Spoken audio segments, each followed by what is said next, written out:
back outside. Ms. Remain, your servant of hell, your tour guide. You could say your tour guide from the underworld will give a snap of her fingers and a clap of her hands and a little bounce on her heels and a flutter of her wrists, and you will all be transported elsewhere in a brilliant pillar of fire.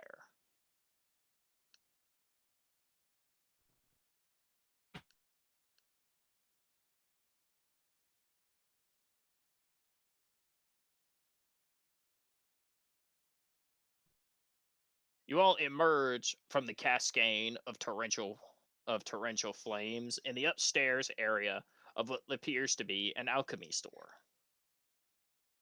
It is a building lined and overflowing with different tinctures, chemicals, recipes, and books. Standing nearest the balcony, Dandelion, since that's where you appeared, you can see a tiefling at the bottom minding her business behind the counter. But hearing the whooshing sound of licking flames, her attention will be turned to the visitors that have appeared upstairs. And she'll round the corner. Ah! First years. I see. I'm Polyp Ashra. Welcome to Polyp's Potions. For those of you who haven't picked an internship, you are welcome here if you have an interest in alchemy, tinctures, antivenoms. Potions are a form of magical art form, imbuing the ingredients of the wild with something incredible and effects that alter the body and the mind. So, if any of you would like a little guide, know that you are welcome to spend your internship here, learning the depths and the secrets of alternative alchemies. Although, I have caught wind that most of you have already chosen. But, if you would like to double up, you can speak to the headmaster. Although I would not recommend it. The hours are quite brutal. Double internship. All right. I'll step aside to see if like Ashwana or some. I don't think she's chosen anything. If she's interested or something. True. Or She'll any of hop over anyone the, else. True. She will hop over the railing. Well, Madeline chose the monitoring and guarding station with the Red Clan. Yeah. And I know her name's covered right now. I forgot it. It's Hannah. Yeah. Hasn't chosen anything herself either. Mm-hmm. Hannah's kind of silently just watching and waiting, but flips upside down. But Ashwana will show direct interest and will run downstairs and ask a bunch of questions. Although you can overhear that a lot of her questions involve the disturbing aspect of using various poisons, which Polyp will answer with a strange caution. All right. Because we are here at the next potential choice for an internship, Rufus, you jokingly asked about doubling up last session. I had a little think about it. All right. Rufus, you can double up on either an internship or a tertiary, but Okay. at the cost of starting every day, like every morning, not a long rest before, like not a long rest like in between the day or anything like that, but when the night ends and you go to bed after school and then you wake up, the next day, you will Yep. begin with 1 level of exhaustion. Because This is a college, and you will be pushed to the brink of mental fatigue. What is, doesn't the You red can planet? choose. Sorry, doesn't the red planet eventually give you like resistance against exhaustion? Smile after. True, that was one of their things. How to, How to manage fatigue. True. yeah, that might be an option. Okay, it's reasonable. That is Remember that reasonable. exhaustion is No, crazy. exhaustion is. You don't want to see that. But Like what one stack is manageable. I think anything above one, it just gets. Oh no. So, and that's good to have the And it's option. just, I'm not going to do it immediately, but it's not a bad option. well, you have until the tertiary courses are revealed to decide, But- because that's when all the scheduling has to be completed. but it's really So, Okay. think if you're a race that just like that only needs 4 hours of sleep, does that you just negate that I'll- shit? I was about to say I am an elf that only needs. Yeah, to like sit I in a don't think that trance will really for- apply to him. mm, I'll need to sit in the trance for 4 hours. So no, What the hell? interesting. because Okay. if I let you do it, then I have to make custom rules for everybody. I don't So it's need not really sleep. I fair guess to I'll the get in people way of that my trance. Fair enough. Fair enough.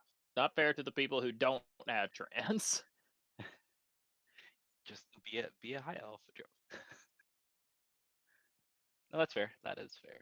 I will consider it. And I will addendum.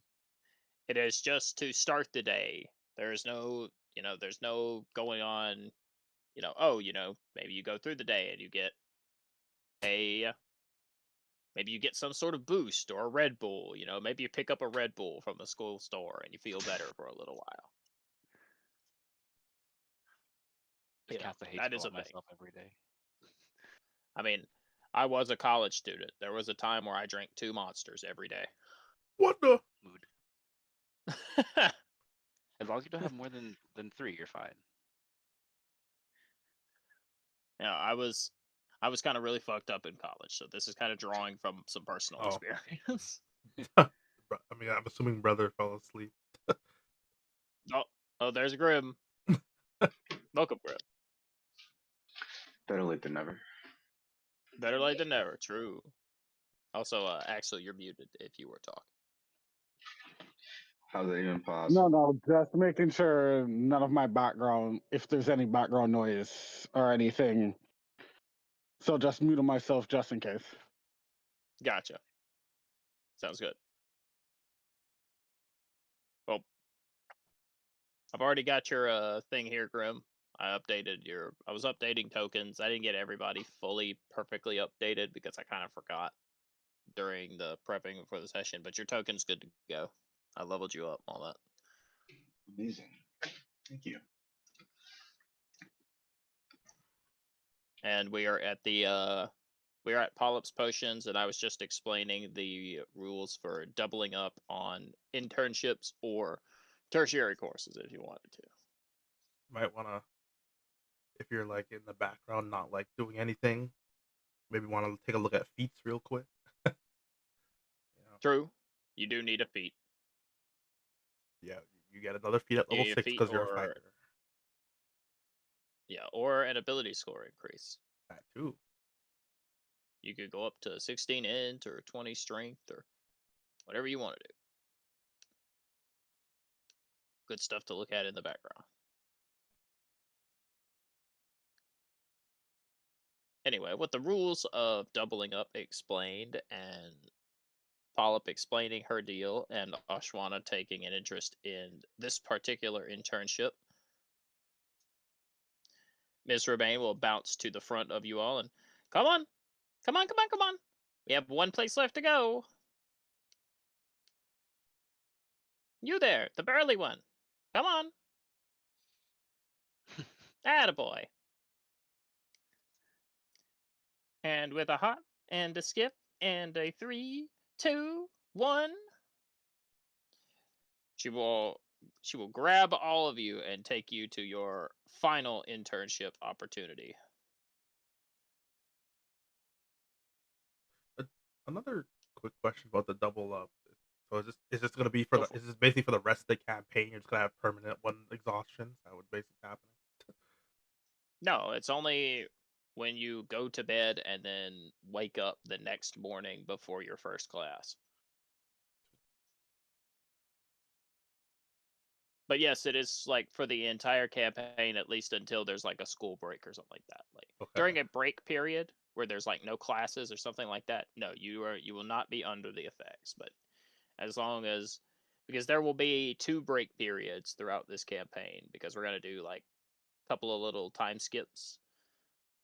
They're not gonna be anything crazy, just maybe like a month or so, and you'll know it when it happens. But during those breaks, yeah, you will not be under the effect of double up exhaustion.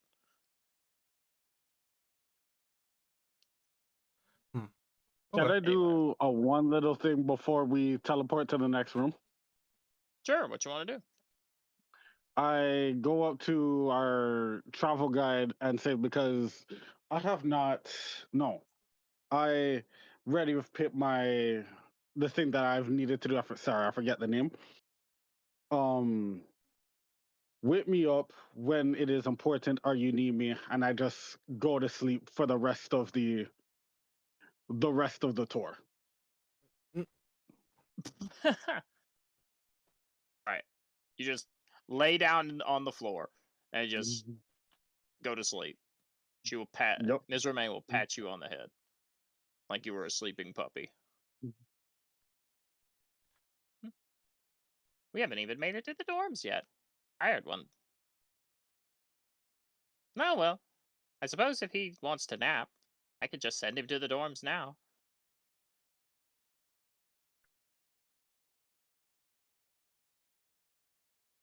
Maybe he'll like the last place. All right. She'll grab all of you, and you'll all go to the last location. You all appear inside a. Oh, I think I forgot to add a light source. 1 second. One of those things that I tend to forget about with Foundry is that you have to add a fucking light source to everything. There you go. Everybody should be able to see now.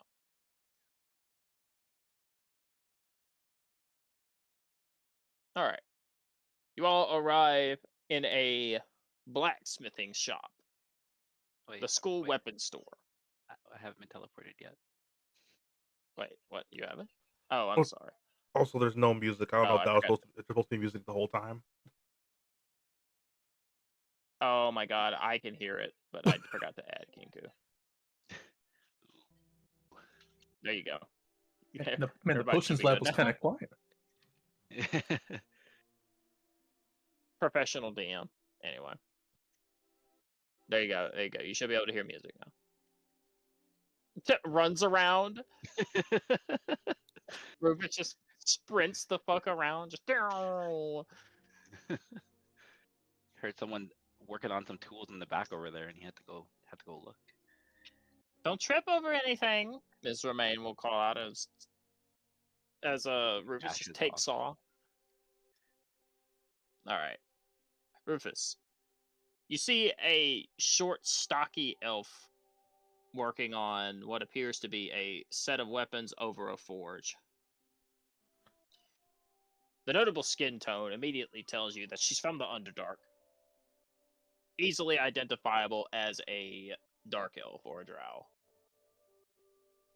However, her skin carries more of a brownish burnesque than the pitch dark ebony known to those of the Underdark. Likely she has been out in the sun for some time, and due to her brawnish muscles, she has most definitely been a tool worker or a forge master for an extended length. But as you dash right up onto her, she will kind of jump back, and whatever she's working on, be it a sword or an axe or maybe just a simple set of tools for a leather kit, will fall off of the anvil and just clatter all over the ground with a loud noise. Oh there! What the hell you doing? Sorry, didn't mean to startle you. It's just he'll look around and take like a deep inhale of like I guess the smell of metal, the heat from the forge, and just be like, feels like home in here. A fire elemental will burst into the room, and with a single powerful hand, it will grab you by the shirt collar and just lift you up as if you were a Wait. misbehaving puppy. Wait, put me down. Put me down. It holds you up like it was this. Holds you by your shirt as if it was the scruff of your neck. I'll start flailing a little bit, not fighting too hard. I'm just gonna start like, wait, no, I just want internship here. Oh, that still doesn't make it much better. All right, hands. You can let him go. The fire elemental will drop you on the ground, and it will turn and kind of flame its way out. Nice.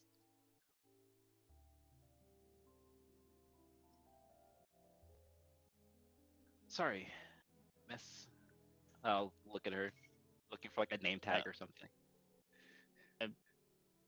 Gallium black steel. Professional smith, skilled summoner, or I guess conjurer if you're not from the boonies. But I like summoner. I think it sounds cooler. Rufus will smile at her and then conjure one of his pistols and then put it away. I get it. Oh, okay. Gun wizard. He'll nod. Mm, haven't seen too many of you. Most of you end up dying because you're too adventurous. He'll like rub the side of his head. Like, yeah, the old man said that too. I guess that's why he wanted me to come here and I guess learn the basics and own the craft or something. And he like wave a hand. So, I guess you're looking to make your tools better. Trying to make something stronger. It kind of speaks for itself that that's what your internship is. That's what you're interning here for. Rufus will nod. Well, I hope you know that in order to have the knowledge to make your own things better, you need to be able to make things for others. So you're going to be doing a lot of that. He'll like clap his hand. Well, like rub his hands together. Just like being an assistant at the old man's shop. This will be good. This will be good. Although, in this case, you're going to have to outcompete my assistants. One of the methods. You notice a magma method flapping in the doorway. It will sneeze and blow fire on you. Add it out.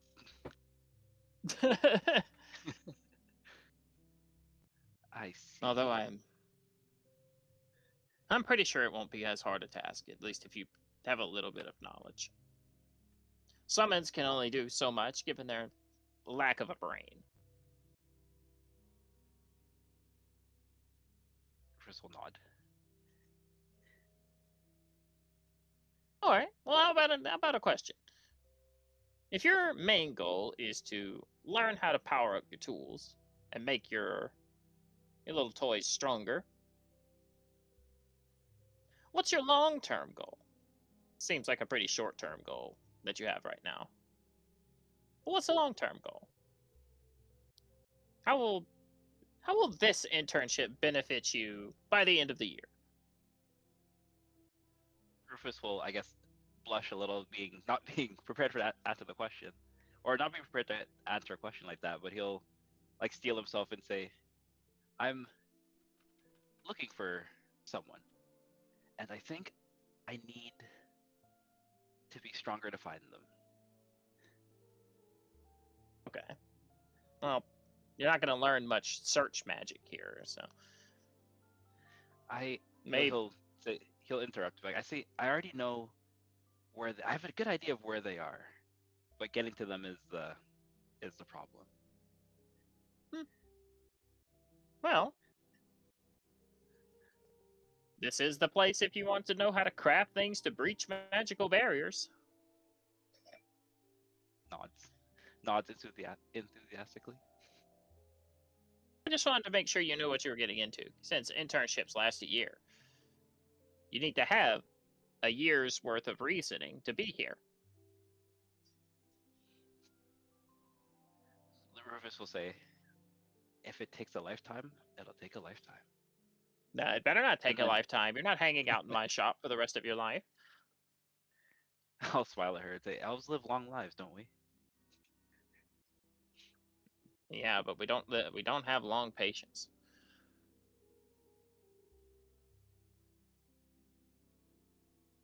Rufus will nod. So when can I start? At the same time all the other interns do. Now, get out of my shop. She'll give you a boot. Alright. He'll leave. With a little pep in his step, he'll go back to the group. And she'll Walk around pick a up little her bit. tools.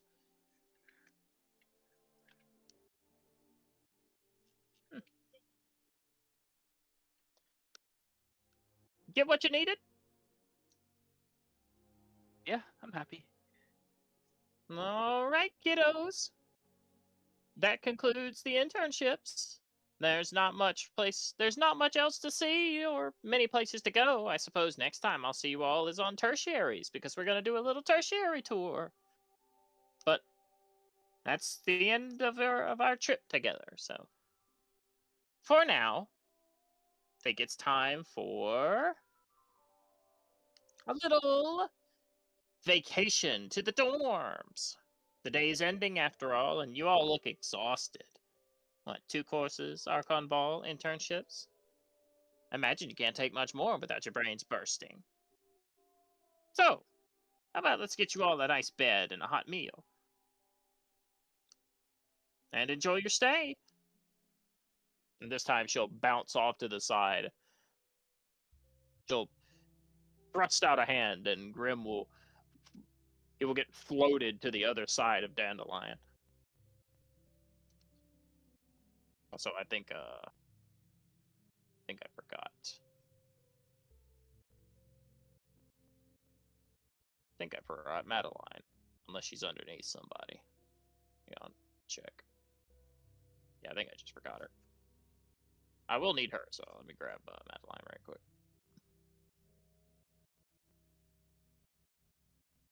I need to move her to a different folder.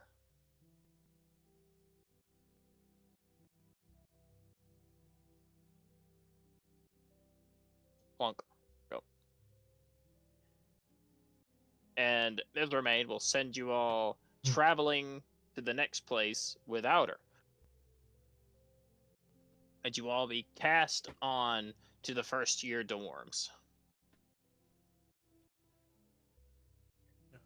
Thank you. And let me situate. Before it disappears. Oh. Oh my god. I have got to remember to do light sources. Let me just fix that. She will give you a delightful little wave zip. She did say that you will see her again. Yeah, The tour guide from hell will return for tertiaries. just saying thanks. Yeah.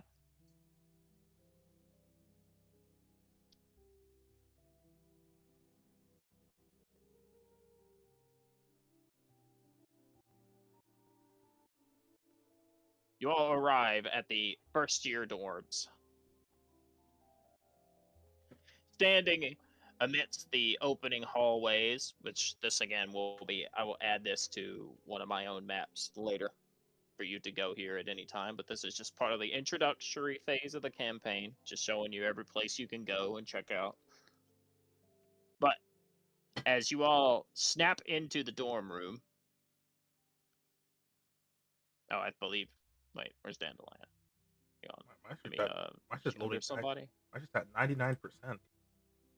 Oh, now I loaded in. No, Dandelion's just not here. Let me I see. go I back see and the grab name on the left, but I don't like the cat person has Dandelion's name under them. Oh yeah. He's one Oh. over there. Oh, thank you. Thank you, Rufus. Get this shit off, man. Thank you, Rufus. I appreciate it. Appreciate it. I did not even see her. I was like, when did Dandelion turn Anyway. into a cat? You stand before, well, as you're teleported into the doorway, you stand before a towering figure who you recognize from your entrance exam. I will put his art. I realized I never actually gave you the art. There's his art. So, fucking like covering people's names. Just all right, Jamboree, Amarita, Shane, Commander Strom. Like, okay. I look at the top. Earl Stonechamp is in the corner over there.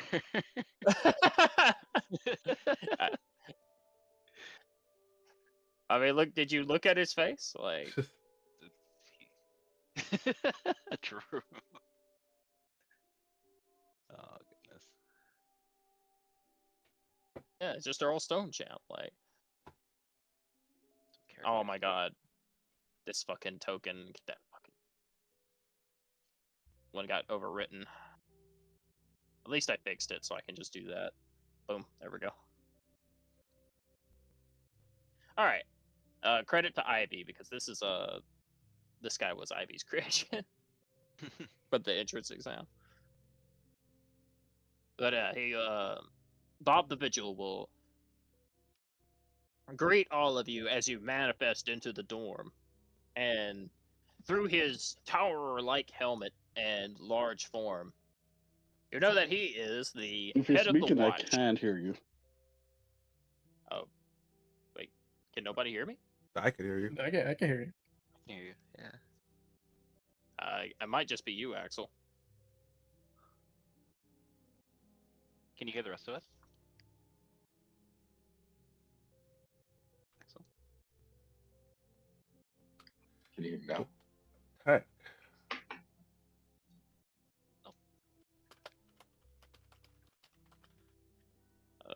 Can you hear me now? Unless he's having that I can hear- error I that can hear like, you. unless he's having that error that Ivy has.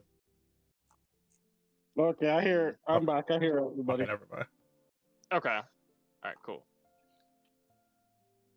Can you hear me now? Anyway. Joe?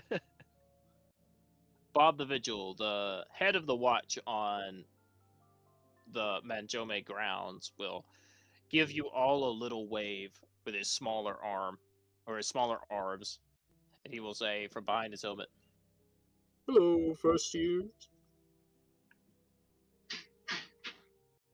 Hi. Wait.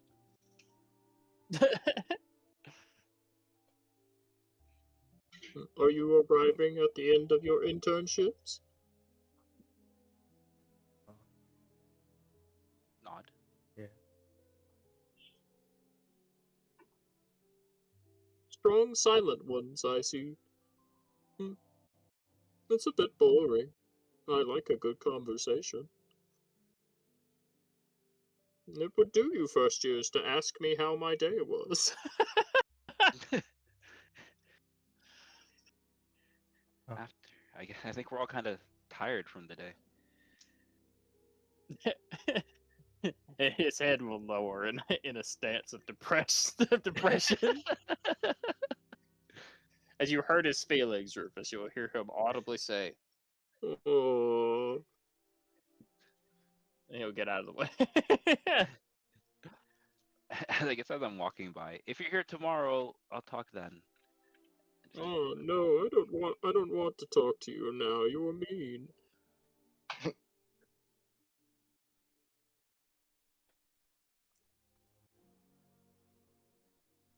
Anyway, hang on. Let me move some of the others up. Dandelion, you are free to move and explore, and so are you, Grim. Like, everybody is free to move. I know. I have to move R, but you guys are free to move about and explore. Talk to who you want to. If there's anybody interesting. Oh yeah, The night's about to end, so enjoy the first year dorms. yeah. I want to speak to Hannah a little bit.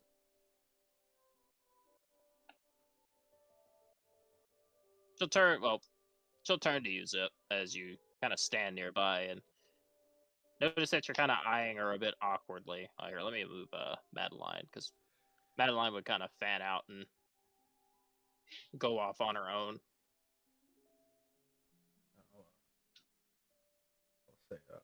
I'll say, when we were at the Red Clan's place, seemed to bother you a bit.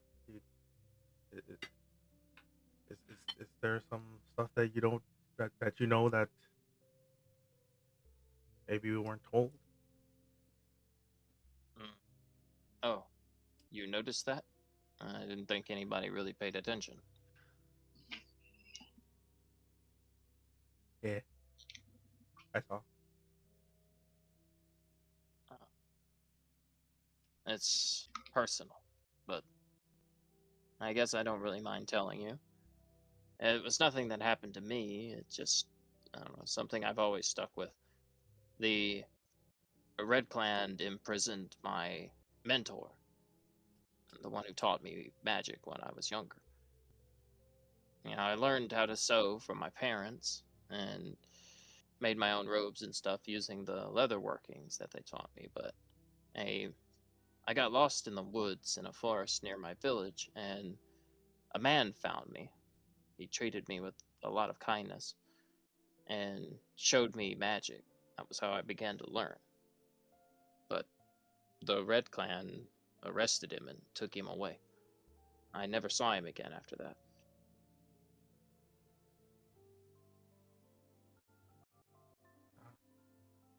I'm sorry to hear that. So, yeah, it it's something it's always kind of stuck with me. I never found out what he did to deserve such a fate, but I don't know. It's something I can't easily just get past.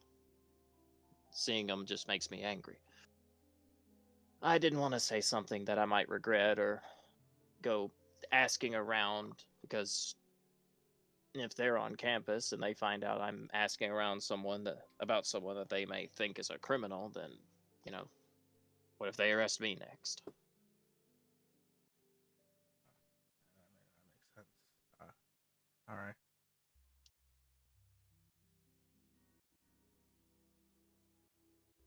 I appreciate you asking.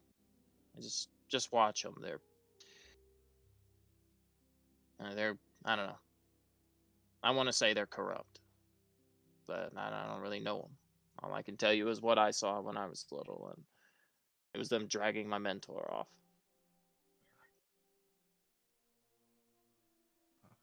All right. Thanks for the heads up. I was thinking. He like kind of looked out. I was thinking that I might uh get there at least maybe join the internship just for a means to an end, just to get some of their uh I guess tips on how they deal with things. I hope you don't think less of me because of that. Uh, uh, no, but I guess i- if you are planning on doing that, I wouldn't mind if you did a little searching and maybe tried to find what happened to my mentor. I never learned about his fate. I would just, I don't know, I would appreciate knowing something about him. Yeah, I can do that. Yeah. You'll see a small smile actually start to form on her face for once. And with her face, you notice that she's got a few deep scars along her mouth, along the bottom right side of her cheek. It's very prominent. in her artwork, which if I do this, probably see it a lot better. Really? But it's more easily tellable as she smiles when more of her face is less hidden behind her hood. That means a lot to me. Well, besides, I'm also looking for answers too, so might as well help where I can. Well, if there's anything I could do to help you in exchange, just tell me. I will sure try. Good to know. Just do a little nod and I'll head off. I don't know where I'm going because I think these are rooms here. Yeah. Uh, Yep. Rumors. rumors, Joe. All right. I'll just chill, I guess. I'll chill in a plant. I'll take a look at the Vera Mina. Sorry, Vera Mira. Yeah. Zip also showed interest because of the design. True. That was during the courtyard part. Or Yep. I can't recall. Yeah, but he never actually talked to her. He just kind of spied from a distance. With his little But arm. spied with his little eye. Here, I feeling saw- something watching, the woman will slowly turn to face you, Dandelion. Her figure is not as picturesque as some of the other ladies you've seen on campus. She carries more of a brutish atmosphere, and her body seems to be made of a permanent shifting cloud with lightning coursing through it, which would explain the yellow crackles along her pauldrons. And she is adorned in armor, something that is not super common on campus. And her eyes glare with a demeaning scowl as she looks at you. What are you staring at? You. I was trying to see if I recalled your entrance exam or not. Yeah, you wouldn't have. Because I'm not actually a first year. I'm a second year.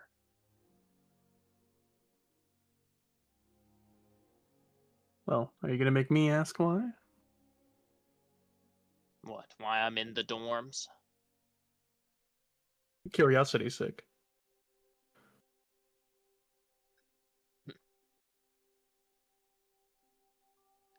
Fine. Because there's an actual shrine here, and I'm paying my respects. Is that a good enough answer for you? You weren't obligated, but I appreciate the gesture regardless. And maybe keep your questions to yourself. How else will they get answered?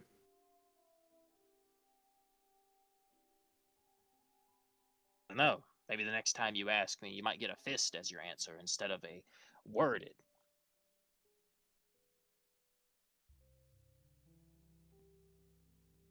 I'll come over, not directly to her, but to the shrine itself and expect it. Ignoring the threat of a fist for the moment.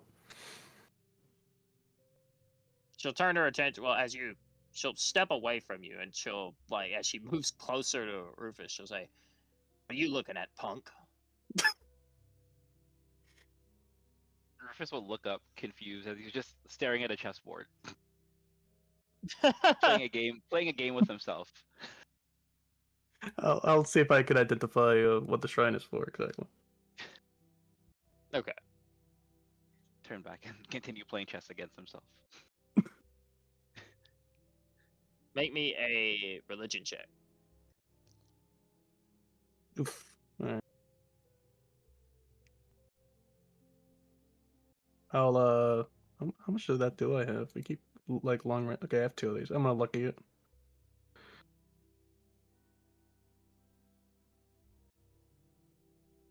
Okay. To try to make it not as horrible.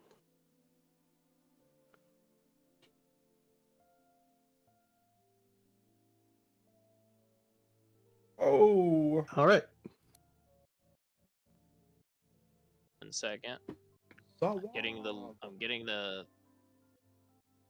getting everything I need for an answer up and ready to go. And then I'll look at your dice roll.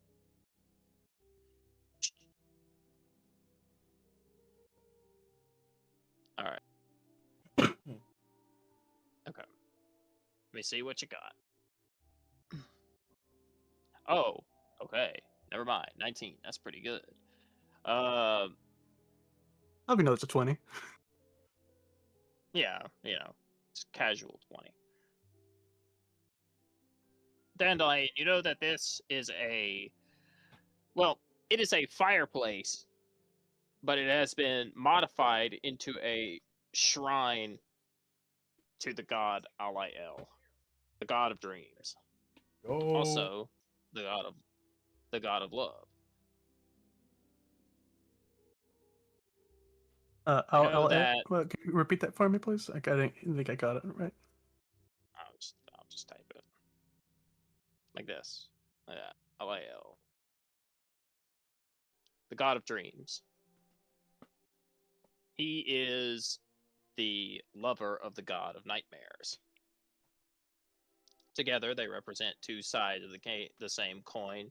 But you know that while the god of nightmares was immortal, Alael was just a normal elf.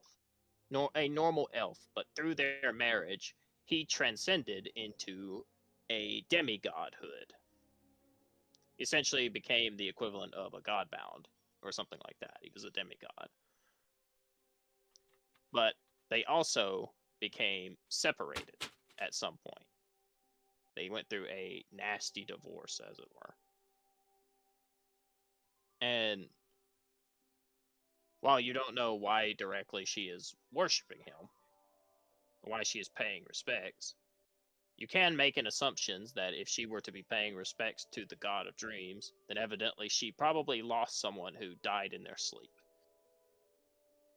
Or at least someone affiliated with sleep. Okay.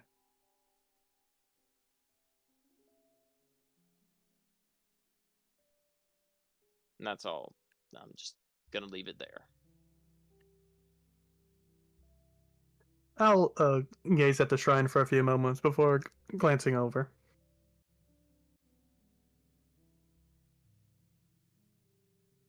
Was it a close one, perhaps?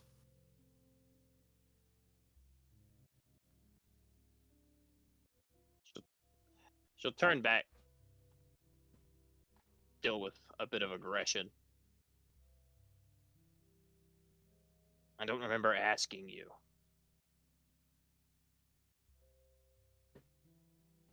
No.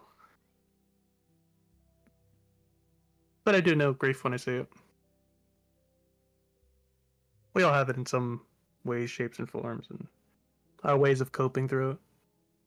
Not that I am here to lecture you on how to or judge on you. Merely saying I respect your time here. I would never expect you to know how I feel. Each heart breaks in its own pattern. Never the same. Then stop your prying and leave me alone.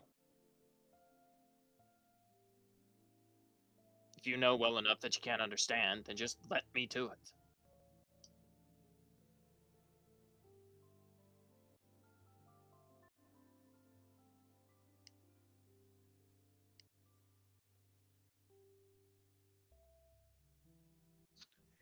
Would you like to join me for a game? Sure. Make me honestly, you rolled so well, Dandelion, I'm not going to make you roll again. As you walk away, when she retakes her spot in front of the shrine, you'll hear her say the words, "I'm sorry I wasn't strong enough."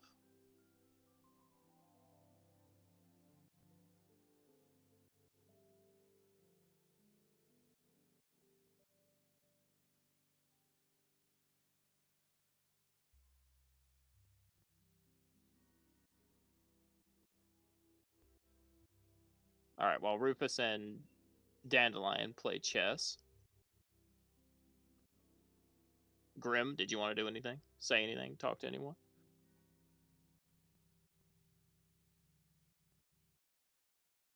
Muted. Oh yeah, he's muted. I'm probably okay. I haven't made any progress whatsoever in my endeavors, so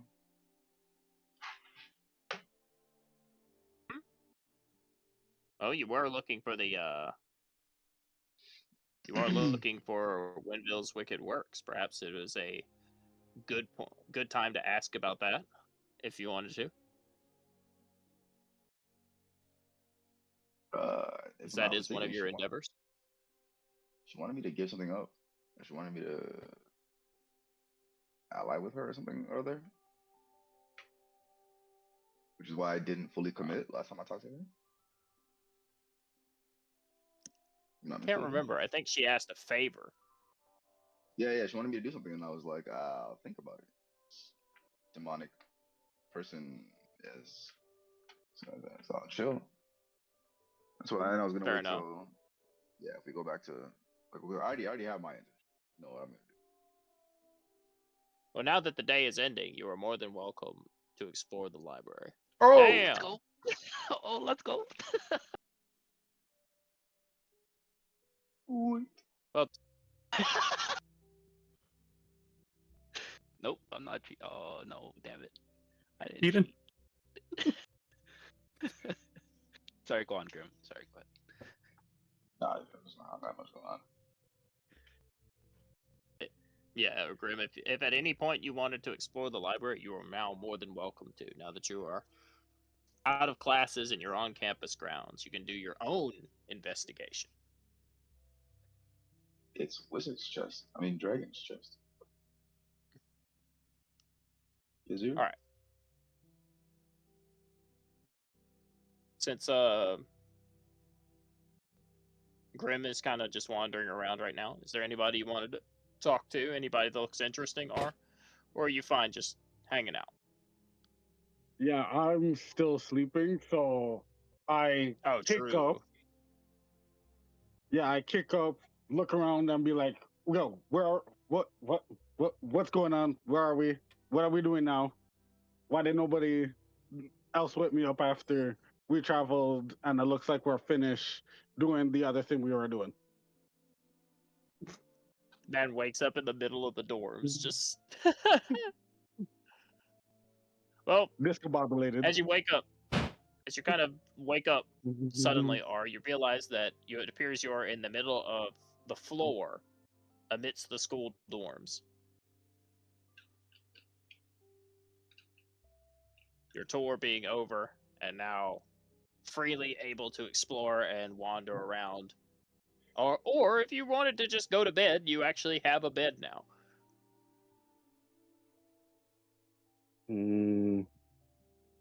Is there anybody I'm sharing my dorm room with or my bedroom area with?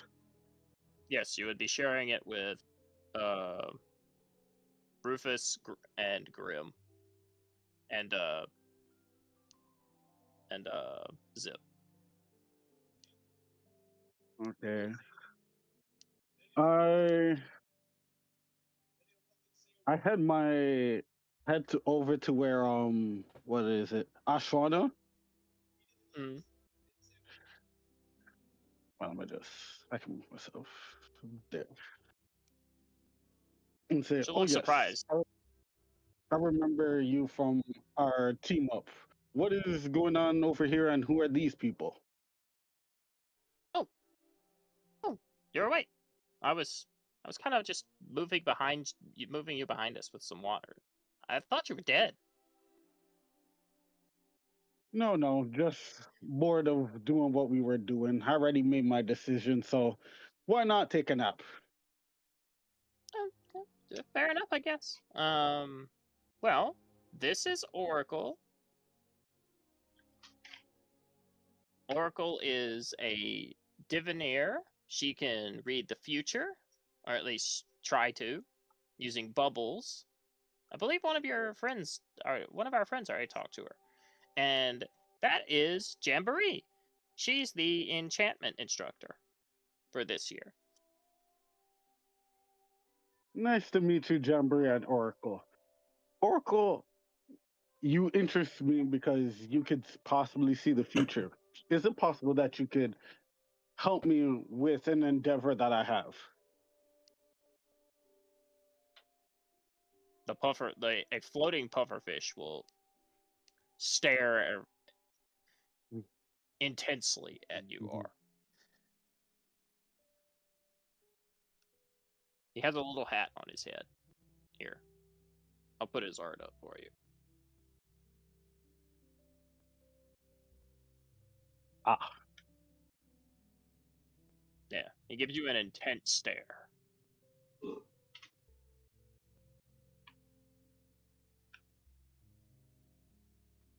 is that staring good, bad?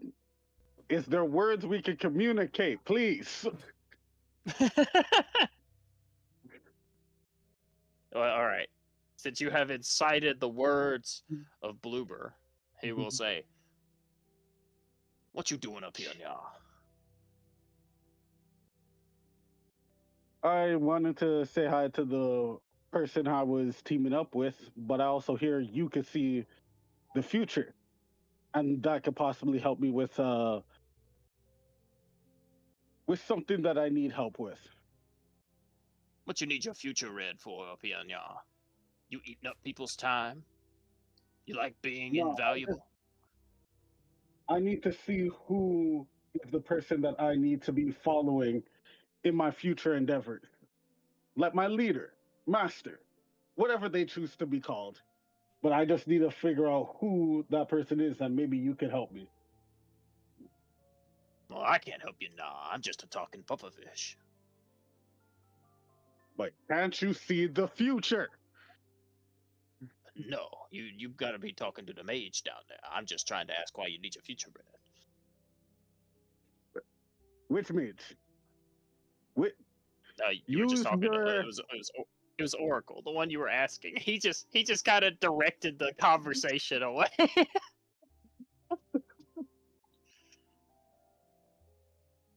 He's just distracting you. That's all he's doing.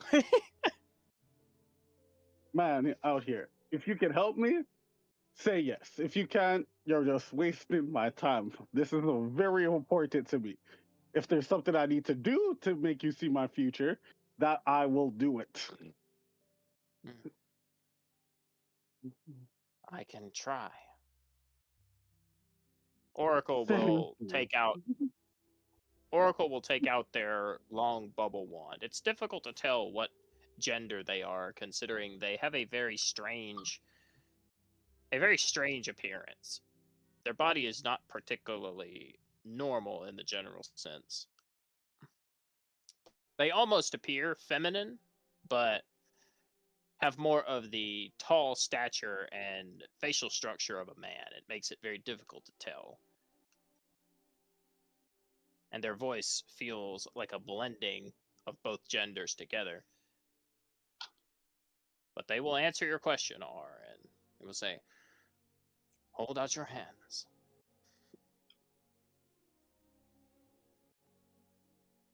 I put both my hands on the table or wherever in front of her, or whatever the person is. You can just hold them out in front of you. Oracle will summon a large spherical bubble, and it will gently levitate down into your hands. They'll place their bubble wand onto their back, and they'll reach out and they'll gently place their hands atop the bubble and match yours. They will take a deep inhale, and they will begin to try to read your fortune. You long to be in servitude to someone. Yes. I see you will wind up amidst the fold of raging werekin. specifically a clan of werewolves. I do not know the specifics. I cannot see when or where, but I can see a name. What is that name? Oh, that. The name will project into your mind.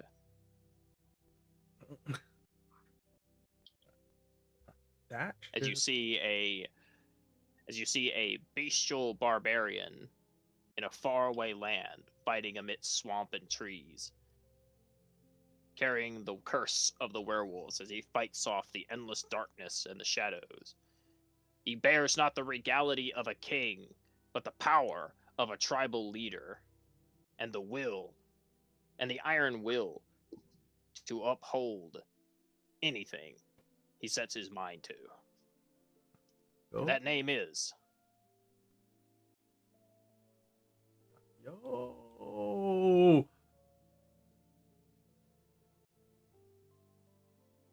Did you just Morok. type the name up or more? Okay. Yes.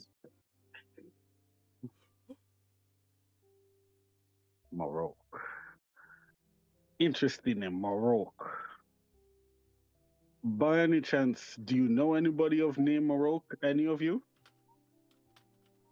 They will look amidst each other and shake their heads.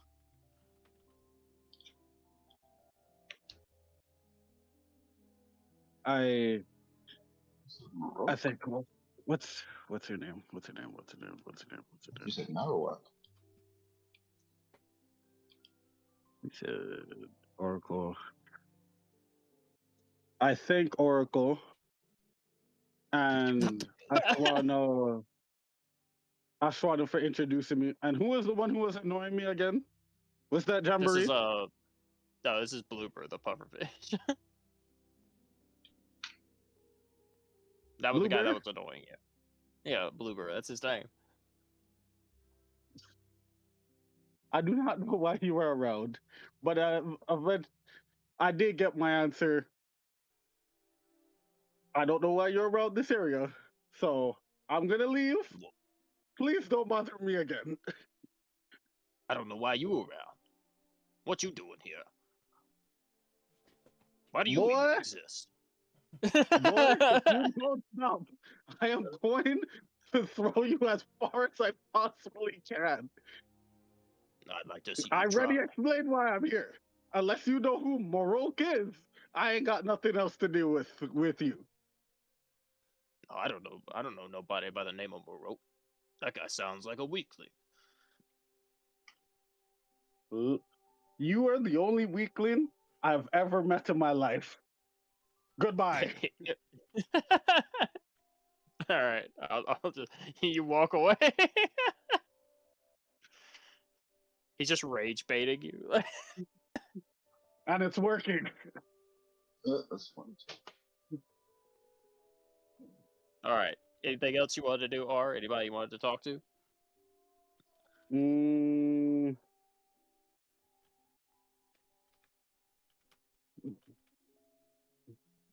Oh, you chilling? nah, I'm chilling. Actually, I go watch the chess match. That looks interesting to watch. Damn, you guys get a crowd going over here. Everyone except okay. While the crowd is gathering around the chess match, Zip, is there anything you want to do? Anybody you want to talk to? The only person I want to talk to is the tertiary instructor. So. And meanwhile, I was looking Right. at this crack in the floor. I know it's probably not meant to be there, Crack. but I was just looking at the crack.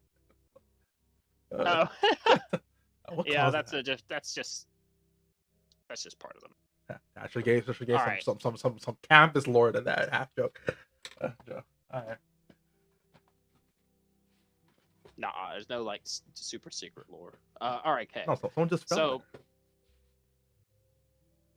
this is the point where we're gonna have to take a little bit of a break. I've got to go walk the dogs. So, for those of you who weren't here when we started, my parents are out of town. They're on vacation, and my sister is with her husband right now. So I'm gonna get up and take the dogs out. We'll take like a 10-15 minute break, and then we'll continue. All right. Alright, Although I just burned 2 nat 20s on a game of fake chess, so we'll see how everything else goes. But, When have you Don't ever forget used nat 20s on anything good? the net 20 into the fucking one. Every time you do a nat 20, it's always for some dumb shit.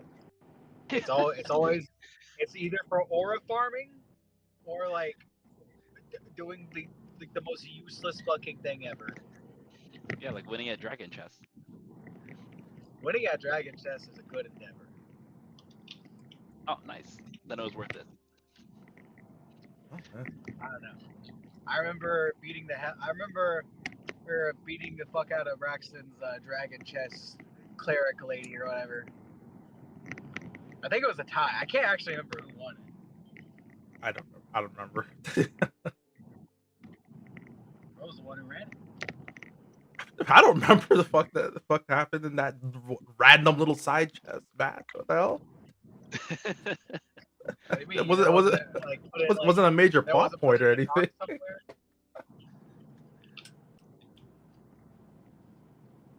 Roke mentioned. Instant transmission. What's up, Monroe?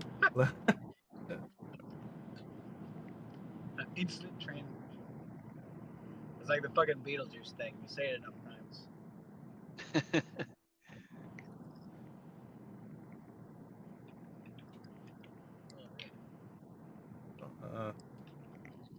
Anyone doing two internships? Contemplating it. Also, low key, I actually am available tomorrow Oh, poggers. Nice. because I'm genuinely calling the fuck off of work because it was some shit today. I will be back there Monday, but you motherfuckers will not see me Sunday. I'll be back. One of them the mental health days. Reset. I get off at I clock I'm technically done at 7:15. I got done at 9.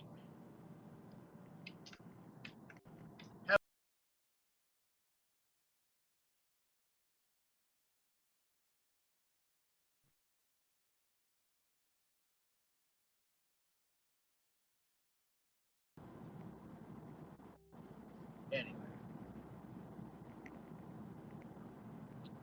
has anybody gotten like turned into a sorting hat or some shit yet? No. We kind of just been I'm honestly looking for jobs half surprised no one's been like, I'm surprised no one's been turned into like a plant or some shit, or like polymorphed into some bullshit.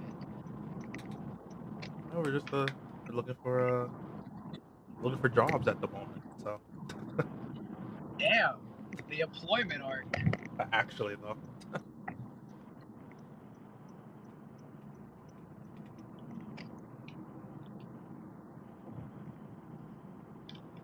Hey, Toy, have you found like a guy that will give you ultimate power if you kill your friends yet? I did walk into a Sarax fake his new tomb that he's building, and then lost His an tomb? arm. Okay, that's old news, man. Old news, brother. I knew about No, that one. no, nothing new has happened since then. They put that shit in the papers. I guess we got sneak peek on the guards from the prison that we're having a campaign in eventually. The Blood Damn. Terran or whatever. It's just fan service. The campaign. Half joke. It's just the showcase. Remember this, guys? I can't believe he's turning into a nostalgia baiter. It works. Meanwhile, the two new guys are just like, who the fuck? What is that? Maroke I don't mentioned, who the fuck is Maroke? Who the fuck is that? That's exactly when I heard everybody say Baroque, I'm like, what, who? Everybody knows this person but me. You wouldn't get it. Hopefully, I will eventually. That's a warrior of light you're speaking about. True. They play like a really old 8-bit tune when I walk in the room. I get like I have like the little founder's cape and like the MMOs where it's like, oh shit, a founder cosmetic. That's that shit that happens. My name's like a slightly different color. That's how you know I have aura. Have a little title above your head. It's like, Yeah. And so some shit no one gives a fuck about. But you could probably sell it to some schmuck for $200. That Maple Story like a beta $500 bandana. Link skin. That Maple Story beta I'll make bandana. more Just intrigued to see him now. Oh, Nelly, when did you puke on the floor, brother? I almost stepped in that. That would have been a disaster. Hey, Toy, what are you playing again? What is it? A warlock or is it some other Wizard. shit? A wizard. Esoterica wizard. The gun guy. The gun wizard. Okay. I knew there had to be a catch somewhere, like a hang up. I was like, okay, is it just a wizard? It's like, no, I shoot guns. Like, all right. We got two flavors. We got warlock and gun guy. And the Or gun demon adjacent hunter, if there's crossbows. the demon hunter from fucking Diablo 3, it's permanent place in your psyche. Oh, I have over 1,000 hours in Diablo 3. So yeah, that'll do it. That's not power old. What's that? I want to play a wizard that just like, yeah, all my shit's spiders. I play like the witch doctor from that game. Jar of spiders. Like, oh shit, bro. Where's the fucking sticks to snakes? Braxton should give you that spell. That's a good spell. I have a deck of many things. Maybe I can ask for it to give me a scroll of that. It's a deck of many things. It's not like a fucking catalog. I want this thing. Like, yo, that's great. You get that. Damn. Instead, you've Real? been banished to the next dimension. Yo, actually, a catalog book where it's like it's magic or some shit, and it's like, oh yeah, you flip the pages and you can pick one thing out of it. That would actually be a pretty good, like, limited type of wish. Oh, sorry about that. Hope everybody is reset and refreshed. We are- So. We are in a magic school. Sure, we can make that or find that. You should give them like a like a wizard's almanac, and it's just full of like fuck ass random shit. Oh, I I mean, pick something up out the page.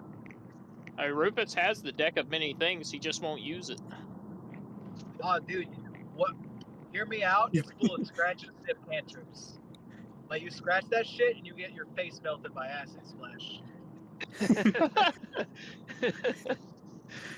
No, a magic scratch off would be funny. Oh, what's this one smell like? Ah! Just disintegrate, cast on you. So. No. Rufus is just waiting until the first combat. It's true. He's The ready. real combat. I'm gonna pull it out. I choose you. Oh my God, it's That takes your action. not even a. It is not even a combat magic item. I'm gonna make it one. All right. Start pulling a bunch of random shit. Just Random bullshit. Go. the dimension. Brother's just gone. Like, oh, okay. Well.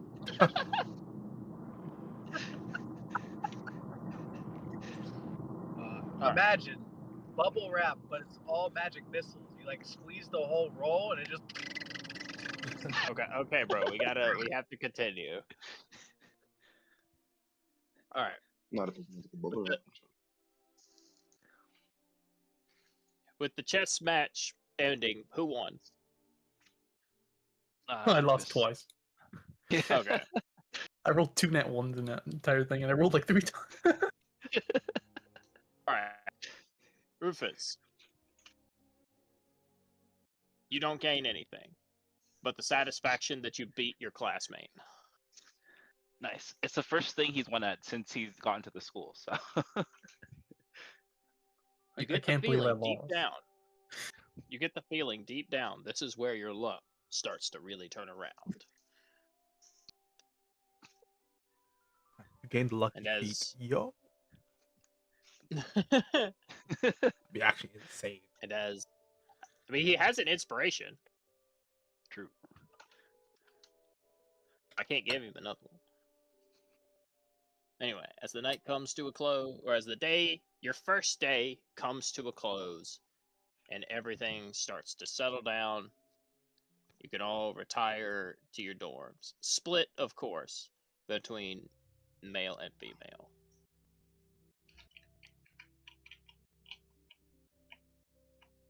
And I'll just do. So man, I can't sleep outside. You know, I'm a dragon. You can sleep outside if you want to. I mean, technically it would be against curfew, but I ain't gonna stop you. You want to sleep outside the dorm? I want to sleep underneath the Milky Way. No, I'm kidding. All right, Dandelion, get your ass in there. All right, Zip, get your ass in there. Ah, I want to be outside. I'm reading stuff. Well, half joke actually. Okay. But, What you reading? I got a bunch of books from the library that on like the cult stuff. I wanted to read a bit of that before, at least a little bit before I went to bed. Okay, fair enough. Make me a. All right. Let's see how much of a book you get through. Make me an intelligence check. No No, modifier, just intelligence. See how many books you get through. Maybe you finish an entire book tonight out of the stack over the course of just a couple hours. it's over.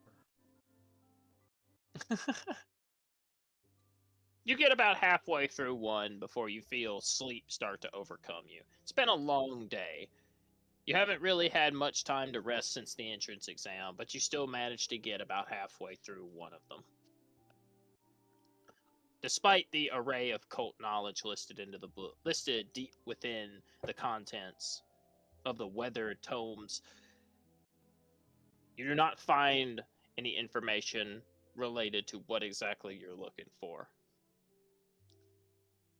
And you curse yourself as you know that your hunt for knowledge must come to an end, and sleep begins to take hold of you.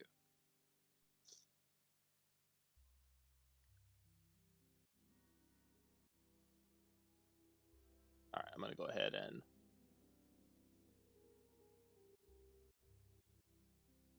make a few tokens disappear.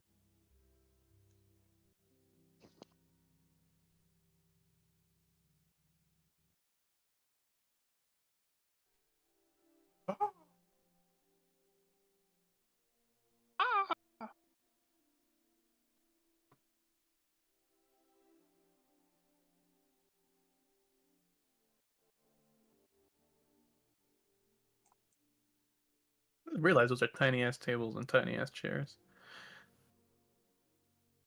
No, they're clearly normal sized. Hmm. Maybe you're just big. Smile. Oh,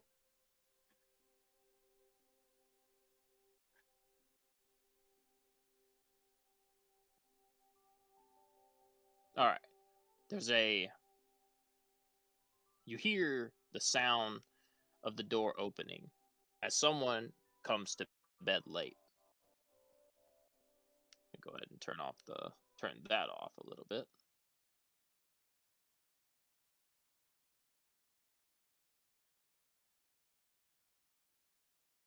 Change to this. Maybe Kinku doesn't lag too badly. Kinku, please. Oh.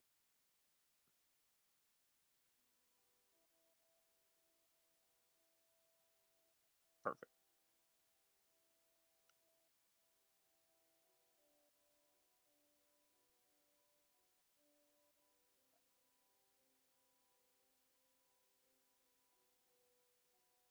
Grim, you hear Shane sneak into the room once the hours have grown late. He'll kind of lean across to you. You awake? Not if I don't need to be. Well, maybe you'll be awake for this. I was gonna go to the library tonight. Do a little bit of searching. I was gonna ask you if you wanted to come along.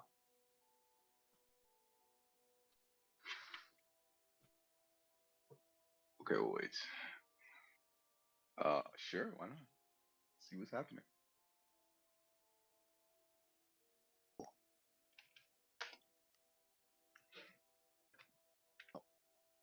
Oh, you'll need this. Considering you are not the quietest. And he'll like point at your armor. Although I think your armor doesn't have disadvantage on stealth, but he'll still cast invisibility on you. Cool. I think it's.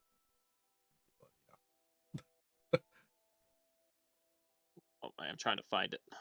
There think, it is. I think with it's blinded. invisibility, you could still hear his armor jangling. But True, but don't think about that. It's still disadvantage on perception checks. what the fuck is that sound? What? Motherfucker is walking by a teacher. Must be the wind. All right. I need Rufus R. Zip. Make me a perception check. Oh shit! Although No, technically, I could be awake at this point. But yeah, Rufus technically just. Okay, Rufus, you don't have to. You're a light sleeper. Smile, because you're an elf that looks like a human. So I forget because your fucking token art is like Drew. Rufus, you are just immune to it. But I will pretend to be asleep because I'll wait to see what happens. I'll pretend to be asleep. I still don't know how to do the roll, so unless I learn I got it, you. or thank you. Oh jeez. Oh, that's a Eyes nat bolt 20. open. Are as a mixture of man and beast, despite not being able to see something, you certainly smell it. As your bare senses kick into high gear, you smell the distinct scent of tea and an overabundance of men's cologne trying to sneak by you. And also, I they keep smell what is like the smell of burnt wood and ash leaving the room. As the door closes and Grim and Shane sneak off, your eyes open to see to see an empty bed on the other side of the room. What you want to do? I get up out of bed. I open the door and kind of look around to see if I see anybody leaving. You don't see them, but you know for a fact they left. But you don't see them, no. But you certainly can follow the scent trail. I guess seeing R get out of bed, Rufus will stop faking sleep and open his eyes and sit up. Like, are we following them? I don't really care to follow them. There ain't nothing viable to me. All I know, I smelled a whole bunch of awful cologne. That sounds like a rich person that just thinks they know too much. If you want to follow, I need some protection. I will help. But if not, I am going back to my bed.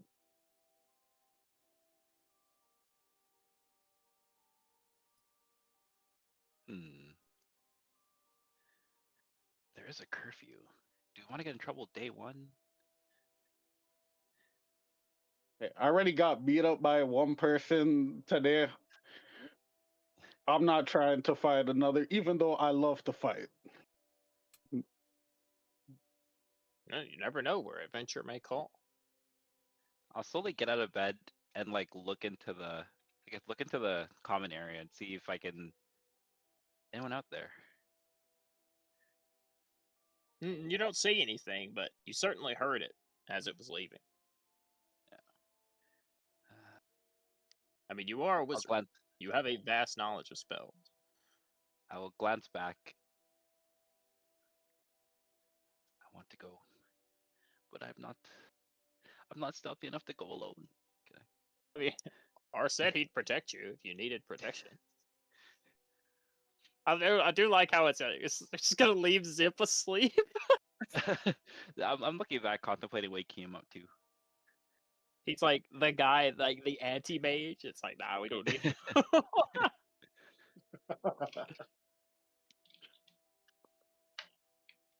library, hey. Dandelion, as footsteps pass by your door, you make me a perception check hearing. Okay. I'm gonna. You're doing it with hearing, so you don't have to you don't have to do it at disadvantage. Oh, I think I'd do it still at advantage, I think. Oh, do you get it at advantage? Unless let me double check. Unless I See, don't I would technically not. have my shield equipped because I'm fucking asleep, I guess. Fuck, what, the shield is giving you perception. Wait, what? What the fuck? The I my shield lucky shield with me. perception. I could hear better. What the? I mean, if you want to be fucking clutching your shield at night in bed, but this has to be a thing you do every night. Like this has to be an established pattern of behavior. If so, I'll let you do it. But Look, if you I don't want am. that to be a pattern of, I mean, yeah. I guess it really wouldn't make any sense, would it? I mean, it would make sense if this is what you do every night. But if this is not what you do every night, then I'm sorry, I can't allow it. Other than that, it's a 14, and I will say that's actually. Let me look at Yeah, that is not a wait. Oh. Yeah, that is not enough.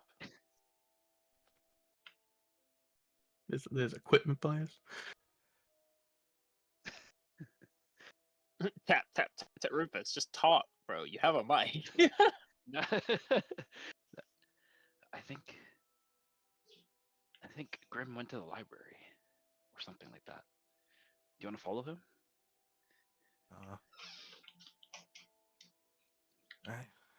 I like Kind of rubbing his eyes. Is, I guess because I could use maybe some more books or something. Oh, perfect. All right, then I'll hop over to R's bed. Yep, we're going. Just start jumping on his bed. No. I'm still whisper. I'm trying to be quiet because I guess they're trying to be stealthy. So I'll whisper or speak quietly. All right, let's go. Before we go, do you think we should ask any of the girls to come with us? Rufus' I eyebrow will raise. I don't think it's a field trip. Damn. I did not hear. Oh yeah, I said I don't think it's a field trip. Well, we could still. Feels like a field trip. We could. I mean, you can't. You don't have. You guys can. I'm just saying. Man, I love Zips making executive decisions. His ass was last to be woken up. I mean, that's what I said. That's what I'm doing. You guys don't have to. I'll go see if anyone's over there. Well, Dandelion with a menagerie of footsteps coming out of the opposite dorm. That is more than enough to wake you up without a perception check. Your passive perception is high enough that you just wake up. I'm not even sure where the door is. I assume that's the door. I'm gonna walk in quietly and survey all the beds. Do I know which bed Dandelion's in? Oh, you could see The me one because right next to I'm you. holding a shield over me like a blanket.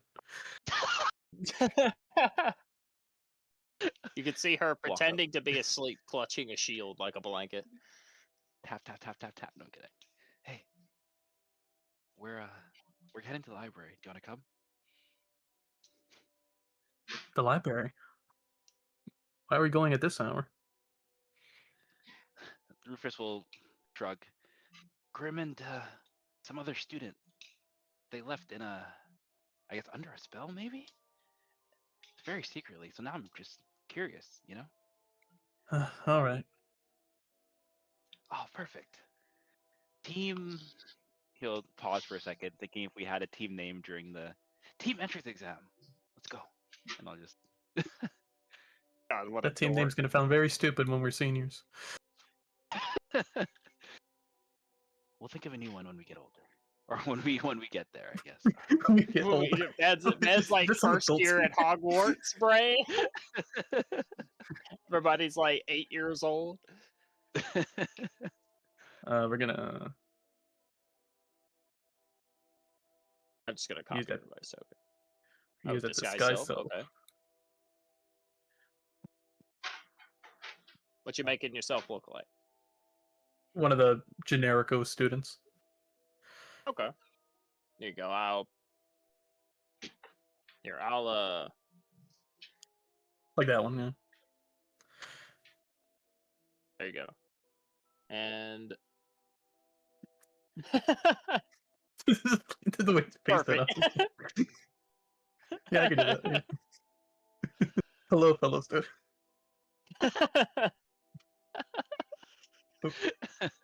Damn. Okay, there we go. All right. We should. Let me grab be quiet about this. Let's start moving.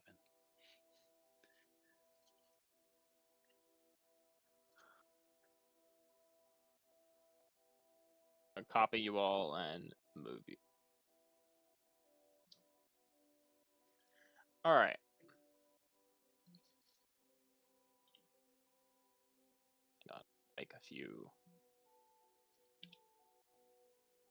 Gotta make a few tokens disappear over here.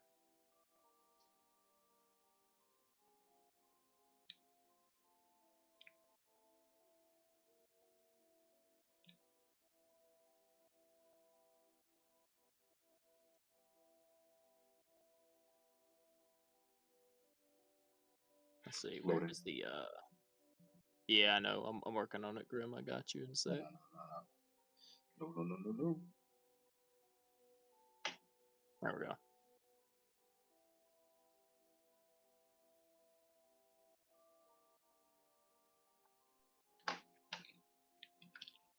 Gotta position everybody's tokens and also have to do this.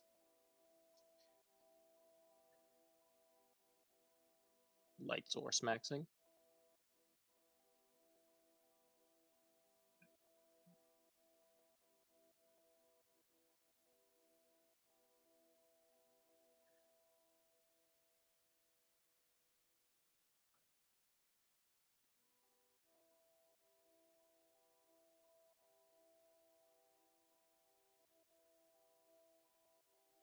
All right, I'm gonna.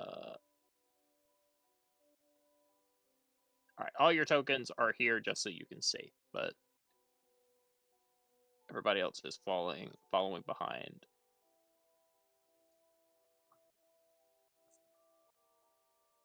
What's up with that? That's a good question.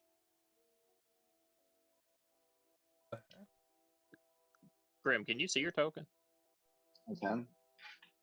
Okay, I made you invisible. I just didn't know if your token was invisible to you or not. Is that why everything's blue? No, I'm kidding. It actually is. Well, yes, my token is blue. Yes.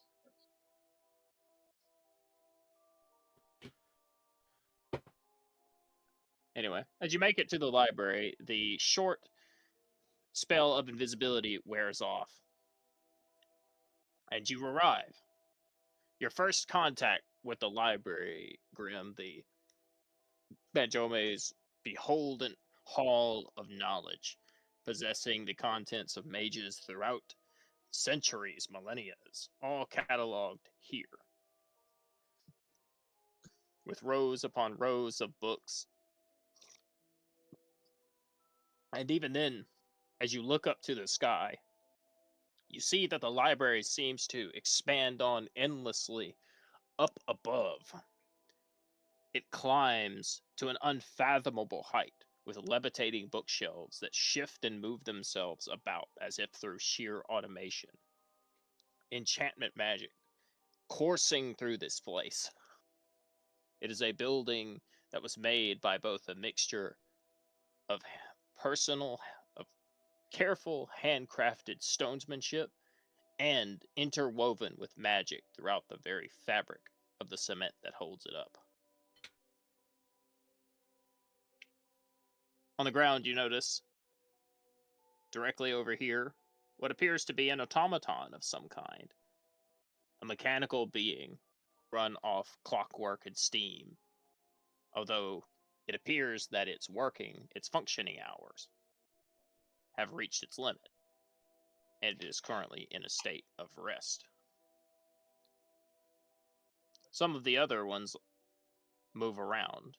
You notice a few other clockwork automatons that go about their business without stopping.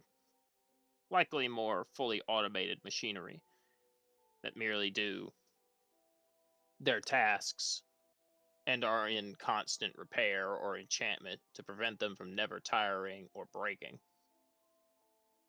But they seem to pay no heed to you, likely because you are a student. They think you're just here on normal business, despite the fact that there's supposed to be a curfew in play.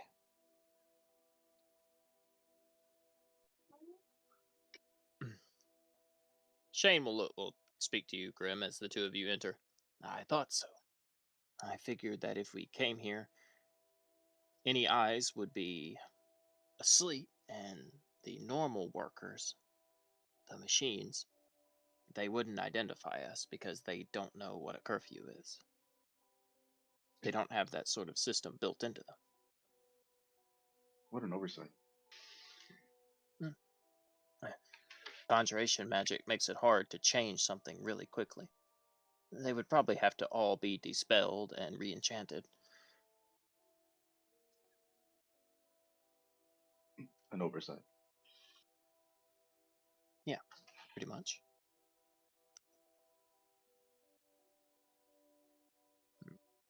Right. Such a book would have a lot of power. Look around. It wouldn't just be sitting out amongst the others.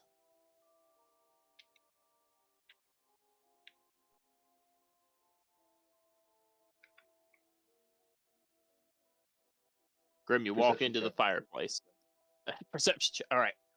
I'll let you make Arcana or Perception as you just walk up into the main area of the library. Probably perception because I don't know how the book would feel magically. You can Arcana would also help you identify magical illusions or stuff like that if it was being blocked off by something. But Perception can also do that. Oh, that's a good roll. Yeah, that's a really good roll. Okay, as you walk up to the fireplace, you notice that while the fireplace and everything behind it is not necessarily an illusion, you feel something off from above you. Looking upwards as you kind of gaze around, you see this bookshelf up here is a bit shimmery. Kind of occasionally shifts like water to the careful eyes. And you recognize it as a very simple illusion spell. But behind it is a spell that is quite dangerous.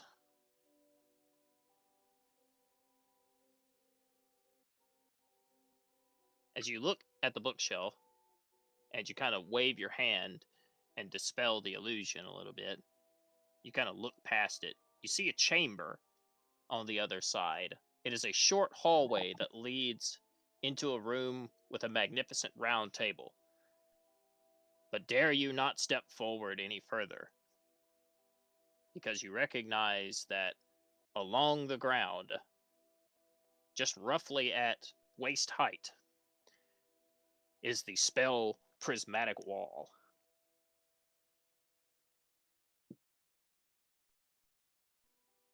Interesting. And that is a level 9 spell. Oh, that. I might have a feat for that. Well, if your feat is Mage Slayer, you would be on the unfortunate end of realizing that Prismatic Wall makes you make specifically 7 saving throws. So I don't want Mage Slayer. Mage Slayer would help you against one of those. Prismatic Wall is a 9th level spell. Yeah. That's like the highest spell level spells can go up to. Yeah. Well, and so as I stand in front of this here overpowered spell, Shane, come look at this. What'd you find? Oh. He'll kind of stick his head through. I'm gonna grab him, make sure he doesn't fall inside because Okay, you kind of grab his cape, keep him from tripping. Oh, I see. You don't happen to have flight, do you? flight. I do have something close to it. Why do you ask? Oh, judging by what looks like, the spell's only about waist high. It's meant to target the legs. So, kind of like a tripwire. I mean, it's a very dangerous tripwire, but we can likely just fly over it. I'm trying to see if I brought that actually. I think I did not bring. I don't remember if I gave up All right. flight for giant. I can cloud walk it potentially. I'm pretty sure I gave up flight for cloud walking. True. Yeah, you can't fly. Yeah, I don't think you can fly. But No, I don't. you can just cloud step through it. Yeah, cloud step, cloud giant. Mm-hmm. Yeah, Prismatic Wall actually doesn't stop just teleporting through it. Oh, okay. Well, I do have a teleport. Well, as you mention might- that, Shane will say, "Oh, that's a good idea. I didn't think about that." And he will just Misty step through it.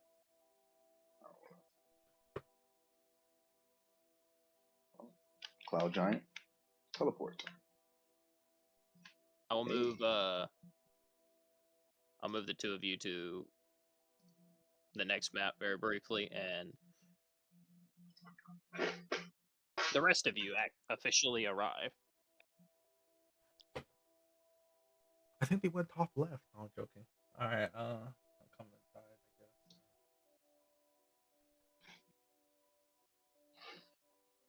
I guess this is my first time in the library, so I guess look there you go. around.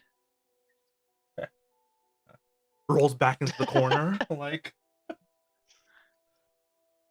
Oh, did the person wake up? Yeah.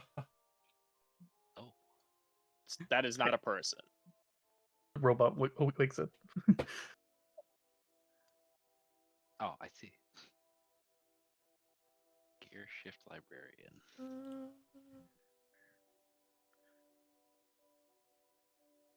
Hello, students. It will walk over.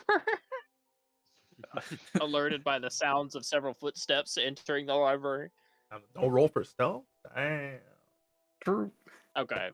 All right, fine. Make me a stealth roll. Does anybody have pass without trace? Omega. Not yet. Imagine. I didn't take that class. Let's go. All right, Zip, you can pass by. You're chilling. Oh no. Zip on by. Well, Dandelion, you also are probably about to be standing here. Here, I'll make one for R. Well, R did take that medium armor, so he doesn't have the disadvantage on stealth. Inspiration. Oh, he don't need it. All right, R slips right past. Man's the stealthiest paladin. I'm gonna if the robot's waking up in front of us and me and Rufus are about to get caught, I'm gonna look to Rufus, give him the peace sign, and just go invisible on him. Hey, yo. I'm just gonna go invisible and just move it. Okay, hang on. Let me actually. There you go.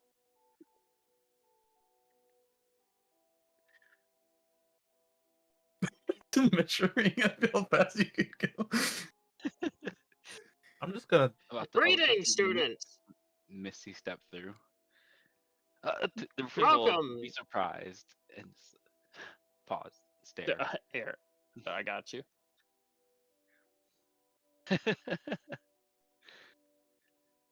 Greetings. Welcome to the Banjome Library, hall of infinite knowledge, and sect of any book you could ever want. Grabs books. I'm about to throw it over the balcony over here. Eventually.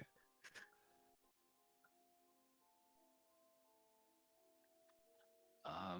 So, what brings you here today? Do you need assistance with your studies? No, I think I'm just gonna do a little bit of self-study while I'm here. But I guess since it's my first time here, would you be able to give me a rundown of the sections? Yes, I can gladly explain to you every issue and every book and multiple issue of every single book within the library. Rufus will try to like cut it off. Like, no, wait, no, just a general idea. You very, see, over here, very general, like.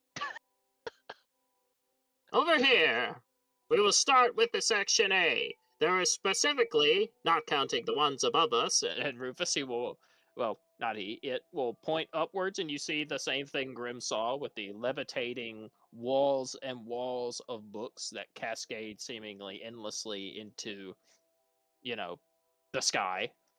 Yep.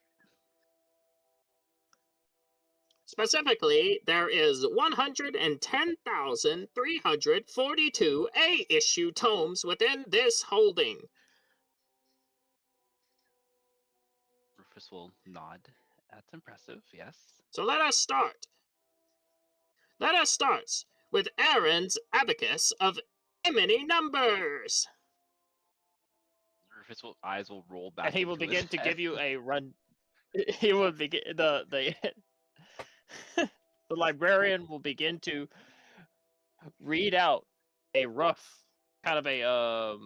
summary of every single book that is in the A catalog and what it contains inside of it.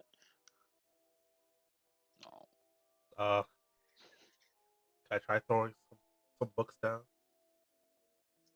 at this? Sure, go ahead, Zip. At this globe here to see if I could drag his attention. Okay, you throw a book. One of the clockwork bookkeepers rolls over on wheels and grabs it. Yeah, I'll just go over here. Over here, throw another one.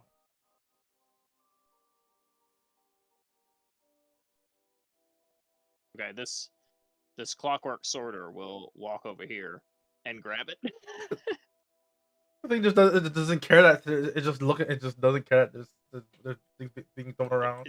It's just lecturing. Yep, loves his lecturing. It doesn't matter. There's books just flying around. All right, keep talking. Like, oh, okay. You see, those are the pickup robots, and he's the lecturer. That's what the staff is for. Exactly. What the? Brother. Oh, good luck. All right. Huh. You're gonna be there for a while, Rufus. Unless. Will it Hope try you to didn't think you were stop me about if to I Missy try to? step yet. I was gonna click it, just Misty Step away from it up the next level. It just counter spells. What the hell? He will counterspell you. No, he won't. But also, this is all part of like one thing. You can't break away yet. All right.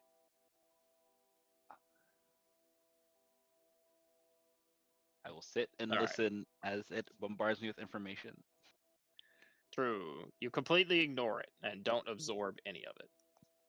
Yeah, sounds about right. I'll grab your token though and put you in the next map so you can see.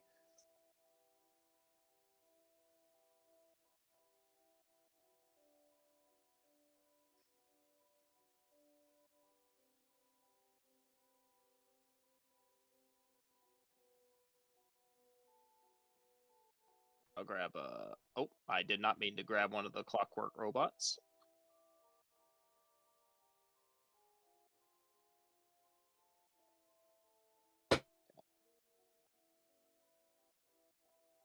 Apparently I also have to put a light source here too.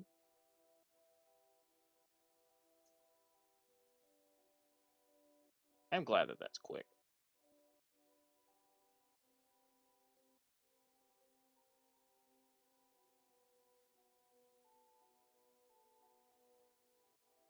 Let me grab I'll move everybody here, and then I'll go grab Rufus. So you can see.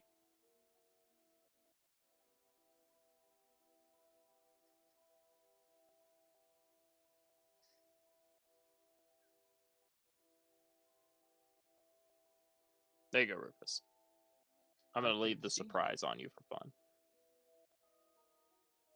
All right.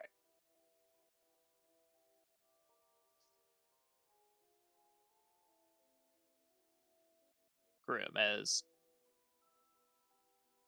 you and Shane levitate over the prismatic wall,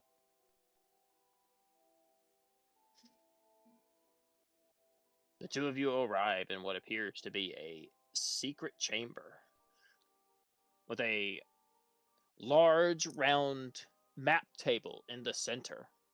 What appears to be depicting the continent sprawled out before it. You see every single country and every single route through the ocean, through land, sea, and air, all charted. It appears to have once been used as what you could guess maybe as a fighter, either a war planning table, or perhaps something for trade negotiations. But judging by just the sheer age of it, it has not been used in a very long time. That's why it's so dusty.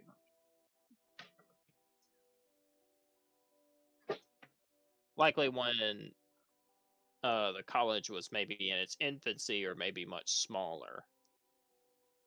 However, you do notice that on the table before you walked away, different areas and cities along the continental map are pinned.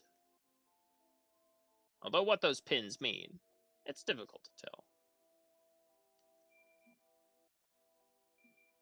However, standing in this position, your eyes spot something up here. Laying on a lonely pedestal is a single book.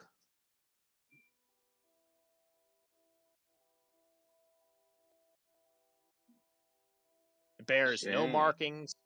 Well, it bears nothing but the single marking on its cover, yet no worded title.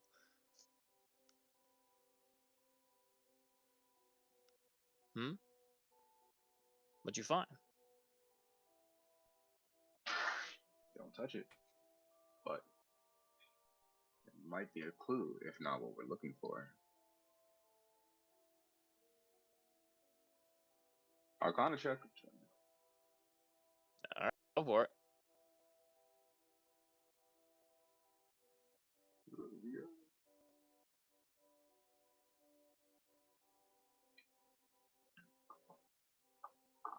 Oh.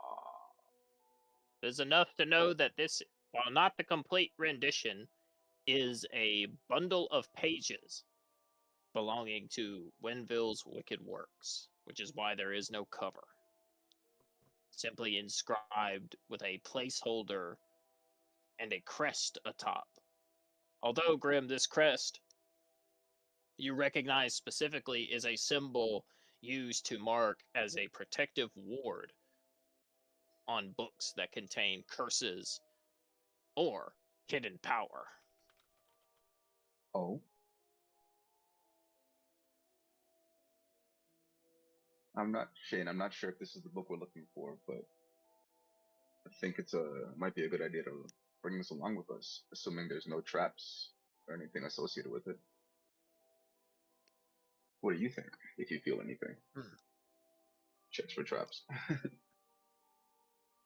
There are no physical traps, but it doesn't take a genius to realize that it is probably magically trapped somehow.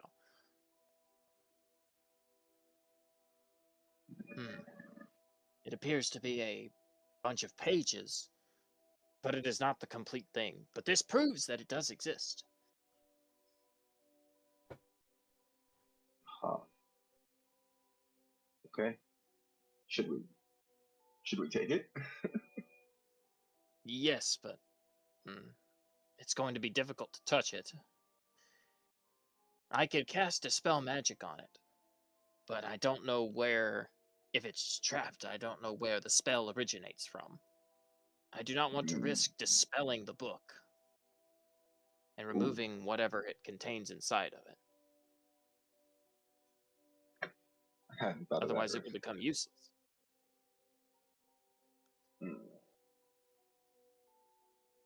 Looks around. Let me look around.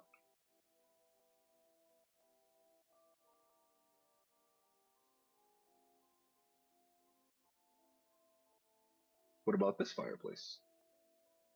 It's not always in the fireplace, Grim. However, make me a perception check. Or this red chair that's sitting at the head of the table? Perception check. Ooh. Pretty good, though. All right. You ready? Well, you don't see any obvious signs of traps or magical traps.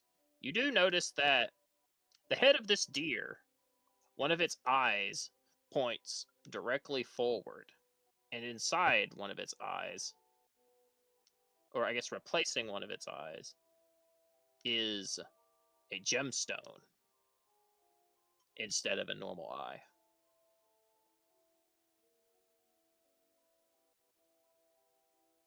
Well then.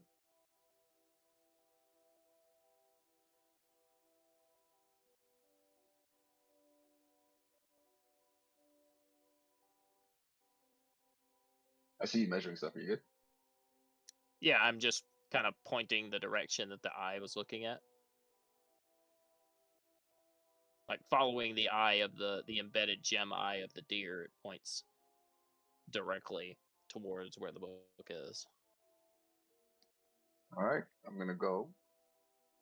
Let's see. I see an interesting shining object. I'm gonna grab it from the. Ooh, you know what, Shane? Come on over here.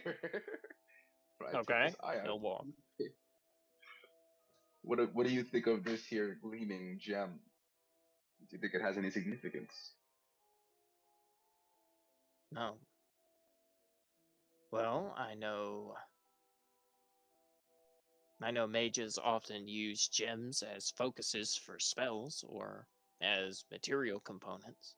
So if there's anything that's keeping the book imprisoned or keeping us from taking it, it's probably going to be something related to that. I could try to cast dispel magic on it, but I have a limited number of spells I can cast. But I'll give it a go. Do you have magical tracking or resonance? Maybe we could find if there's another gem, or we could find if there's any evidence or connection to the book. I could use detect magic, but it would take me 10 minutes if I didn't want to cast a spell, or cast it as a spell quickly. I'll try to dispel the gem. Would be faster.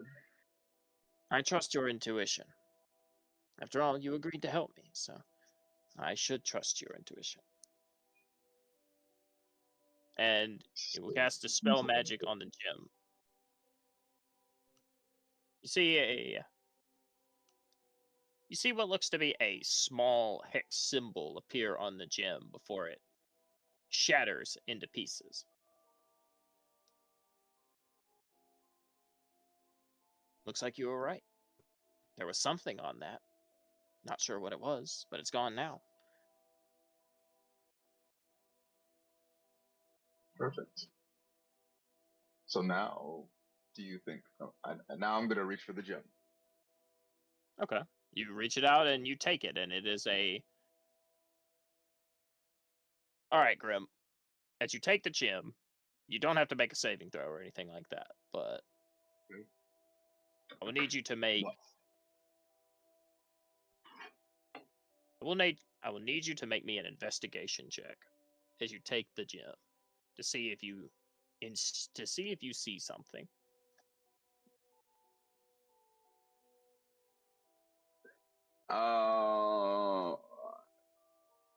I'm trying to see something here. Yeah, investigation Is check. it possible? So the configuration for my investigation check is set to my intelligence. Yeah.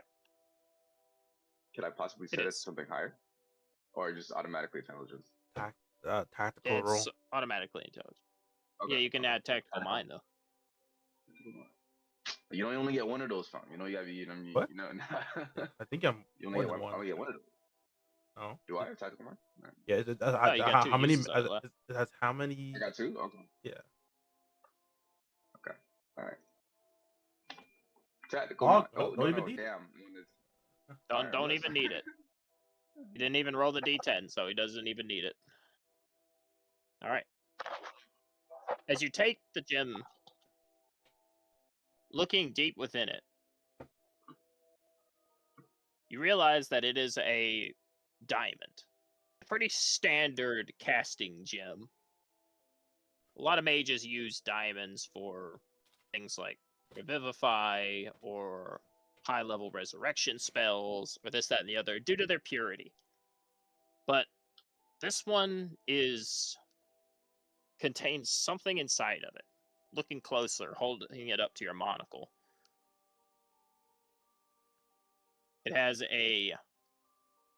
what appears to be almost like a black syrup interweaving within it, and cracks spanning out of it, as if it was trying to contain something.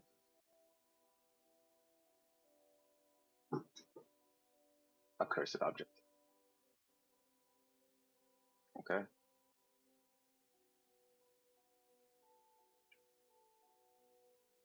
Here goes nothing. I'm gonna bring the gem near the book and see if there's any initial reaction. There is Shane.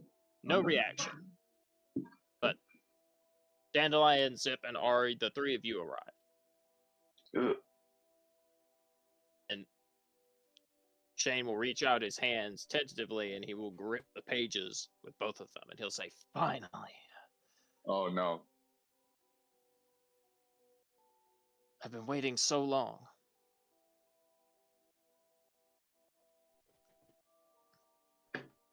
So long. So long for what exactly? Been waiting for my to gather some semblance of myself back together. Back together. Don't tell me. Okay, wait. Are you? What are you implying? Back together.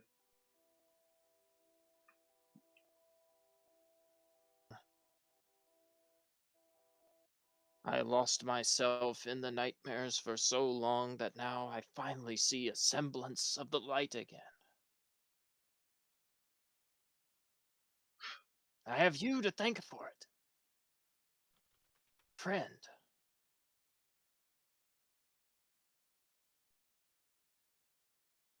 Is is Shane your only identity? A random question out of the blue. Oh, How did someone like you end up losing yourself? well, I guess it was an identity I took. But now that I stand here, I remember. I remember who once was Wenville. And are you Wenville? I am part of him. Oh boy, sure is a part of it. And the other part is in the book. I suppose a few parts of him are in the book. But Wenville cannot be fully reformed until the book comes back together once more. I understand. And so Shane or Wenville, what will you do now? Will you seek the remaining pages? Will you take the Yes, book from him? yes, I will continue to seek the remaining pages, but unfortunately, such a cursed tome comes at a great cost. These pages tore me asunder. They ripped my soul to shreds and took the limbs of my body and left all you see now. A shattered mind of a young man who can barely hold himself together. In order to reform myself, I need someone else to consume my nightmares.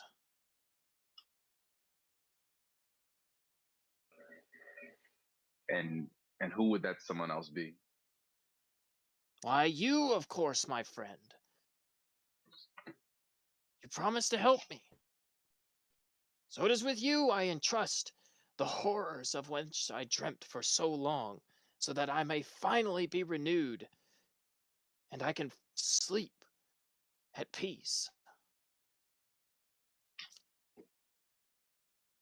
Pulls out my glaive. No, I'm kidding. I'm kidding. Why not? Actually, this is for plot. Cause in the whatchamacallit, in the bookstore outside the school, my young Uh, trickster man, he also requested that I find something related to Wenville's works, and I might be able to trade off or at least merge something. There might be, I don't know. I feel there's a whole next like adventure, unless you want me to box him.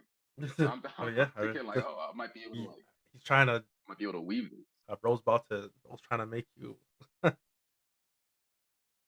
trying to not eviscerate you. I mean, if you want to try to take the pages from him, you can take the pages from him. I, I mean, you found them, Grim. I did. You found them. What if I make a deal with him? See if we make a deal. Hmm. What deal could you Maybe. possibly offer me besides my life back? A life I was denied since birth. Uh, give me the pages. I will restore the book and free you from your curse without taking on the nightmares myself. I know of another great power that could provide us some assistance. You want me just to hand over my life's work to you? Are you foolish? That is such a preposterous proposition.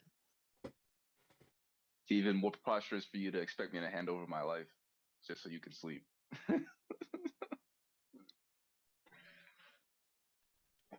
You do not know my pain. You do not know what it is like to be a child, to have your innocence stripped away by the horrors I've seen every night. And stealing another will not grant you peace. It will just become an endless cycle of jumping from place to place. But I can free you completely from the curse if you'll hand me the pages. You trusted me this far. Why not see how far I can take you? Give me a persuasion check at disadvantage. God, at disadvantage. Damn. Can I tactical mind that right there? Let me see. Yes, you can. That, Alright, let's do that. I think you also have inspiration, so I do have inspiration.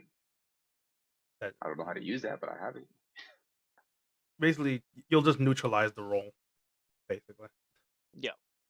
Basically, Oh, yeah. If you use your inspiration, it's just a single roll instead of two rolls, and you take the lowest. is that a button somewhere? No, you can just roll once. Oh, I see. Okay, right. The little star that I gained from earlier. All right. Yes, you can click it. You can My click the little persuasion's star. so it's at disadvantage, but I get a plus. Damn, I supposed to a plus D10 on it though. Rip. Yeah. Well, technically that's So- actually. Don't I? Damn. So what do I I do? mean, I roll it down. technically it's not. It wouldn't take the deny. lower, but Did like, you I think- want to inspiration? Let's break it down sure. one by one. Did you want to inspiration? Okay, sure. So, let's sure. Why not? Let's sure. Okay, well then we'll remove the 3, and your first roll was a 15. So -1 is 14. And then you said you wanted a tactical mind. Yes. Now click your tactical mind. Click the bonus, and roll that. just get a 10. What do you mean Get click it the bonus? through? Like go to In the chat. Okay. Yeah, see above it in the chat, it says bonus there. Just click that. Damn, I don't see. Wait, what is that? That's your tactical mind. I did it. Yes. Thank you. Yes, I see that game master. Yeah. I'm looking at the actual like screen chat. Like on the Foundry, unless you're referring to like a different chat. If you can't see it, that's weird. You should be able to. I can't. Yeah, I can't see it. It just says enter message, and I don't see anything else there. Oh, the Interesting. very top bubble where it says chat messages in the square. Oh yeah. Oh, okay. Tactical. Okay. Yeah. Okay. Do you want to roll your tactical mind, I thought you just. or do you want to keep the 5? I did, but I'm asking you now that you can get to it yourself. Okay, If now- you wanted to roll it, okay. or if you wanted to keep what with I the rolled. bonus? I'll roll it. Yeah. Okay. The bonus. Sure. So that's what I'm saying. All right. Well. 18. Once again. Unfortunately, while you were close, an 18 is not enough in this case. This was a difficult skill check. It was a DC 20. Very Okay. high, because this is his life's work. And now that he's starting to remember it, he's a little bit hesitant to give it to you. But rather than attack you, he will just kind of clutch it closer. No, I cannot give it to you. I want to believe you, but my work holds such power. It holds the things that haunted me night after night within its pages. And I know that there is always a chance you could simply abscond with it and leave me to my fate. You're not close enough. To Arceus Or just throw it. You weren't close. If you're like right beside him. Actually, well, that's only for Sorry, I was saving. just It's only for looking saving at the throws. stuff. It's only for saving throws anyway. So wouldn't.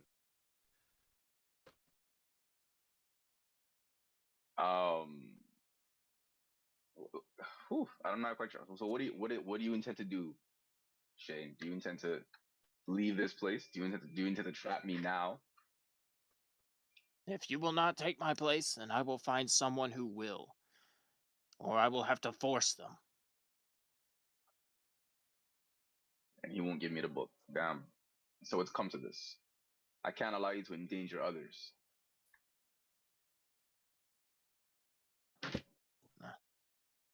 Then I guess it has come to this. I thought we were friends. Friends keep each other on the right track, and you're falling off the beaten path. I'll ask you one last time, Shane. As my friend, will you let me help you? Will you give me the book? I will give you the book. He will hold it out, and he will open the pages.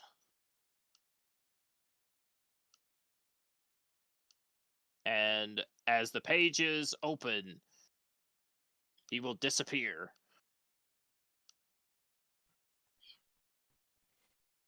And in his place, something emerges from within the depths of the spine. Something grotesque.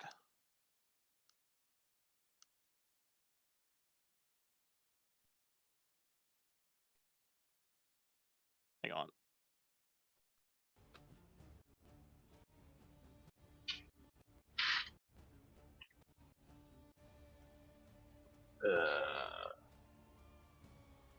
Oh no! What a lovely name.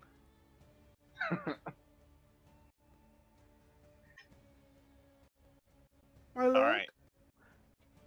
Is this what's inside of Shane's nightmare? Yes. Don't worry, Shane. One of them. I'll free you. Draws glaive. Oh, okay. I saw that. No, you didn't. What You didn't see the shit. heck? Alright. Initiative. Rufus, you will join initiative next round. Damn it. Alright. Holding a permanent state of shock. You guys, what are you gentlemen doing here? You followed me. Yeah. I feel like there are more Yeah. pressing matters. Rufus woke us up, but he kind of got caught.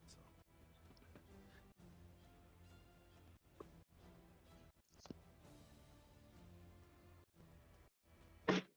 Ooh, Well, that's pretty beefy. Oh boy. Okay. Damn, that's crazy. All right, well.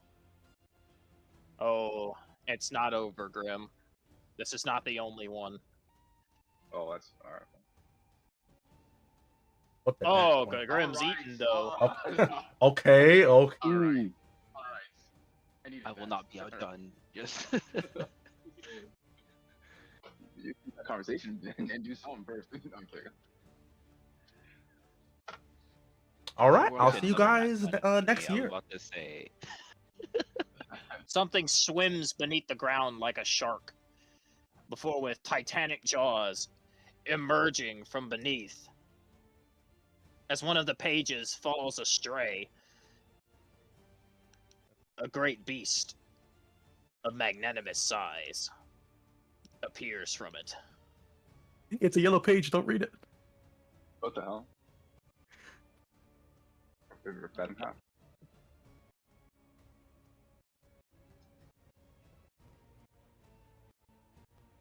I'm out of position.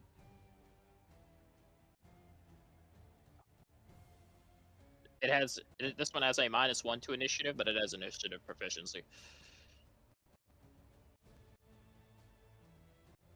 Could I at least have pre-casted Shillelagh upon seeing that shit spawn out? At least. You know what? Sure. Yeah. You also have an You are inspiration zip. You uncomfortable. can just zip. You Oh. could just re-roll your initiative Sure, I could, but like, I don't know. if you really wanted to. Here, Inspiration. I'll roll for you, R. You know what? Okay, yeah. Sure.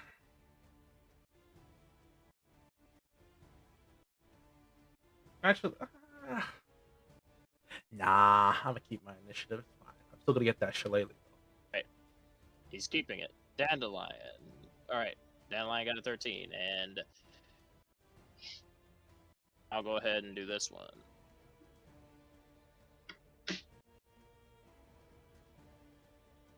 This is also initiative proficiency.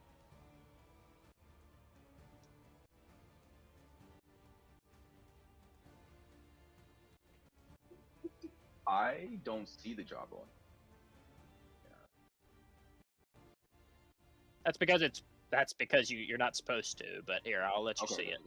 No, it's cool. I just want to make sure. It wasn't just me. I definitely I saw the full picture. That's why I'm asking. That's why He spawns it on top of you. on top of me. It's down But I there. already have jobs. Oh no.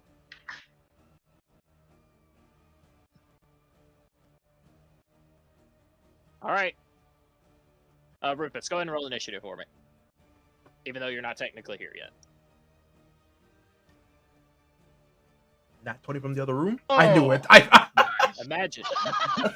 What do you mean imagine? It's right there. Rufus from the other room's like, I sense danger. My friends are in trouble. Danger, you say? Ah, that is an excellent highlighted version. Or an excellent highlighted subject. We haven't even Let us been to take the D I will- section yet. I will take you. We will reach the D section soon. Do not get overzealous, young student. Pause. Grim, your turn. Yes, sir. All right, let's do this. All right. Okay. So I'm gonna look back. It seems you gentlemen have decided to join me tonight. Please stop calling me gentleman. Oh, I'm sorry. I'm gentlewoman. I apologize. I apologize. Remember you had Miss 10 feet. Dandelion, did you have any? What? Remember you have reach. Did I have anyone? You're right. I was gonna see if you had any. I'll just do a strategy meeting real quick, but it's not good.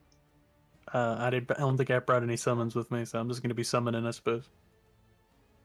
I do have. Oh, you always have your lamb. You always have the lamb. That was just kind of Yes, I do. always with you. Lamb to me. No. No.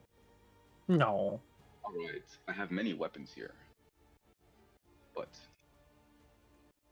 I have 10 foot of reach, I believe. Yes.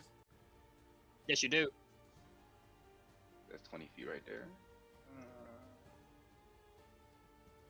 All right. Well, I will start off by within 10 feet. So 1, 2, 10 feet right here. This is 10 feet. Yep. And then I'm gonna booming blade him. Okay. Ba-boom.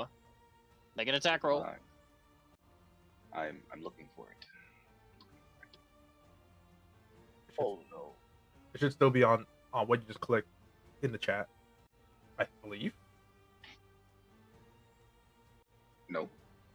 For booming blade? No. No, well, it's a normal attack roll, so you could just swing normally. Oh, okay. So I can just attack. Hey. That's unfortunate. Oh wow. I was so close. Unfortunately. Ooh, that misses. Yeah. Well. Well, you have extra attack. But you have I extra missed. attack. Again. Yep. Fighter you can attack champ. again, because you have extra attack. Can I booming blade him again or no? Let's see here. Attack. Attack again. Booming Blade's effect only applies once, so yeah, you could if you. Pretty sure you could. I was saying because I missed. So hey, let's go ahead Yeah. and do it again. Hey. All right. Well, that hits him. Yeah. Booming blade 2. And then I'm gonna back away to my teammates here. Roll any damage. Oh, as you try to back away, he's going to make an attack roll on you. Oh, he's got reach as well. I'm guessing. What kind of reach does he Yeah, have? He's got reach as well. he's got the reach that involves having 4 arms. He's got that necromorph build. He's fucking reaching. Wait, Yeah. wait, Actually, I even was if right, yeah. even if he has 4 arms, are they like attached onto each other to elongate his limbs? Like, what? What do you mean 4 arms? Fuck yeah. What? All right. And so Think that misses. 7. Any damage rollers? We Yep, dodgers. Any damage rollers? Just check and make Oh, sure. also, he has graze, so that first attack still does damage. Oh yeah, it does his proficiency bonus in damage, doesn't Yeah. it? I do have grades. So that first swing still Actually, does I can- proficiency, which is I think 3. Alright. He takes let's see. Oh well, he hasn't rolled damage. Grim hasn't rolled damage yet. Yeah. Oh, What to say? my bad. Grave Roll. stalks. So he takes Wow. Oh, that you still also have to roll for your. Oh, we would be Oh. rolling booming right now. You'd be rolling just yeah, you normal roll weapons booming damage. blade damage. My bad. All right, let me roll attack damage. Normal. Okay. There Wow. it is. Oh, okay, that hurts. Nice. That is a total of 17 damage off of 1 hit. Alright, Grim, as you slice into him, bits of the creature go flying. You quickly skirt away, but it doesn't appear like it is. It is very hurt. And you quickly back away as he tries to swipe at you with his multiple arms. I cannot use magic after I've attacked. Correct. I have to magic first, then second wind, and then attack. You have action. You mean action surge, yes.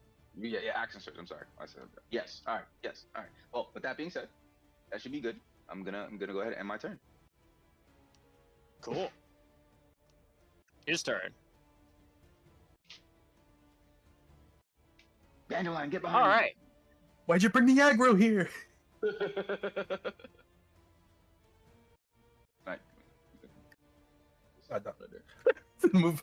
Just real quick. Nah. Get your ass back there. Get back to the coon formation for me. Actually, I was over there. All right. He will do. All right. I'm just gonna describe what he does. He will reach backward, or he'll reach upwards, and he will grip onto the 2 arms that are above his shoulders, and he will wrench down on them forcefully, and he will rip them off.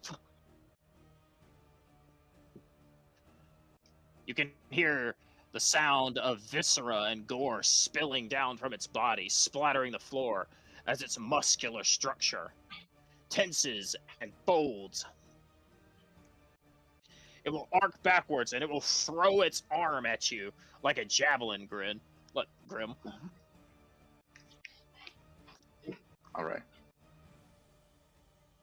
Alright. Well, Missing. He misses, but even despite missing, it does not need to hit you to take effect. Landing nearest enough, the arm lands to the ground harmlessly, inflicting no damage upon you. Yet as the arm lays there, it twitches and spasms before something begins to emerge. The arm begins to grow a body, and then Wow. more arms, and a head, and legs.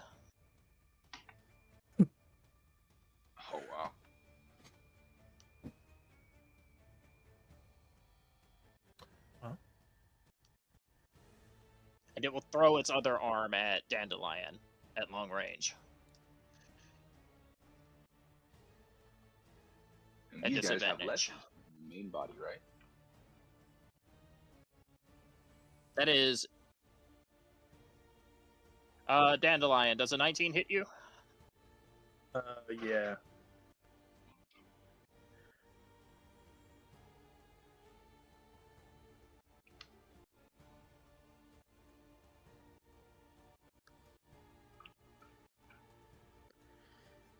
You take 14 damage as an arm flies forward,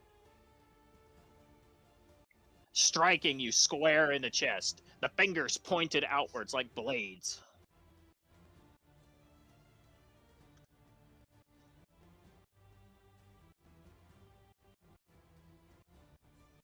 And just like that, just like the previous one,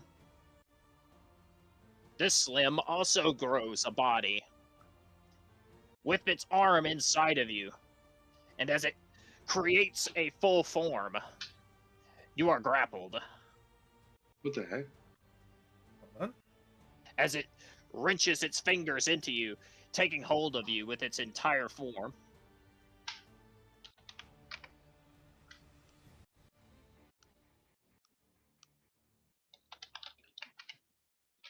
It is your turn, Dandelion. Yay! Yay! It's all my fault.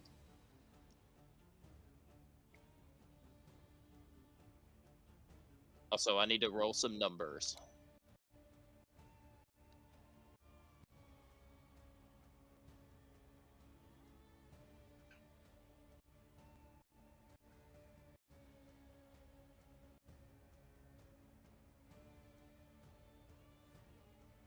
Alright, continue.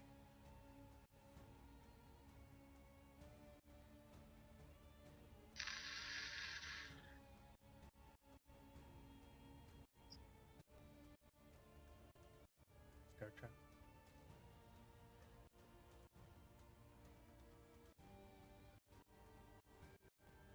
Well,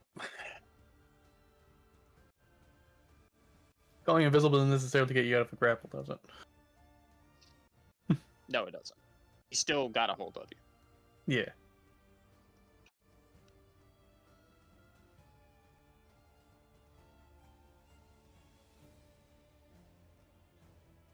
Well, fuck.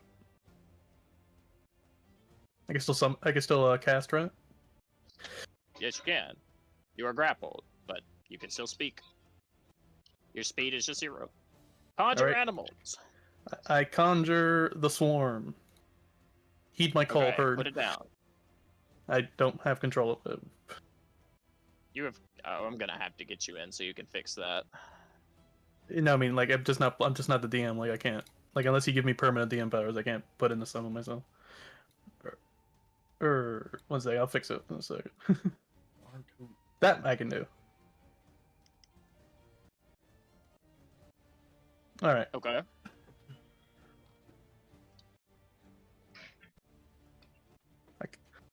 I call the swarm of the sheep. Beckon it forth. Then I'm gonna force the save. Hang on, I'll roll the save in a second.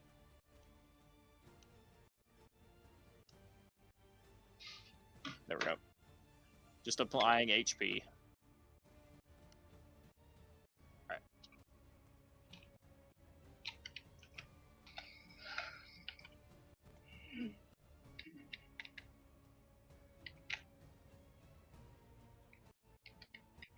Fail.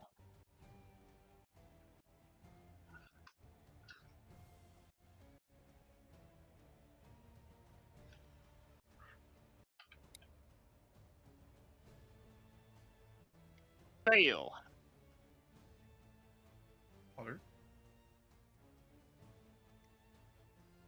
All right. Damage. And while I'm grappled, I can't move at all. Correct. Correct. Your speed is 0. All right. Unless you do So- something like Misty Step or this, that, and the other to get out of it. Yeah, just based on the wording, it says I can only move it when I move. So whatever. It's fine. I'll roll the damage.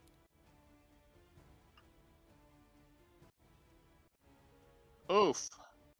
Okay. Damn. That kills both of them. All right. Solid. Circus As of I summon Doubt. the swarm of sheep that just run over them.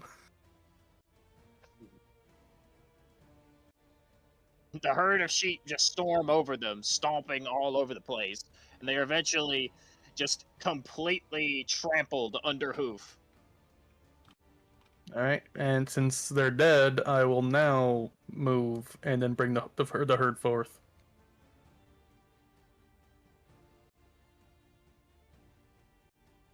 Okay, let me make a dex save.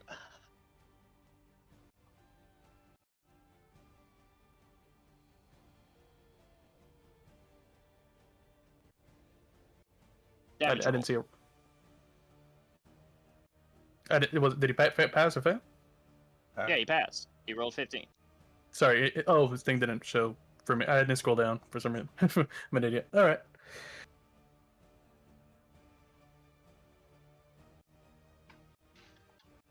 And that will end my turn. Oh, you got to roll damage again. He doesn't have half. Oh, it doesn't have half. Oh, okay. No, it does. It does high damage, but it doesn't do half damage. In fact, I'll just I'm gonna take a hidden step. Okay. Bonus action. Disappear. Yeah. I'll remove grapple from you also. Grapple. And rid of that. Alright. And little Ram will do the dodge action. Dodge action.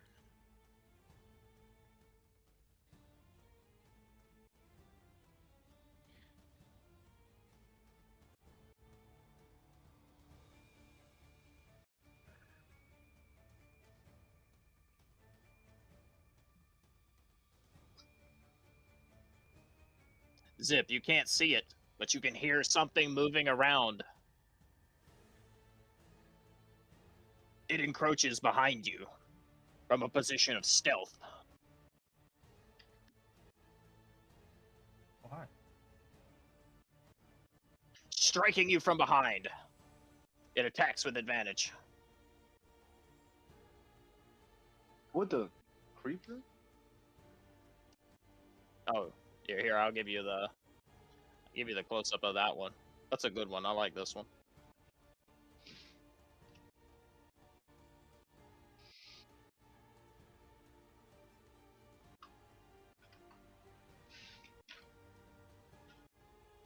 Me too, Wingo. Me too.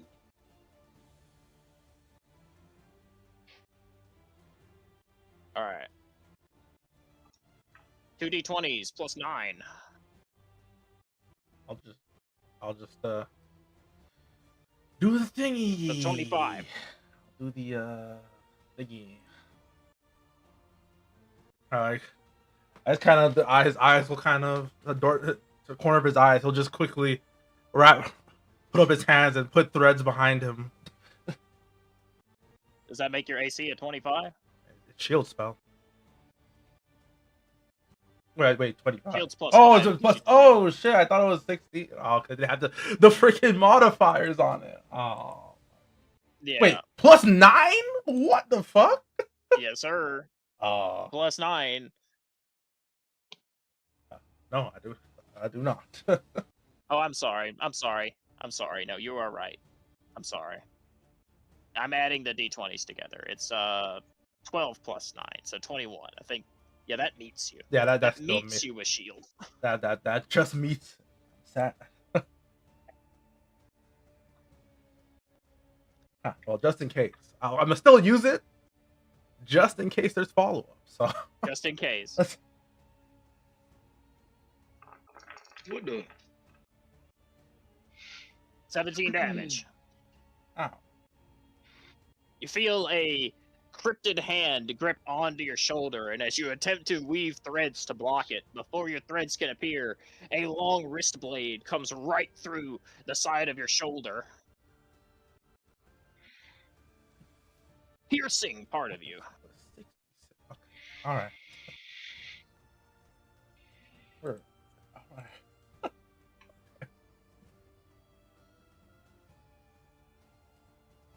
Also, because you have been attacked from stealth, you cannot take reactions. Oh well, already. Oh, okay. Well, I mean, you already used it, but Yeah. if you hadn't, you would not be able to use a reaction against the incisor. Okay. But you did just use it, so it doesn't matter. All right. All right, shifting to the side. He'll turn and attack Rufus. No, no. I'm not even in the room yet. Creeping this way, he will attempt to take a bite out of R's shoulder.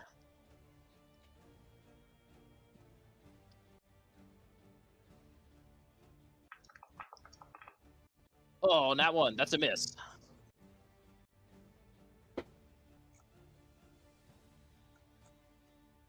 All right.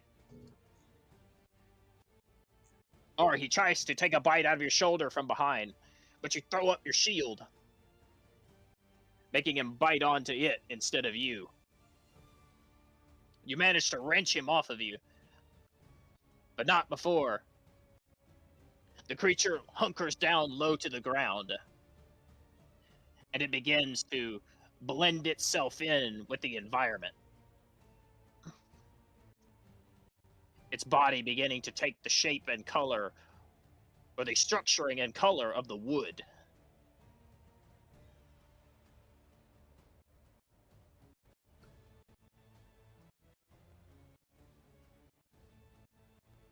It is your turn, R. Okay. Should I say a few things before I make my attack, or should I just attack? No, you can say whatever you want to. Talking is a free action. Oh. Perfect. Now I'm trying to think. I wake up because of this smell and now enter into this battle. Thank you, Rufus. Is it Rufus? For bringing me along to this. Now I can fight. I first cast Thunderwave because I can't see the monster around me to kind of blast it to see if it's close around. But you can see him. He's just dodging. But you can still cast Thunderwave and just make him take a save or suck. Please. Was Thunderwave AoE from him? If so, please. Let me see. It does. Yeah, it AoE's from him. Please. So it's like, he can do like that. He can cast like Thunderwave and then kind of aim it like around him. Okay, I thought it was like I thought it was right coming now. out front, like as in like AoE centered on him. I'll be like, oh no.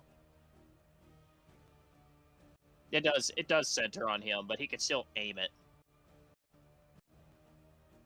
Before I do that, can I throw my axe not at it, but to kind of distract it?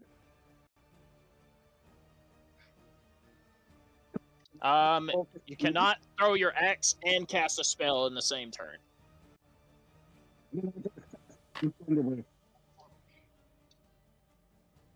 It's really up to you what you want to do. You can either attack it, in which case you'll have disadvantage. You can try throwing your axe. You'll have disadvantage. Just attacking it, you'll also have disadvantage. But if you want to cast Thunderwave, you'll force it to make a saving throw. That. Thunderwave? Yep. Okay. Since you're only aiming for the creature, it doesn't really matter where you aim it, because you can't hit everything in it. So you can just do that. And I'll have him make a con save.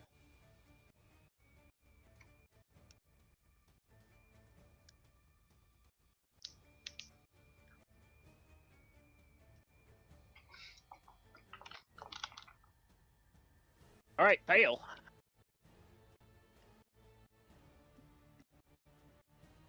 That does 2d8 damage. Damn.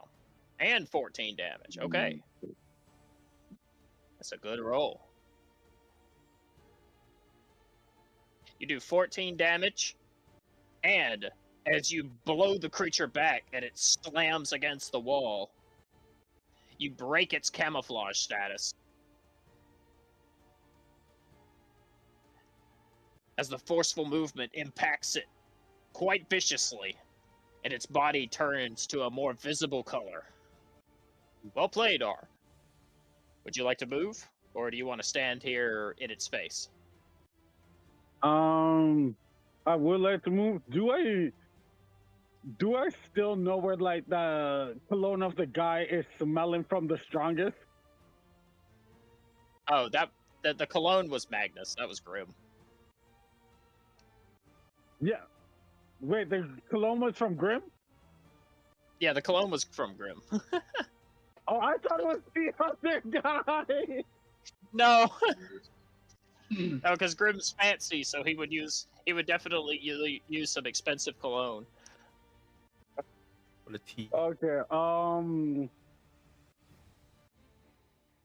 I back up as far as I can with my shield and axe at the ready, like to defend myself in case, if that's possible. Okay, where do you want to back up? What direction? Besides just backwards. Do you want to move towards somebody, or do you want to just go backwards? Backwards as far back as I can. Okay. You eat an opportunity attack. It's not pushed back? Oh, it did put. Well, he can't go anywhere. What? I guess he could. I guess RP wise, it could blow the statue Actually- away. Yeah. Wait, if anything, do I have, if I'm not mistaken,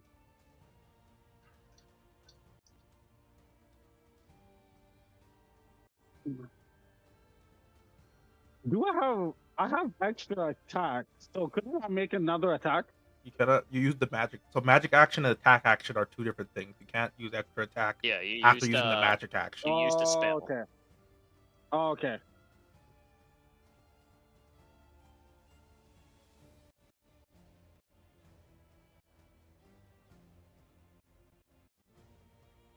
Let's see. This thing is wrong. 5, 10, 25, 30. There we go. You move backwards, raising your shield, trying to protect yourself from the encroaching jaws of the monster that you just blasted with Thunderwave.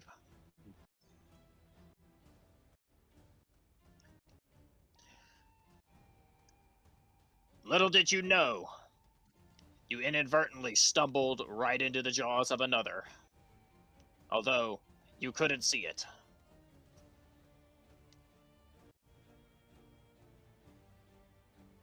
It comes up from beneath the floorboards, its massive incisors opening as you step right on it. All right, Art, you have walked into the incisors. Well, you've walked into the jawbone, and it has a feature called Open Jaws, where if you step on it while it's burrowed, it gets to attack you at advantage. Oh, wonderful.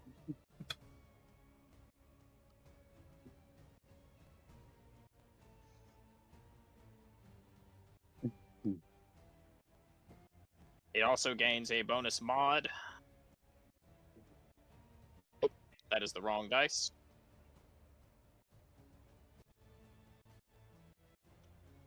There we go. All right. 17 hits you regardless, even without the modifier.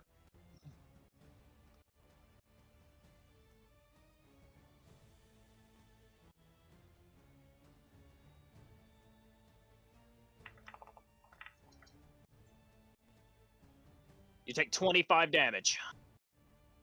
God damn. The creature's jaws smash right onto your leg. Your leg doesn't break, but man, does it hurt. As you feel the large teeth of the creature sink in deep. What in the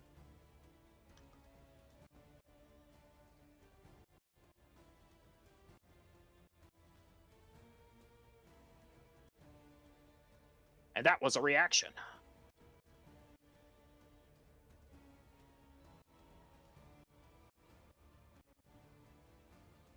All right. Let's have a little fun.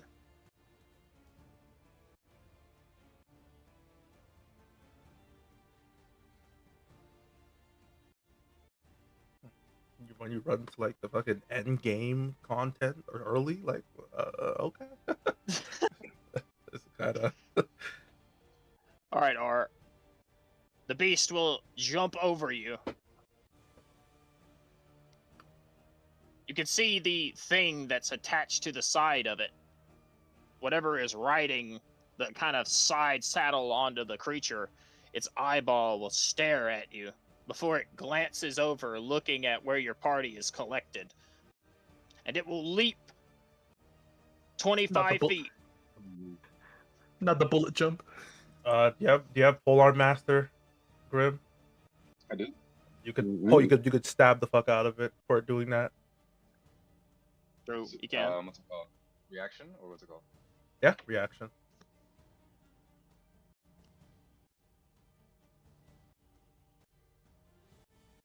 Where do I press that at? Oh, it's not something you press. You just make an attack roll. Oh, nice. All right. There we go. Also, you forgot Creating you forgot the bonus action on your turn for the other side of your polearm, but that's okay. And that. Make me an attack roll, Grim.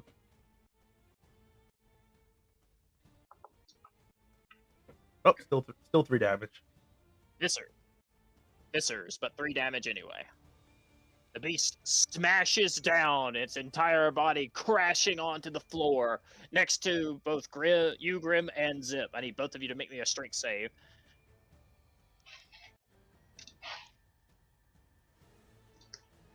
Alrighty.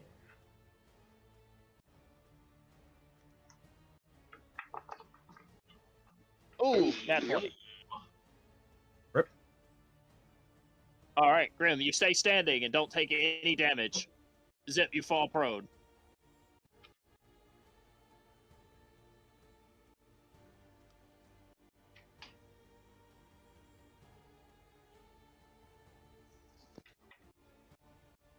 And you take 9 damage.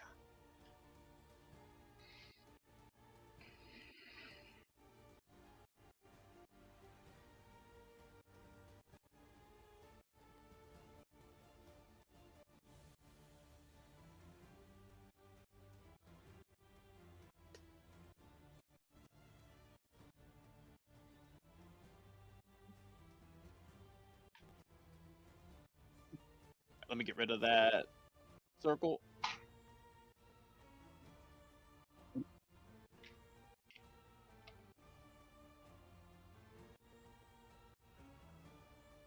the beast will burrow.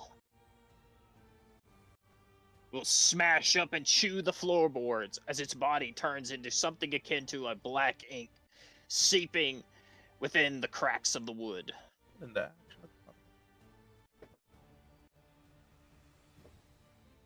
It will use its movement to burrow into the ground.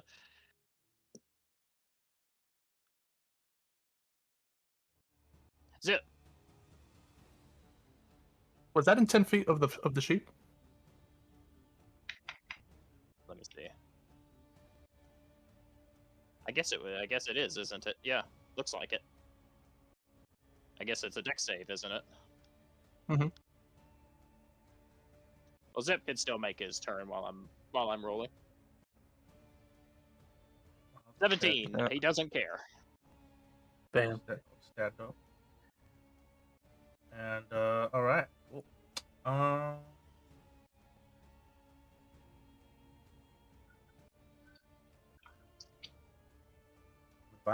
Divine favor. Well, I'm gonna stand up, so I'm not prone. And then I'm gonna just be like, all right, well, I just wait, I guess.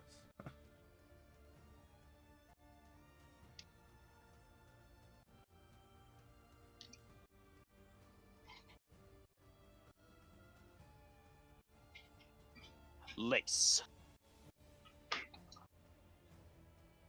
19. Who you attacking? The only thing I can see. Gotcha. All right, you smack him. You hit him with a threaded lace, slicing open its chest. You'll hear a screeching growl come from the creature.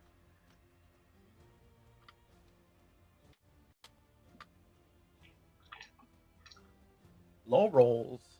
All right. Take damage. Yeah. I mean, that's yeah. See you. Hello, sheep. Got anything else? Nope. All right, he's arrived. Rufus, you finally break away from the lecture. You're like, my friends are in danger. I gotta go. And you show up. To your immediate right, you see something horribly ugly. The hell is that? And to your Look. and to your top left, past a bunch of sheep, you see something else that's horribly ugly. What? At a loss for words, he'll just raise his hands and summon his guns. Like, all right, fine. Let's do it. Since you don't have your stuff yet, pull up your sheet and pull up your subclass and make sure that you know what you're doing with your twin guns now. Yes, sir. You cast Wisp, you can spell that as a bonus action. On your right. All right, I'm casting Scorching Ray. Okay, who you shooting at? So I'm gonna do one on each of them for now, and then I'll figure out who I want to do the third one on. Okay. Fire! There's one. Alright. Hitting. That's on the main guy, the main body. And then, okay, the Limb Stealer, that's the first one. The second one will be on the Incisor. Okay. Oh, that's a miss. Probably missed. And then the third one will also be on the Incisor, noticing that the first one missed. Or the second one missed. Alright, hitting. Roll that damage. 2d6. Alright, 8.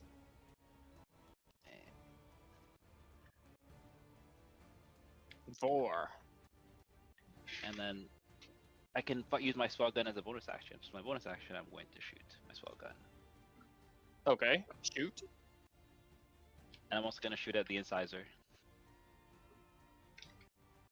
Stop bullying! He's just a stealthy guy. Damn it! Alright, missing.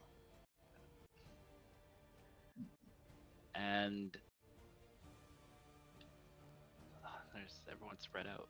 I'm gonna move 5, 10, and 15, 20. And I'll stand here.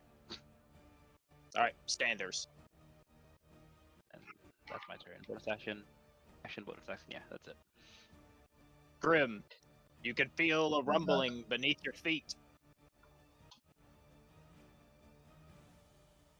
Something's hungry. He's gone. Damn. Well, you Can I roll? can see the hole that he dug down.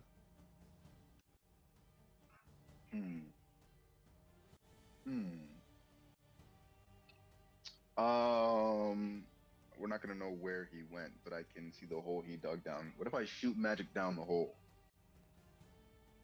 For the odds I Not the catch worst it? plan. Yes, yes. I don't want to destroy the ground that we're walking on, so nothing too crazy. Really quickly, I wanted to ask about guidance. In this situation, what can guidance do for me, right quick? Guidance is a spell that is a cantrip that helps with skill checks and saving throws. Okay. Oh. Don't need that. I don't think we need that right now. I think we're all good. I don't see Dandelion, but I think we're good. Guidance is just attack, ability check. I'm like right above you. Okay. Okay. Yeah, I think if you deselect your character, you'll see me maybe. No problem. Okay, so let's do a magic blast down the hole that he went to and see if we can get some hits on him. What do you want to cast? Magic Blast, please. Please. Eldritch Blast. No. Is there okay? Is there any chance of like the floor that we're fighting on being damaged anyway? Like, there's no chance of like collapsing. Like, Yeah, it could collapse. that, that's why I don't want to use Eldritch Blast. Uh, You could do Thunderclap. that is that's a good idea. Let's see here. You also have Earth Okay, awesome. Tremor. Dude. But he's underground. He can't be prone. Yeah, he can't be prone, but you can make the you can cave the ground in on him, collapse the floor atop him. Earth Tremor is, I think it's a radius of,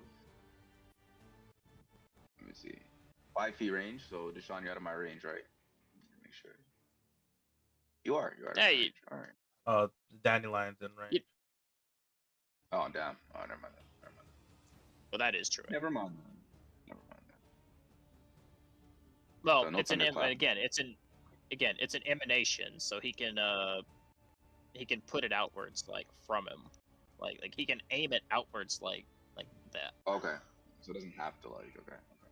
Yeah, it doesn't like it's not like it doesn't come out and spread like around you. It's like it's an emanation. You can point it in a direction. It just starts at Okay. you. Different strategy. It's a fiend, right? Yes, it is. All right. Well, actually, no, the it's an shield- aberration. It's not actually Aw, a fiend. damn. It's an aberration. All right. Fiends are like demons. Yeah. These So guys are they're not- aberrations. Yeah, they're not undead or fiends. Okay. I understand. Dandelion, would it be fair to assume that the fiend over there on the right side, you have that handled, or should I just in case bring that to an end right now? I have no telling if it's going to be duplicating more, but I think I'm going to be able to put it into a tight space when it comes my turn. But just to reiterate, between my turn and your turn is its turn, so I don't know what's going to do to you or Zip or so anything. probably smart. Just finish So that off. I'll try to attack Okay, him, like, but you do you. How much? The real question is how much HP does it have left? Because I boxed it earlier. It is not bloodied. Oh, that. So it's still got some life on it. Okay, in that case, I'm gonna Earth Tremor outward and cave in my big alligator friend enemy. Okay. Now Earth Tremor.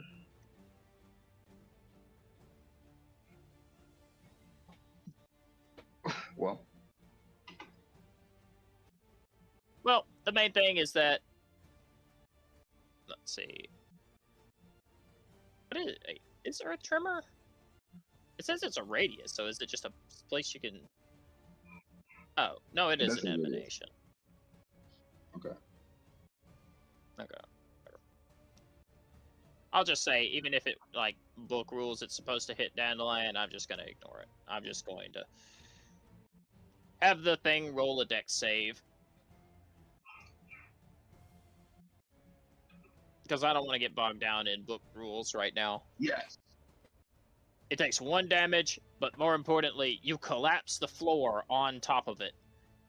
And the floor falls 10 feet, dealing an additional 1d6 per 10 feet it falls. It's only 10 feet it's only 15 feet below the ground, so it takes 4 damage total, but you cave the floor in, making it difficult for it to climb back out. All good. All right, Grim, you have disabled it. You've disabled its reaction this turn, meaning it cannot do its open jaws, and it will have to surface without attacking. Next, I'm going to behind my young sheep friend over there. I cast my spell. I'm going to action surge. Oh no, I messed up because the sheet is on top of me, so now I can't. Now I can't click on my character. Here, I got you. There you go. There you go. Okay, okay, cool. Thank you. That's my movement, but it's fine. And now I'm going to action surge. I forgot where that's at, but use your man. I can find If it. you could stay within 5 feet of it, you could try to trap it for the next sheep round. Make sure, Okay, okay. make sure I'm gonna you. action surge, and then I'm gonna go ahead. Make sure you at. Cantrip. Oh wait. Go ahead, John. Are you using this? Oh yeah. Okay. Never mind. You go. Yeah. I'm gonna go ahead and I can cantrip. I don't have to use a normal attack. I can cantrip. So I can Eldritch Blast him from point blank range. You cannot because You could your just- action surge doesn't let you use could just magic swing your action. Say that again. I'm sorry. Action surge does not let you make a magic action. Okay, True. So I can. You can swing your weapon though. I can. Yes, I will. In fact. I will. In But fact. it will not be booming blade. That is Yeah, you cannot booming blade this, but you can swing your Yeah. weapon, All right. I will. My weapon. and you can bonus action hit him again. So you can attack twice and bonus action hit him with the pole. fog. All right, hitting him. You said attack twice. Hit him with the pole. Yeah. That'll be, yeah. Yep. So roll another attack. Hey. Okay. That Oh! one. I mean, this is just the butt. Roll another one. Oh no, that's Crit. extra. That's extra attack. Wait, It's my what? extra. Yeah. No, I thought that was the Yeah. butt of the pole arm. No, he's about to do that one. Wait, did he not just earth tremor? What's going on? No, he accidentally rolled booming blade. Oh, I did. No, I but- actually rolled booming blade. So yeah, Yeah. we can. And I did roll like a damage. Yeah, you accidentally was my rolled booming original- blade's damage. No. Yes, no, but then after that, like if you look in the chat, Yeah, I he rolled like a glaive attack. yeah, he rolled the first glaive attack already, the 20. The second one was the butt. Yeah. Yeah, and The Wait, nat 20 was the butt. that's not his extra attack though. The extra attack was the first one, the 20. Wait, sorry. Where Wait, did no, he attack first time? Okay, he Yeah, he did earth tremor. He action surge, swung his glaive, and now he's hitting with the butt. He already that the 20 is the first swing. But that 20 is the never butt. swung he didn't click. He didn't swing his blade before the action surge. No, Yeah. he did earth tremor. Yeah, action. It says Earth No, but Tremor. that's not how that works. Like action surge gives you a whole action. Attacking is an action, so he can attack, extra attack, then bonus action attack with his glaive. Like he doesn't have I to get one split more. it up. Like, yeah, he doesn't have to like. he Oh yeah, doesn't you have go. to Yeah, Earth yeah. Tremor You and go. then No, you go. do You go. extra- Yeah, you go.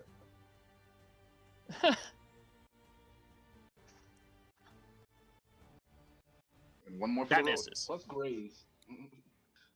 No, that's great. Yeah. All right. Plus graze. So roll your glaive damage on the first one. Double the dice on your second glaive attack. So roll 2d10s.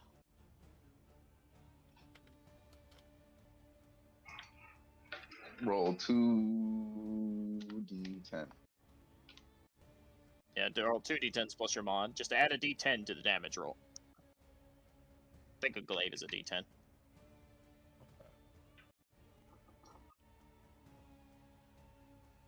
That did damage roll, brother. Damage roll. Not attack. Damage roll. Sorry. Yeah, click Was a click D10. damage and add a d10. Yes. There you go. Alright, 15. Now do a normal damage roll.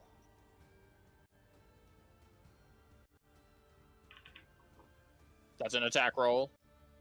God damn it.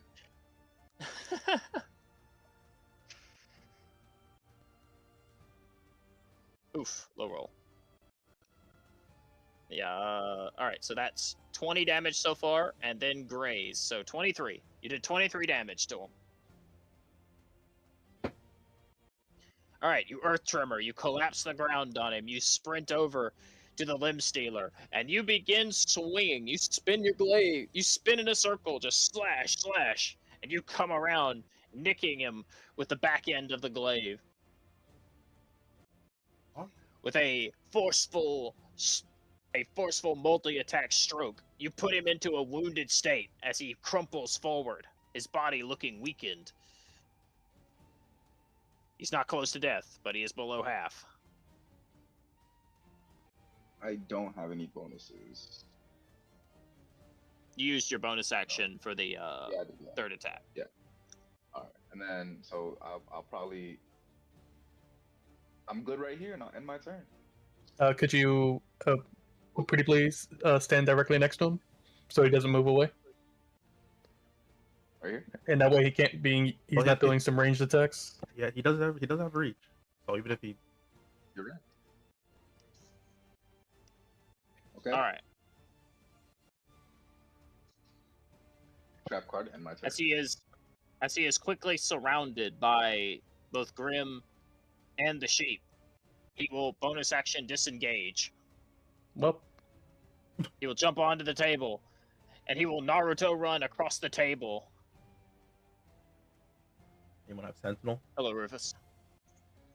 Hello, you. Actually, I he only has actually to go right here. Grimm's feat choice is Sentinel now, so I can judge.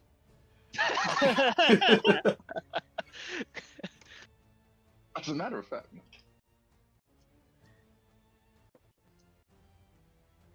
All right, Rufus. Thrusting out his claws, he will begin to attack you. Good luck. He's going to attack you once, or he's going to attack you twice. So treat both of these rolls at +8.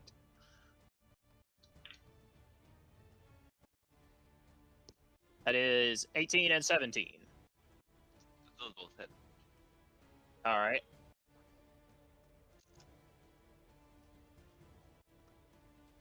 Because he hit you twice, I need you to make me 2 wisdom saving throws, please. is he in Paladin's aura?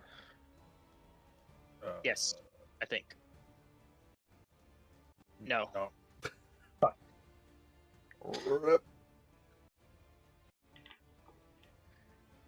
Fail. Any thingies? Oh, Where's that dragon chest rolls? Fail. any thingy magic? I could inspiration it, I guess.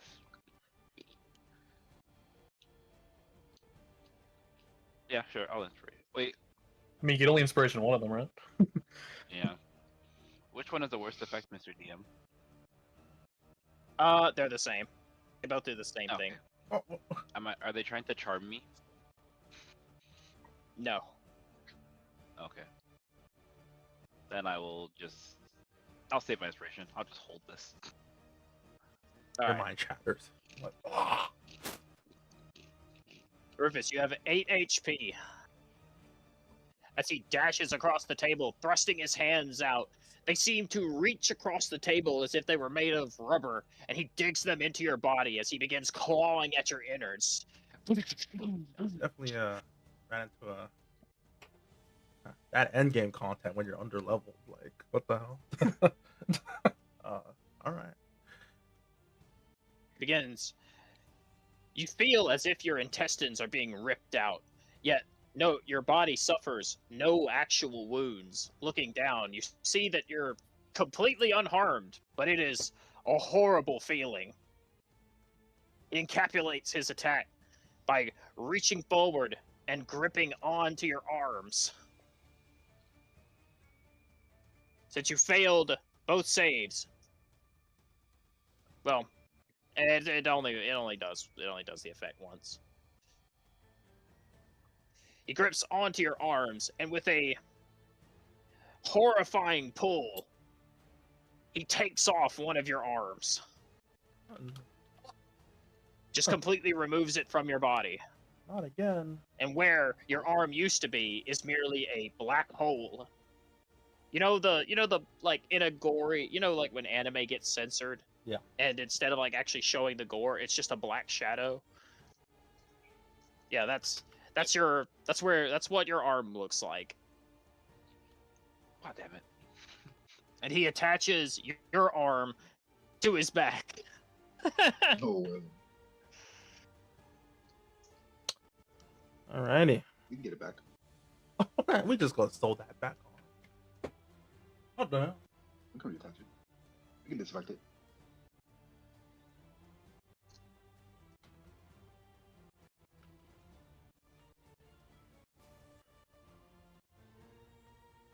Also, Rufus, you get the sense that now that he has a hold of your arm, he can cast your spells. Oh, what the heck? Well, that's problematic. My arm.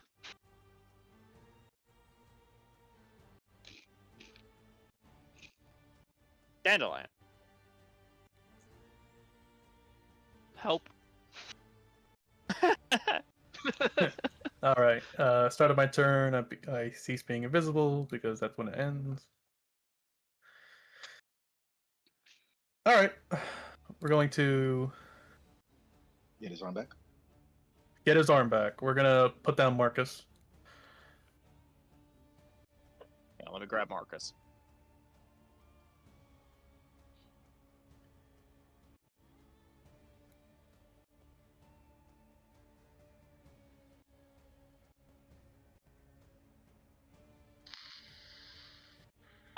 Both. Both Zip and Grim, since you, Rufus wasn't here, so I need both of you, my intelligence-based people, to make me...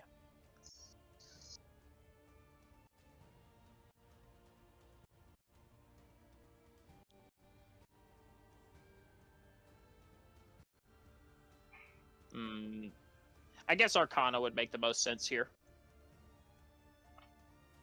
Arcana check. Yep. Sure. There's a sheep in my way. Both Zip and Grim. I need both of you to do it. Both of you have the opportunity to make this as my intelligence casters. I would give Rufus the opportunity as well, but he wasn't here because he was being lectured.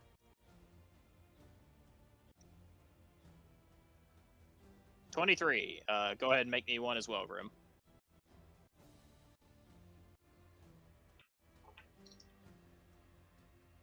$15. All right, Zip.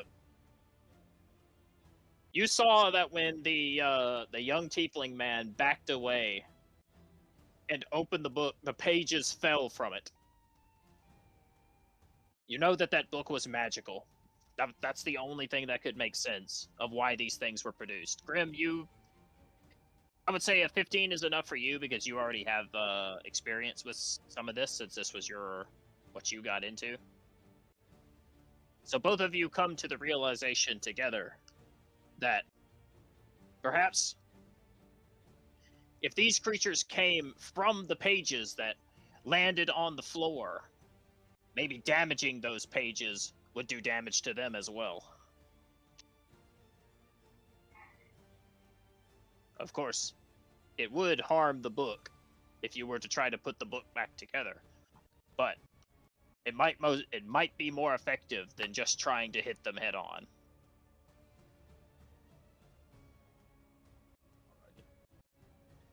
Think about that resale value, though. Unless he loses another arm, I'm gonna ask that you avoid doing that. All right, we're going to, before we do anything else, we're going to avoid doing that, as in like avoid damaging the pages. True, avoid damaging the pages. We're gonna put down everyone's favorite bear spirit. All right, bear spirit, my favorite. We're gonna put it pretty much in the middle. It's gonna cover fucking everyone, and I'm gonna go ahead and roll that bear through it, which everyone. So everyone's gonna get that as soon as I like the book. It's just gonna be 10. It's gonna be everyone's gonna get 10 temp. Thank God. 11, All right. you mean? Smile. 11, yeah, I forgot to update it. It's 11. Even. Yeah, go ahead and here. I'll go ahead and I'll be applying tip HP. Yo. All right. So while they're bearing through it, I'm gonna have Marcus go for the attack.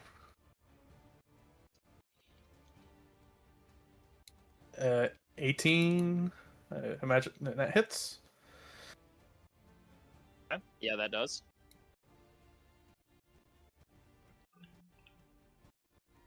All right, 9 damage.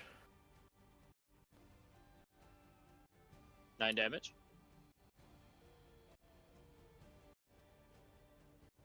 You never know. Worth a shot. Misses. And I'm gonna move 5 feet this way to drag the horde through the area. As soon as I can go through the fucking walls. 1 second. You can move up to 30 feet. It's just kind of stuck in everything. I gotta move myself to the side. Let's say there's no walls, so whatever difficulty it's having moving is just you bumping into stuff with it. Okay, if you could drag it down, that's fine. It's the beast that's burrowed. Oh, you see, there you go. I blame you. And is it within 10 feet of it? It doesn't need to be seen. No, it is. No, it's 15 feet burrowed. Crap. Oh well. I'm gonna go ahead and put down the spell so you can roll that save. All right.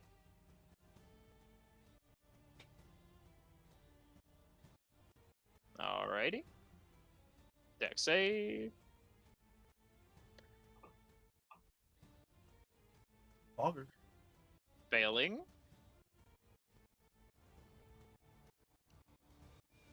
First dex save from the incisor. Imagine it's pretty dexy. It is very dexy. Well, doesn't even matter, really. So, gotta go roll for that damage for the arm guy. Okay. 19. Ow. That hurts. Juicy. He is hurt pretty bad. A decent set of attacks could put him under. All right, I moved right here because of the guy was in the way, so I was right here. I have 25 feet from before, so I'm just gonna move. I really can't go anywhere, can I? Off that. 5, 10, 5, 10.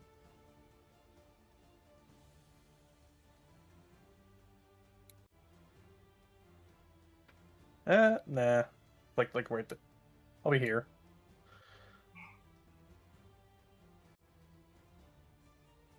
Alright, that'll end my turn.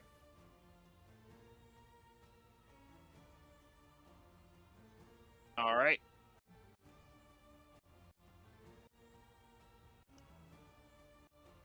The incisor will go next.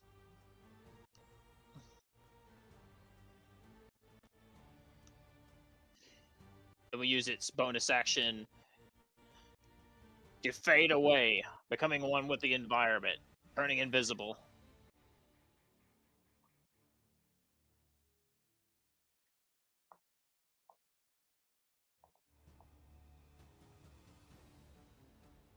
Spell sniper?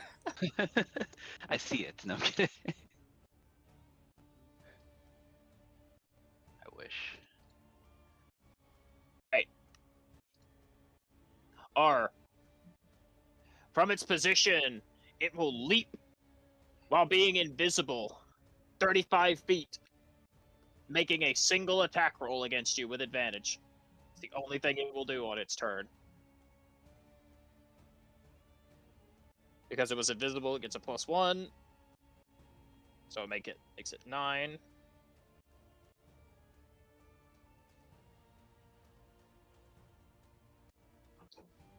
And then adding 9 to its highest roll.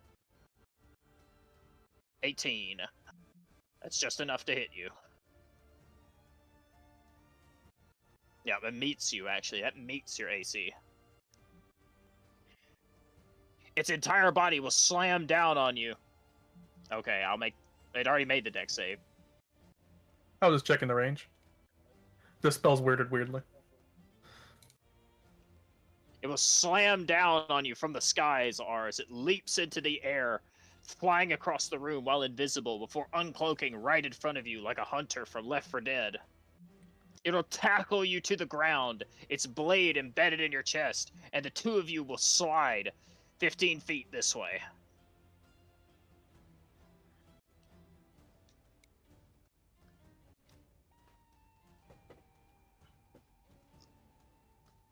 This is gonna hurt. Oh, never mind. Low roll. You take 11 damage. That eats your temp HP. That does not hurt as much as the first 66. That's for sure. True. Did not hurt as much as that jaw attack. But that requires some setup. However, the cost is that now that he's on top of you and you are impaled, you are prone and you are restrained. Yeah. Oh. Best action of calling him off. But the cost now is that he cannot move. He has to stay on top of you. Let's see, where is restraint? I know I have it somewhere.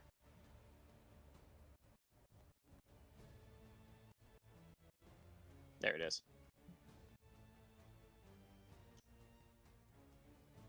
All right. Take 11 damage. It eats your temp HP. You're prone. You're restrained. And he cannot do anything else. He cannot cloak. He cannot dodge. And if he wants to move, he has to release you. It is your turn. The only things you can do is you can, because you're restrained, can't move, and any attack you make against him has disadvantage.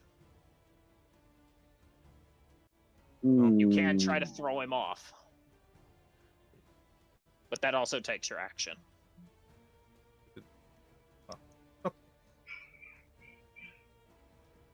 Oh.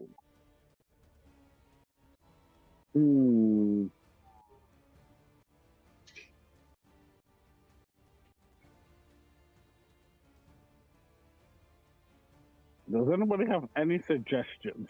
You can shove him off. You can do Thunder Wave again. True, you can do Thunder Wave. But you could shove him. That's not like an attack. Like, even if you're restrained, it still has to make a strength save. It's not like an attack roll. So you can gamble on that. And if you shove it off, then you're just automatically you're just not. Actually, because he has extra attack, he can shove twice. All right, yeah. If you really want to get off, and then you won't be able to do anything after. But if you get the first shove off, then fog. But if you don't, then rip. How's shove work again? Is it a save? It's a saving throw. Counts as an attack. Yeah, it's a saving throw. It's a strength save. And I can't use any of my weapons right now, right? You can, you just have disadvantage, which means you have to roll twice and take the lower roll. So you can still try to hit him, but you have disadvantage while you're restrained. He's basically tackled you to the floor and is in a deadlock with you. So you have to either get him off if you want to attack normally, or cast a spell to blow him off you, like Thunder Wave.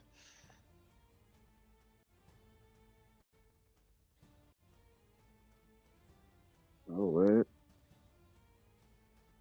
Thunder Wave, actually, no. You know what? Thunder Wave helped me a lot last time. So let's go with Thunder Wave again to blast him off. Okay.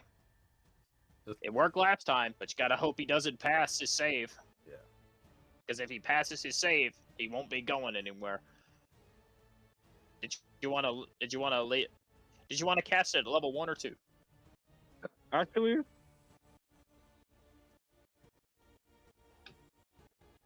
I will just, if I shove him off successfully, I can attack him after or no? Yeah. Yes, you can, but you have to get him on the first shove.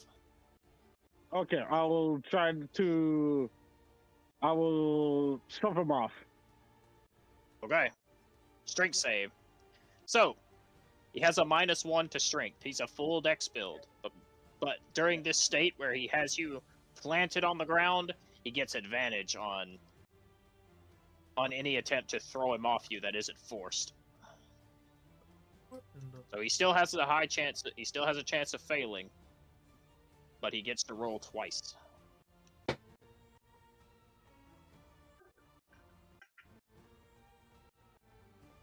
I think both of the. I think that still fails. Brewing. That's a 9 and a 5. Yeah. All right, R. Summoning forth that inner rage. You grab onto him, and you thrust with all your might, planting your shield against him. You push him off of you, Yo. and you free yourself. All right, do you want to stand? Now that you're not restrained anymore, you can just stand up. Yes. I just need to make sure that I have something. Yes, I'll do that. And You want to hit him? yeah. Ooh. No. Wait. Say if you want to hit him, you have extra attack. Just making sure what I have. And I will add, you can smite him. Not with my. I could. As long as you're not throwing it. Good. Yeah, as long as you're not throwing your axe. You can smite him. You can bring down the hammer. Yeah, that's exactly what I will do. Okay, that's perfect. That is perfect in my plan. All right, yeah. I'll use Thunderous Might with my axe and attack him. Got a hit. Okay. Okay. 23. Topple that. Like, Yeah, do you want to... I think topple is just a strength save, or it's a save, isn't it? con save. Con save? Gotcha. I could never remember. Alright, your axe does 7 damage. You smite him. Let's see. Oh, it's in your spell list. Forgot. There it is. You want to smite him at level 2? Hit him as hard as you can? Yep. Okay. I'm trying to kill me. He needs to die now.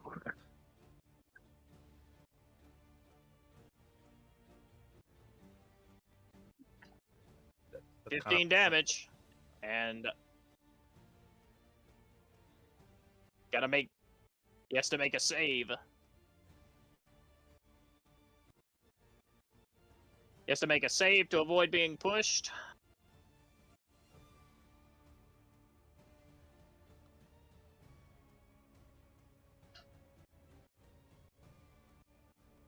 Which he fails. Hey. And a con save to avoid being toppled.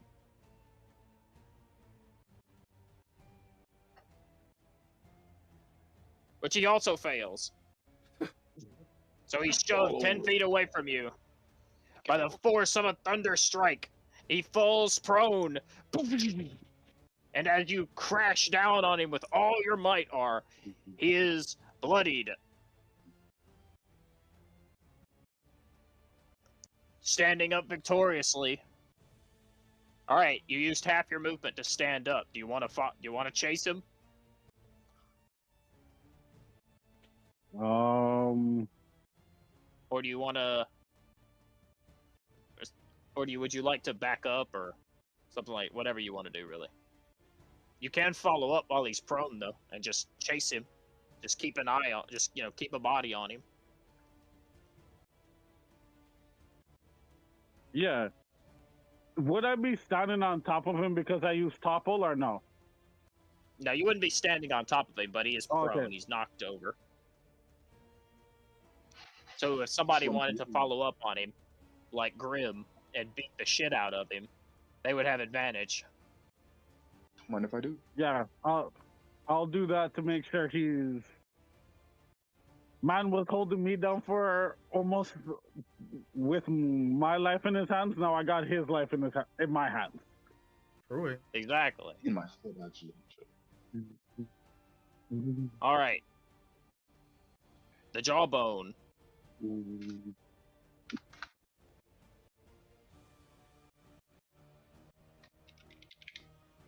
The jawbone will unable to do its reaction jaw attack due to having rubble fall on top of it. Will dig its way over here. And it will surface harmfully. Or harmlessly. However, it will still take a bite out of you, Zip. Oh.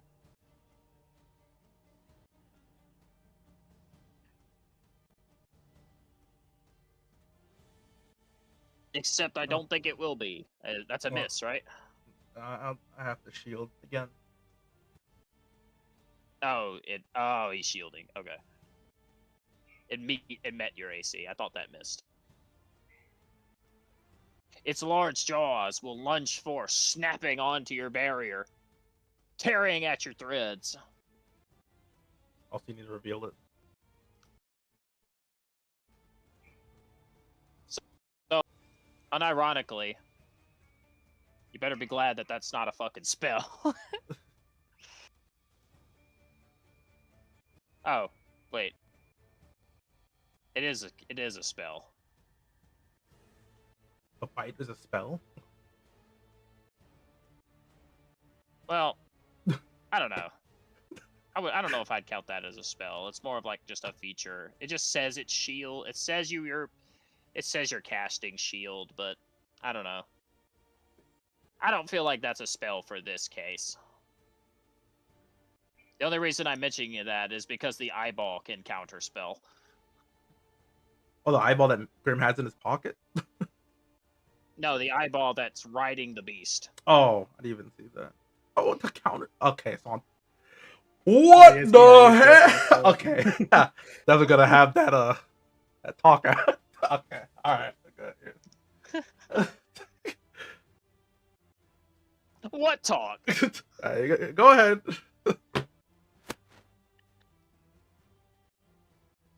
I was saying I don't know. I don't think that this counts as a. Nah, fuck it.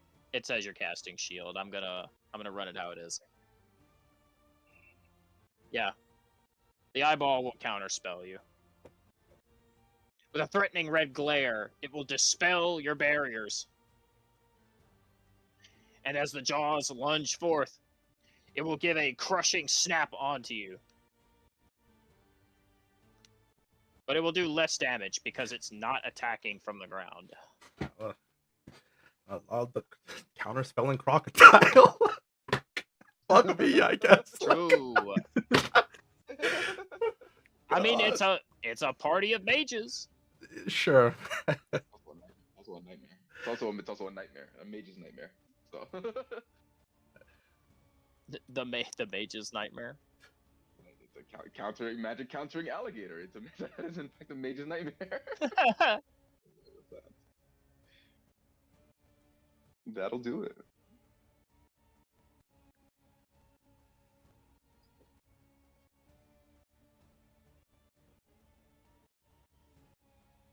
Alright, take 9 damage.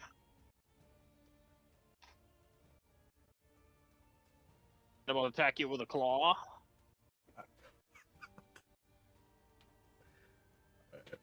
Oh, I'm sorry, I gotta add mod to that. It's 13 damage, and now it will attack you with a claw.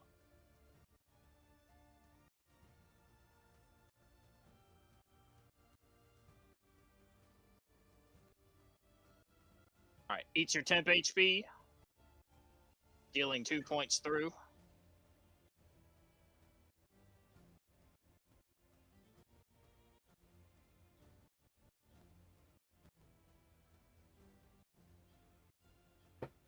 And then 13 damage after that. So don't know why I said 17. Leaving you at 7 HP.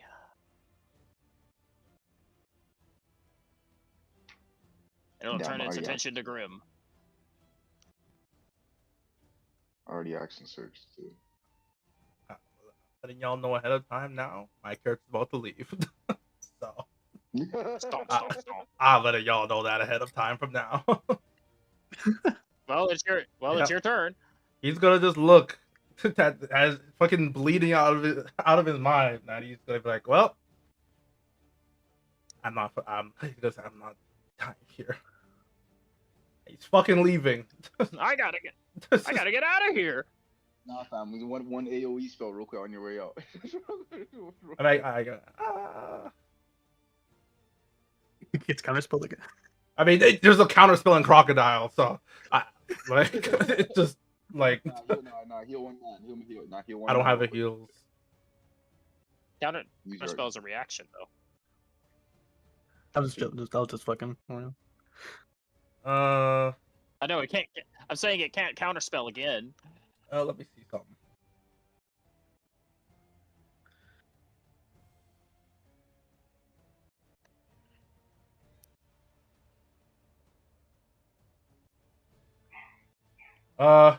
Okay. You go dash.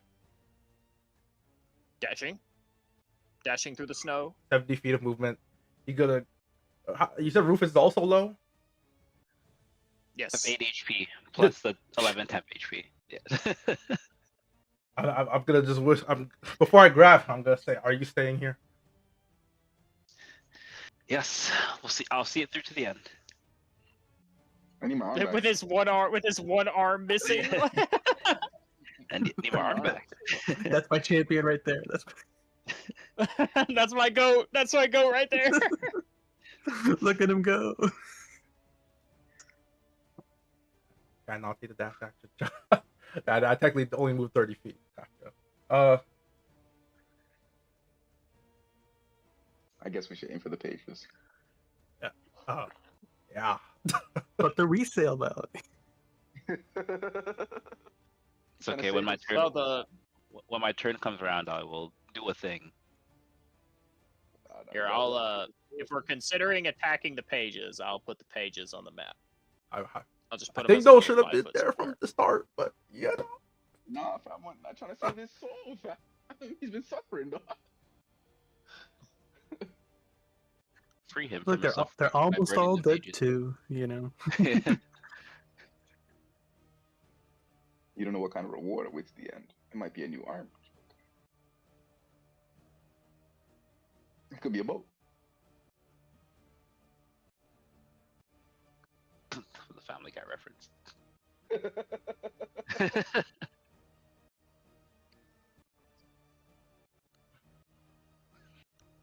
Let me see. Let's make do like a bright yellow. I think. Let's try that. Fuck it. Yeah. All right. Bruh. All right. Okay. Because I didn't move the full movement. Can I just not take the dash action? I'm only moved 30 feet. Yes. All right. Yeah. You can not take the dash. All right. This is just. Dandelion, do you have? Is that just a one-time temp HP thing, or is that something you could do again, or what's happening? That's the one-time thing, and I do not have the ability to give you any more healing because I don't have access to more spells apart from Conjuring and apart from Goodberry, I guess. You got lay on hands. Like, I don't have Lay on Hand. I mean, Bar does. Arda's. all right. Well, I mean,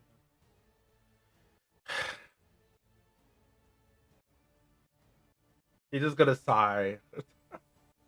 All right. That's fine.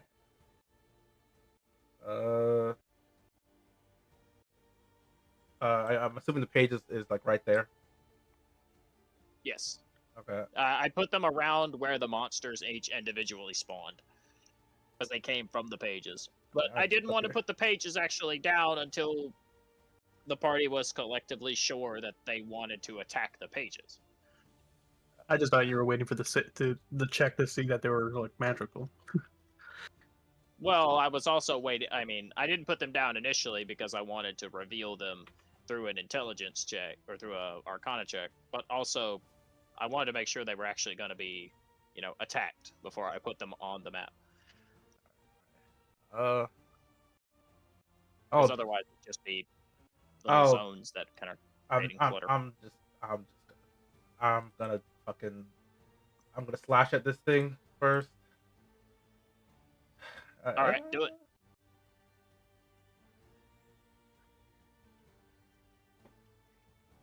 Attack roll. Nope. That hits it.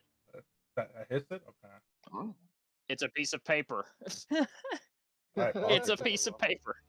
Alright, well, cool.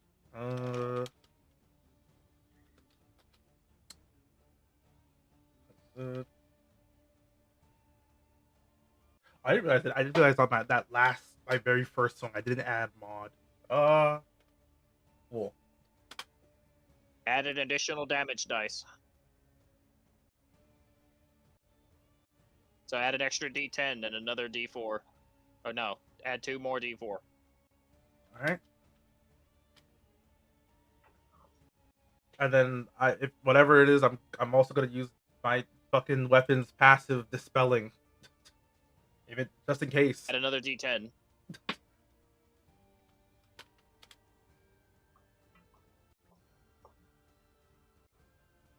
Okay, you do 19. You do 25 damage.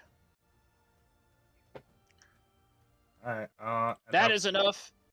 That is enough to kill the incisor as you lash down on the page, slicing it in half. The creature writhes along the ground, standing beneath R as its body begins to glow with an abhorrent yellow light. The creature will radiate this energy before it suddenly explodes.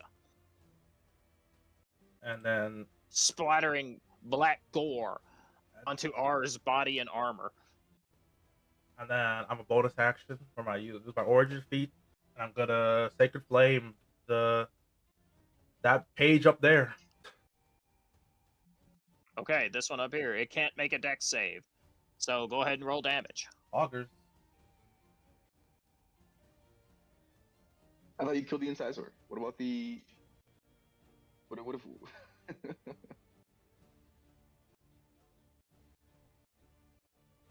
Low roll. Let's go.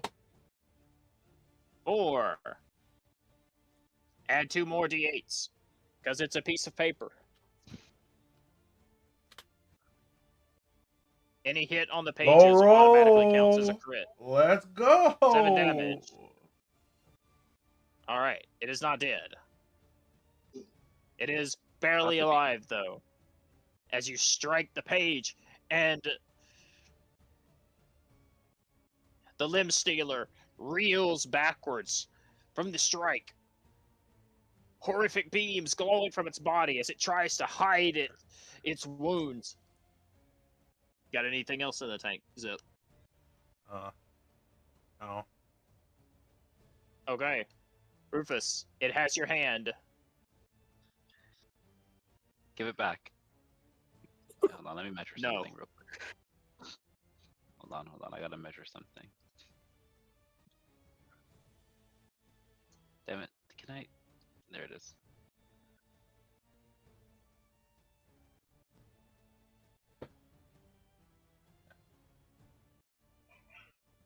Huh, okay. Fuck it.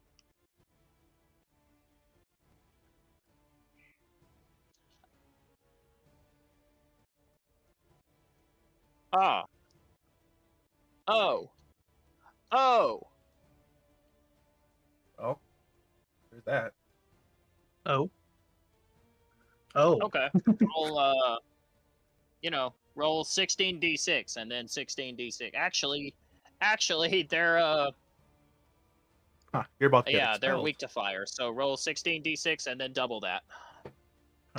Principal spawns in. Yeah, you're expelled. Huh, what the fuck are you doing? Calmly. Yeah, go ahead and just roll damage. And add a yes. That is a high. All right, that's Another an yeah, and another one. I don't think we're fixing that book, guys. Nah, fuck All all, right, that, that's fuck all that shit. We're about to die. Like, I don't fucking care about a book. What the fuck? All right. This page. Wait, hang on. This page gone as the limb stealer, much like the other one, burns up. Its body bursts into flames, not encumbered by a bright white light or a bright yellow light that emanates from it, but rather the searing fire engulfing it as its body is completely immolated and it falls over. It flails its arms, and as it crumples to the ground, Rufus, your arm falls off of its back and kind of crawls its way over to you using its fingers. What the freaking welcome thing? home. I'm gonna pick it up and just put it back on my arm. You It's equip normal your Tuesday. arm. You Week equip your Wednesday. arm back on, like just like in when Ethan reattaches his hand in Resident Evil 8, and just nothing's wrong. Your arm is perfectly normal once more. The fuck is he, a And- Lego minifigure? Yeah, basically. Rufus, you also realize that if as you reattach your arm, you also realize that on your turn, I would have asked you to make a Arcana, not an Arcana, an Intelligence saving throw, and had you passed, you would have realized it was just an illusion. True. It didn't actually steal your arm. That means you're not about to die. This whole thing's an illusion. Joke. However, with despite doing 98 damage, the jawbone is still alive. Barely. Oh, but it is still perfect. kicking. I have a bonus action. I'm gonna shoot at it with my gun. Go for it. Pop, pop, pop. Cast a spell, so use my bonus action. I will attack. Die. Okay. 23, easy. Go ahead, double your damage dice. Die. Oh, double it. You said. Okay. Double your Die. damage dice, yeah. 28, that'll do it. He had 125. Well, it's not exactly enough. He had 125 HP, but it's close enough. We'll just call it there. Because it's not his turn next. With a single shot, you fire a magic bullet right through the page. The beast gains a massive gaping hole through the side of its body as it suddenly shifts from the impact, falling over next to Grim, dead, as the music ends. Let's put out that fire and get the fuck out of here. Basically. And as you all panic and start to, realize, you tend to your injuries, and now you realize that it's time to, it's time to leave. You possibly overstayed a little bit. You are met by a face you would probably not wish to see. Sarah? Oh, okay. Well, Yep. we're expelled. That's great. Sure. And that is where we'll call the session. What are you talking about? I'm just generic female student. Oh, yeah, hang on. Let me fix that right quick. Pretty fucking sure his brother's gonna be like, yeah, he's just gonna Hey, he's got to look at you with his fucking true eye vision, like, all right, brother. like, innate true seeing, just like, all right, bro. Cut that shit. All right. Thank you all for joining me every week. Make my dream go live. Because without the players, I had no one to DM for, and I hope you all had a good time, and I hope you all enjoyed the first real combat of Hidden Between the Ghostlight. This was this is your first taste of what real danger is like, and I never said this campaign was going to be easy because there's few combats. The combats that do happen are going to be dangerous and potentially life-threatening. But this was just a taste of what is more to come. And I intend to have, little things like that in every combat. The monsters are going to be more out there and weird, and their abilities and the perspective of which you fight them is going to change. They're going to use different things to try to outmaneuver you, because against mages, it takes creatures that are a little bit more robust in their kit in order to outmaneuver those that can possess martial and magic. And with the power level you'll be scaling at, the threat needs to feel like it is appropriate. Especially since you're also in a place that's surrounded by high level magic users, so death is not always death. Since there's plenty of clerics that can just boom resurrect you on the spot. That aside, this is a taste of what is to come. There will be more monsters, there will be more mysteries, and I know you won't be joining us much more in the future, Grim. I hope you felt like this was a nice little send-off. I have more for your character next week, that we're just gonna kind of say goodbye to your character for the most part, except for those sessions that you can return. But I hope you enjoyed your experience actually, BTFOing stuff and hitting some creatures that are real for real damage. On that note, I will say that I don't have confirmation yet, so I'm hoping that I'll be able to join next week. I don't have I haven't gotten my full schedule yet, so it's still a little bit up in the Okay. air. But yeah, I just preemptively, in order to not last minute check out, I wanted to let you know. But um, no, that was lit. I was very much. I mean, I could see the chaos and how the chaos occurs. So, I mean, I'll probably I'll wait till we do our discussions and stuff like that. But no, I will definitely keep Mans updated in terms of when I am able or not able to. I'm hoping that I'll be able to join next week, but I'll confirm that beforehand. Yeah. I wanted to try to give you something memorable and try to help, get you to find the kind of the bigger story around the book and this, that, and the other before something happened and you got swept up in everything. Yeah, it's cool. It was nice to follow the quest line and see the results. So yeah, thanks, dog. All right. We'll do favorite, least favorite toy, since I know you're about to head out. Yes. Favorite with the interesting, I guess, boss battle. We'll call it. Felt like a boss battle. It's a boss battle. Yeah, it was a boss battle. Yeah. Getting everyone finally having picked their internships now. It's gonna be cool. I'm interested to see how that's gonna incorporate with like classes, internships, and how the day structure is gonna look now that we have that like all figured out. Another favorite, there were a lot of nat 20s this session. True, from like Grim. Yeah. So that was cool. It was sort of like a good, I guess a good send off if it was going to be a send off. I guess I found the book I'm looking for. Oh no, the guy who came with me was just him in disguise all along. Kind of felt like Lord As a Voldemort peep. from Harry Potter, but it was good. It was good. I A little just bit of that, yeah. I don't mean to interrupt. I just were we able to? We only burned one page. 3. Oh no. Oh no. Oh, Rufus casted fireball on the others. No, yeah. I eviscerated the rest of them. Yeah. There's one page and a half. We was about to. My man's was fearing death over there. So I mean, that was kind of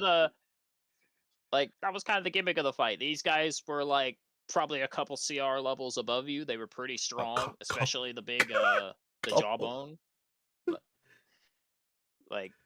But once you found out about the pages, they just die immediately, because if you attack the pages, I had always designed it to where once the pages were revealed, if you attack the pages, yeah, you destroy the pages, but also the monsters, if you hit the page, it's an automatic crit against them, and then the pages are also vulnerable to fire. So if you just fireball them, they're effectively taking ×4 damage.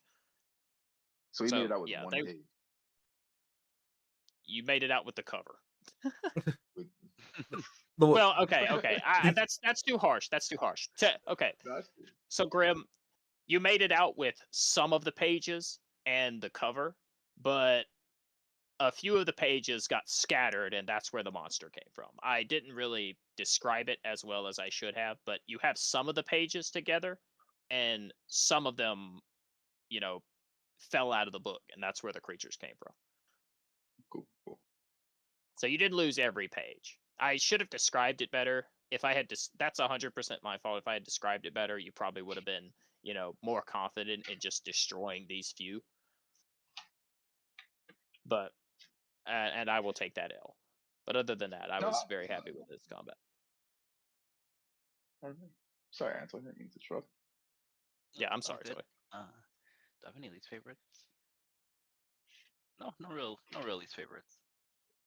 Well, other than the fact that I gotta run because it's late and we're going to Wonderland tomorrow. So. Oh, sweet. Sounds I guess good. today. Have fun, Toy. Am I gonna see you Nice. tomorrow? Yeah, so we're going in the morning, so I should be back by like 2 about to be at the exhausted. latest. He's gonna be in the fucking car when the Well, session starts. likely. Like. Hey guys. Yeah, I'll be there. fucking. Yeah, it's gonna sound like. Hey guys, we're still on the road. Morgan's driving. What? No, Morgan doesn't drive, so I will also be driving. No, the hell, she's gonna be holding the mic to his mouth. Microphone speaker style. Yeah, I'll be there tomorrow. All I'm thinking is being on a roller coaster doing the session. Oh my God. In the teacup spinning? In the teacup spinning with you on, man. Just the Omega wind. I roll. Like, what the fuck? Just yelling at it. Like, what the heck? Good take. All right, good night, guys. All right, we'll see you later, Toy. Later. Yeah. All right. Anybody else want to go? Do they have to leave? I don't have to leave, but I can go next. All right, Grim. Go ahead. Favorite was just the whole thing. That was good rolls.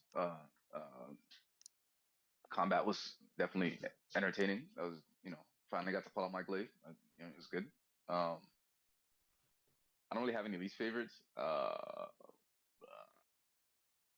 Maybe that we weren't able to collect. I would have liked to have seen what would have happened if we would have beaten them and gotten all the pages. Just to see how that would have affected the story. It's not really a least favorite. That's just what I mean. Again, I realize this probably happened maybe a little earlier than you would have planned for it too, as a result of out of consideration for myself. So I appreciate that. But yeah, no, overall good ass roll. I got to use my entire character, which was fun, and then coordinating with everybody is always a good little experience. So no, overall good shit. I have no complaints whatsoever. All right, glad you had a good time. Deserve. I'm glad you didn't feel like the monsters were unfair, because like they're kind of, their whole thing was that they are unfair, because I know they're strong, but like I gave them such a big weakness that I felt like making up for it would be, yeah, they're really strong and they do a lot of stuff. Makes sense.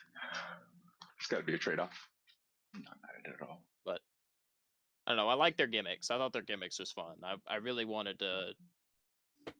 Like the limb stealer was the one I was so excited for, because it was like, oh, he takes your arms and then he can do what you do, and you don't do what you do as well because you're missing an arm. But he only got to do it on his second turn because he got put in a real janky position. At least he got an arm. Either way, yeah, he did get an arm, but I don't know. I wish he actually got to like make a move as a player, or at least part of a player. But I'm fine with that. I'm fine. I like the combat. I thought it was fun. But all right, let's go back to the top. Axel, favorite, least favorite, man. There's been a few favorites this session. I really, I really like meeting that annoying character. I found that funny. What was its name? The puffer fish. Oh, Bloober. Yeah, Bluebird. I'm gonna keep on purposely. If I meet him again, I think that's gonna be my rival, my unofficial annoying rival. Just because I find him, my character finds him so annoying. I just constantly keep on renaming him and just being that annoying Nice. side to my character. I found that very funny. Um, what else was there? Oh, this is not I'm the last you'll see of him. perfect, perfect. I just like I found the interaction hilarious. Um, I liked getting to know if it does happen more. Moreau. Marowak? Okay. Yes. All right, so you're not going to meet Marok, but I guess since you're not going to get to meet Marok, that is a character that was in the first campaign I ever ran that Murphy played, Oh, okay. and Marok's whole thing as that Murphy wanted was he wants Marok to become a tribal chief, a leader of werewolves, and since R is a beast man and you're looking to serve someone who's powerful and has a strong goal, I felt like Marok was perfect since Marok is a werewolf and you're a beast man. Okay. All right. That's good to know because I would have spent a lot of my time just constantly asking everybody to look for him. So You could that still do changes that. my idea. Oh, I can. Yeah, Okay. I mean you might learn more about him Okay. and where you can find him. All right. That's actually perfect. What else? I really enjoyed the fight. I kind of find it cool that my character kind of keeps on getting into crazy situations where he looks like he's about to die. First with the first in like the first meeting almost getting beat up, and then this one I'm liking that kind of thing with my character. Least favorite, maybe not a least favorite, but like something with playing D&D, it's kind of at first not knowing nothing, I thought there was way more you could do. Like you could do a lot in it and let your imagination run wild, but at the time too, it's like you have to kind of wait to see to do everything you want, if that makes any sense. Like I thought you think idea, you could kind of do it not knowing the rules. Not that's my least favorite. It's more of just like getting used to following all of the rules and kind of still doing what I want within the rules. Yeah, I got you. No, I understand where that comes from.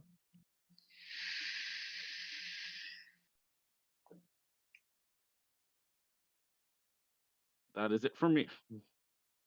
All right. Thanks, man. Glad you had a good time. Yeah, and I can understand getting used to the rules is a little awkward, especially when combat tends to happen so fast. Well, not fast. Combat in D&D can be a bit slow, but when you have a lot of options and a lot of things to do, it can feel a little awkward at times. So, I Yeah. understand where that comes from. And yeah, wanting to do like this, that, and the other, and then finding out that combat is a little bit more restrictive. But I'm a very free thinking kind of table. If you want to do something cool, uh, that's within the realistic possibility of the rules, then fuck, we'll do something. Like we'll do it. In the season finale, the campaign finale to the first chapter, they dropped a windmill on one of the bosses. So yeah, that was definitely some thinking outside the box. But yeah, don't be afraid to like try to be out there and think of creative solutions and this, that, and the other, and just say, hey, can I try this? It Yeah, there never was hurts to one thing ask. I wanted to try, but the creature died before I could try it. True, like yeah. I mean, page rules, as I called them, page rules. All right, Ivy, favorite, least favorite.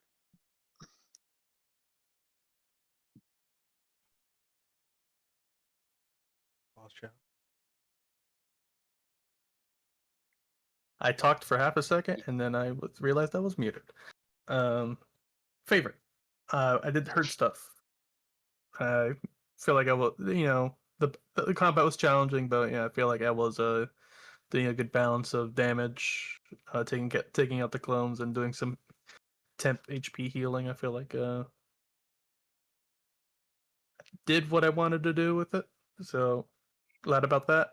Least favorite. The changes to how shoves work. I wish there was still athletic checks so the bear spirit could be doing more. True. Where the heck is your token? It's underneath the The disguise is working. This disguise is working. Oh, it's up there. Like the disguise is actually working. Anyway. Oh, I slipped by the principal. He doesn't know the difference.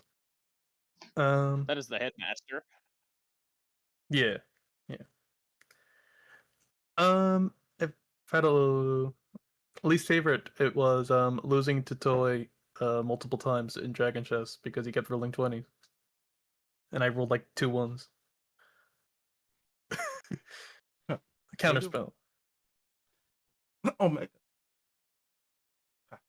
Imagine thinking you could Hello, counterspell. roll. My passive is you can't counterspell me. And for his bonus action, like.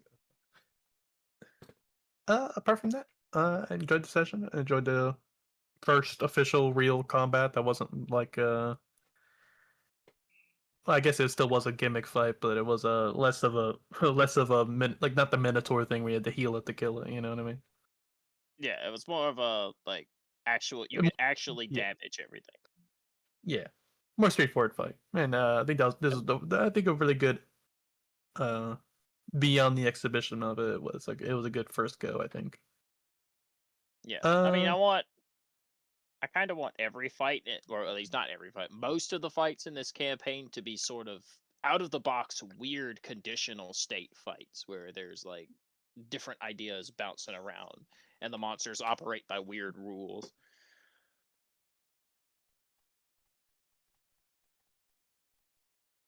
But Just in the theme. I enjoyed myself, and I look forward to the next session.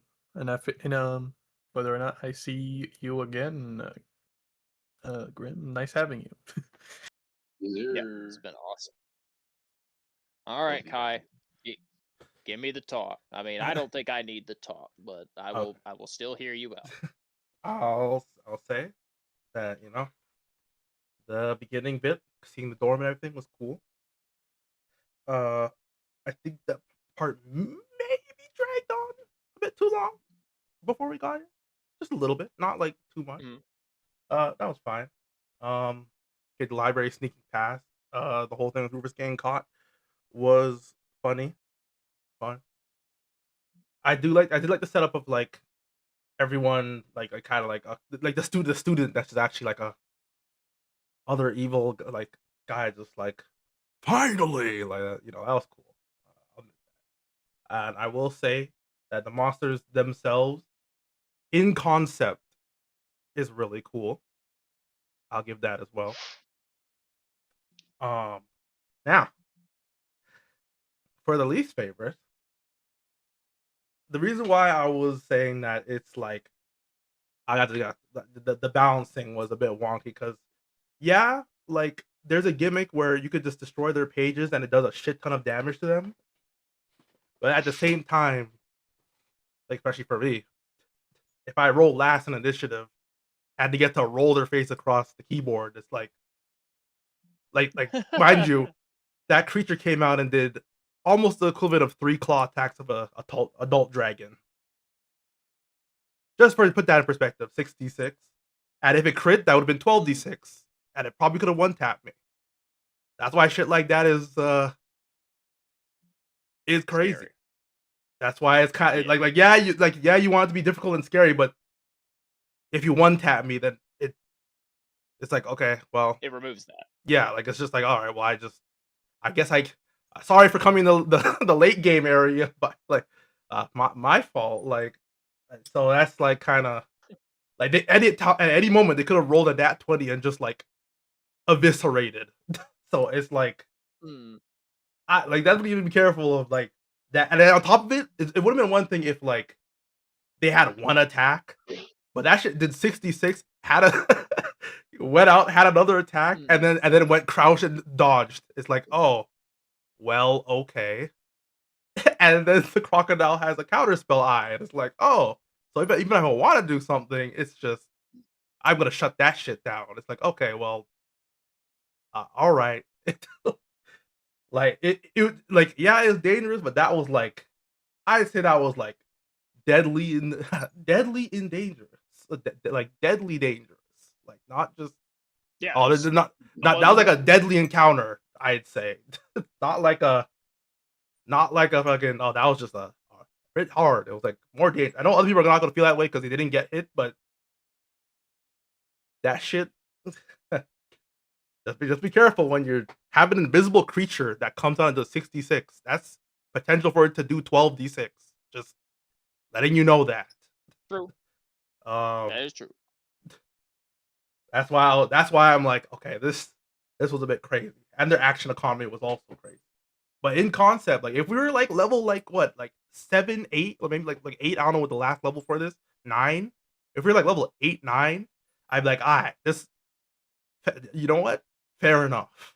If But like, you were level 9, you would have destroyed them. You would have absolutely massacred them. They I would don't- not have stood a chance. I don't know because the thing could still just Omega Law 12d6, so, or just 66. No, one thing you gotta remember is you're going to have a like different homebrew abilities based off of your tertiary courses and your internships, as well as full access to every single mage spell, across every school of magic by the end of this campaign.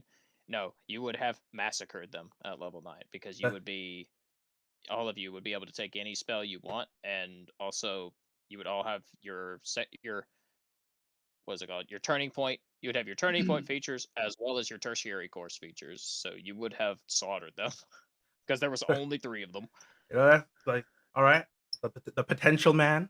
That's cruel. We are potential man, but it still doesn't really change that this was. You gotta reach potential, man. You gotta reach the potential, but like for this, it was like that. Like that shit crazy.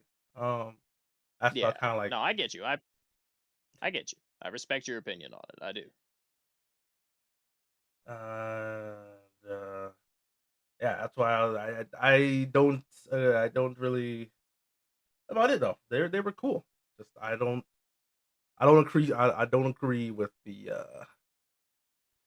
I don't agree. I don't agree with the balancing. I'll just say that. Leave that there. Right. What would have been the last minute adjustment if it was just a 3? I probably would have I would have lowered their damage. Well, my last minute adjustment, if it was 3 players, I would have removed the Jawbones reaction attack. I would have removed the Incisor's invisibility strike and just left his camouflage dodge. And also I probably would have lowered all of their dice damage by a single die and removed I don't know. I was bouncing around between lowering all of their damage, removing a bunch of their extra features and abilities, or just doing that and just completely removing the Jawbone.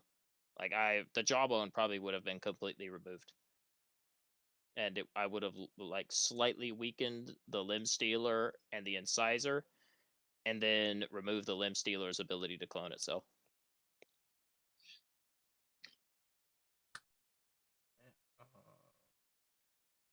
Yeah, Had stuff ready to go to nerf them down, but I was pretty confident that no one would die, and I was proven right. And also, I'm also confident in this setting. We also decided to destroy the pages, right? If we just decide to listen to Grim, it's just I don't know about that. But, True. like that was another thing. Like Grim wanted to keep the pages for his like thing, but the alternative was dying. like yeah, like that one that's yeah.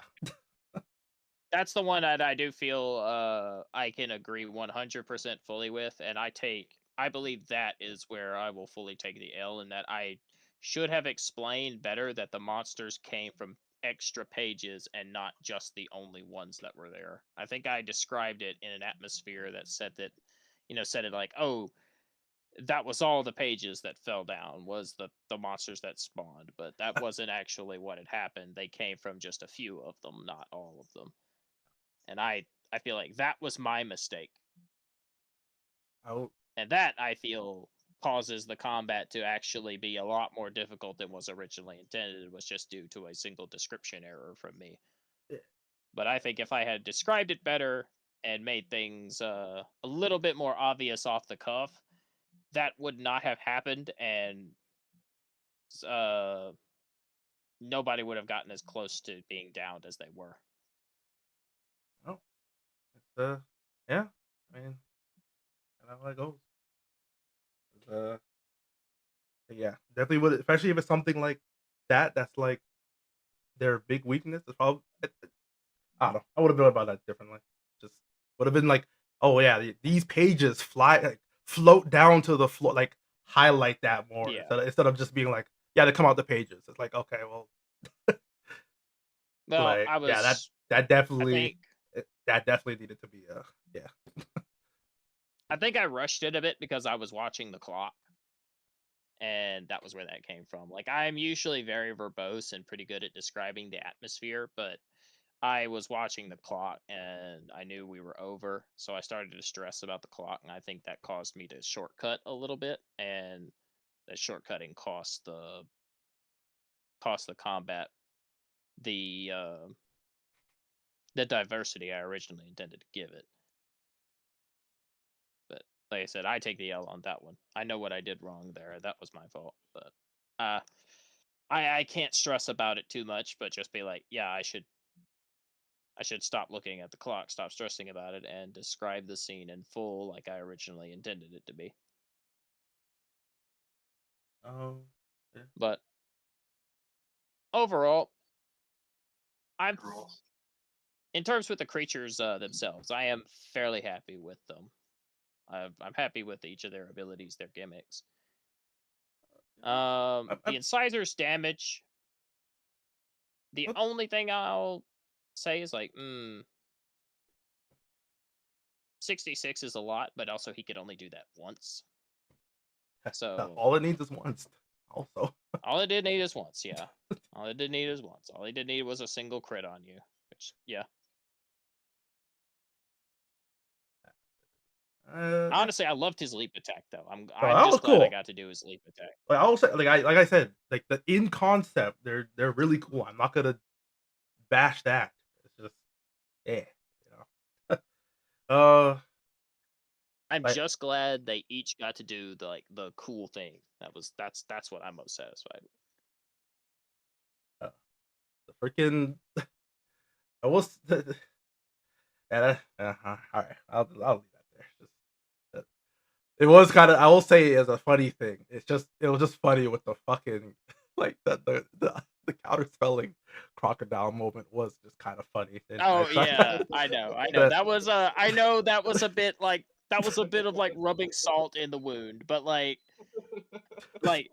so that the So what would happen? What the reason that was a thing, Kai, is like I know that was a little like that was a little bit of salt there. Like yeah, that one probably I know was probably a bit like why the fuck does he do that? It's like he got put into a position where he can only the jawbone can only do his like really big strong attack as a reaction if you're standing on top of his token when he's burrowed.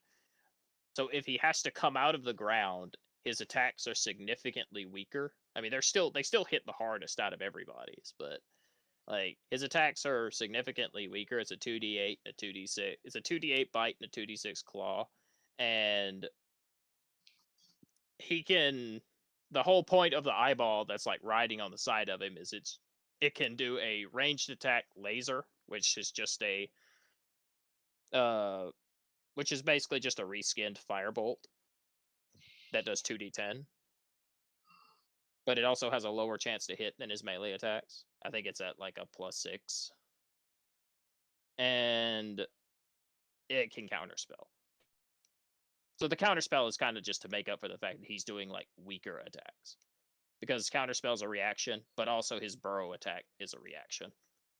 But he would prefer to do his burrow attack. A little goofy. Just a kind of a little like funny thing about him. Yeah. Yeah, bought it. I'm glad he got to do the big flop, the big belly flop too. I like the belly flop. But anyway, thanks, Kai. Appreciate it, man. My favorite, least favorite. My favorite is that everybody had a good time. I know it felt.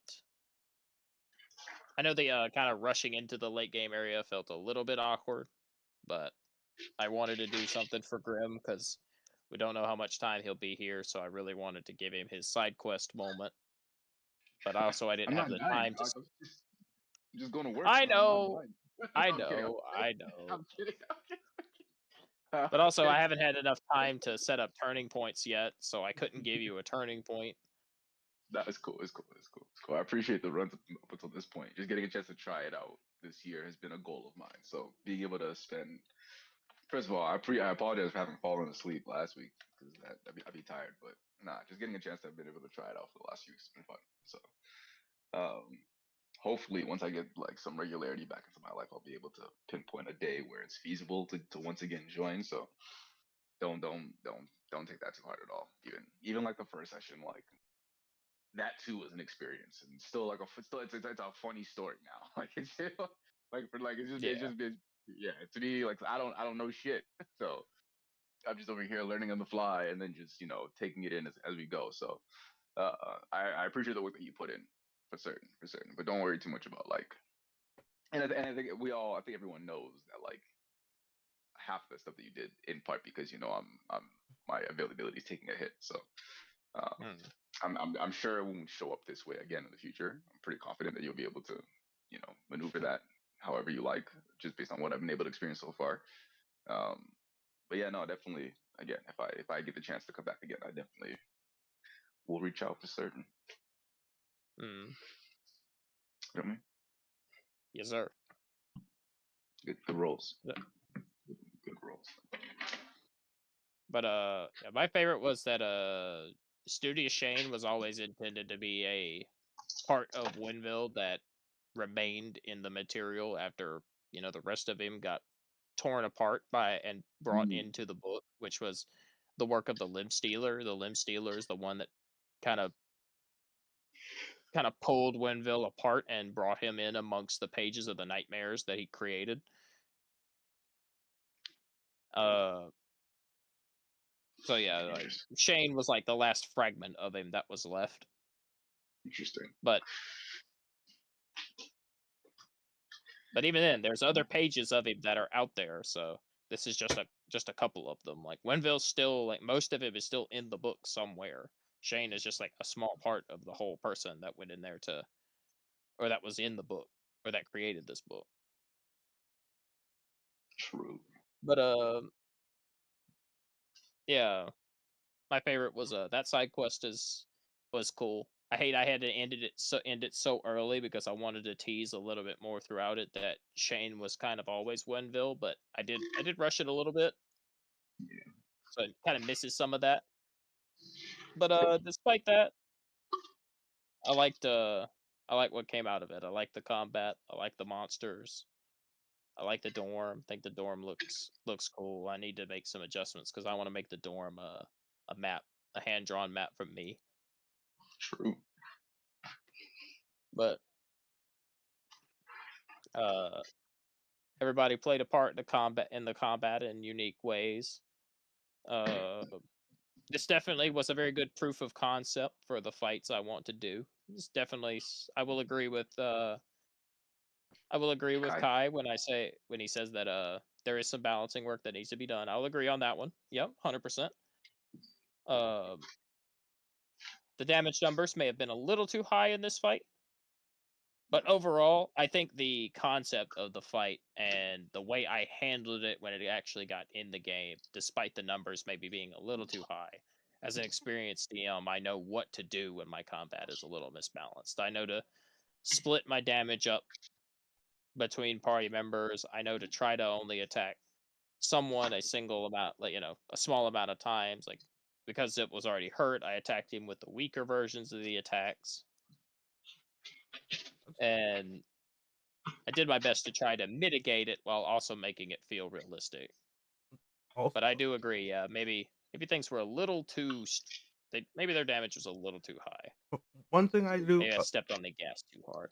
I'll just say a little thing I do Go when for it, I'm Kat. looking at balance. Is a quick thing. I always look at like how much damage a crit would do. That's another thing I would. I look at everyone's HP. That's another little side thing I do. So that's yeah. I look at the average damage a crit would do, and then I take at least I could take that into consideration. That's just me. Mm.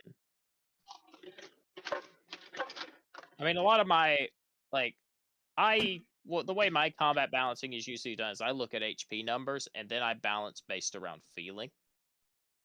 Like, I can't stand sitting down and doing like math averages and stuff like that for combat, so I balance based around my 4 years of experience and just vibes, like feeling. Because thinking about the like average damage numbers and stuff like that, that's the kind of stuff Murphy would do, and I just don't have it in me. My ADHD just can't take it.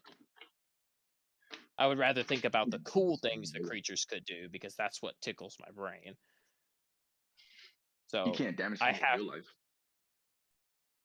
yeah. So you better just take that hit. No, I'm kidding. So I have to balance it this way because otherwise I'm gonna be miserable. And that's no flag against like you, Kai. I'm just explaining to you why this fight was probably a little overtuned and why some of my fights balance wise do feel a little inconsistent at times. It's because I balance a lot based off like looking at HP and then feeling. That's Because it's like that's the way you want to do it. But at the end of the day, mm, it is a numbers game. So like yeah, that's Immersion. kind of it. yeah. I appreciate the quality of immersion though. I probably do. I probably do something similar in terms of like I'm gonna imagine how this, and I'm gonna become this villainous character, and I'm gonna try to imagine how this based on what like especially if I'm power scaling based on like the story and plot too. Like if you walk into Endgame and there's an alligator that counter eyes, yeah, it's supposed to be there. Yeah, that makes That's sense, how but it wasn't it's supposed to endgame. feel So. difficult. I mean, no. I listen. I hear all of it, but I do want to say that I appreciate that like the fact that the facet of immersion that you mentioned there. Thanks, man.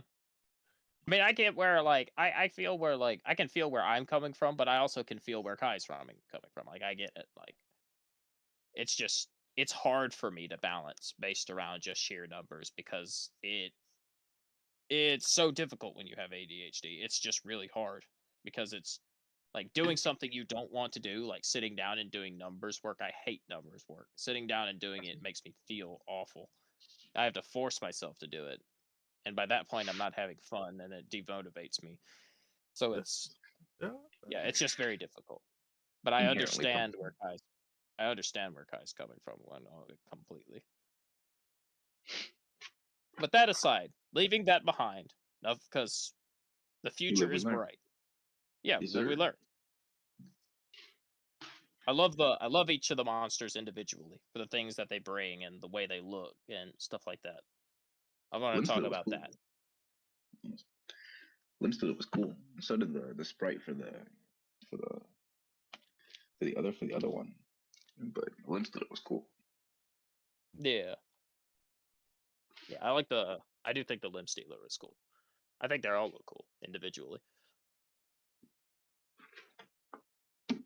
But the but yeah, each one of them is like a part of Winville, which that was kind of the whole theme of the fight, was that because they were the nightmares that like tore him apart, they all represent a piece of him. Which is why they're all named after like body parts. Like you have the limb stealer, which was the catalyst for it. You have the jawbone, you have the incisor. Incisors are And tooth. I then just realized that makes complete yes, sense. sir. That makes complete sense.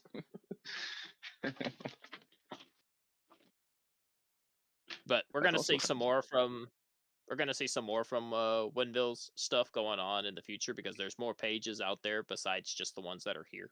So we're gonna see some more like nightmarish creations from Winville because while he's not super important to the story, he does have a little like side story that takes place in the world. So he'll probably crop up in another side quest in another campaign somewhere. worthy. But yeah, the jawbone's whole thing was a burrow attack. I'll talk about my inspirations as well. The jawbone was inspired by the crocodile from Darkest Dungeon.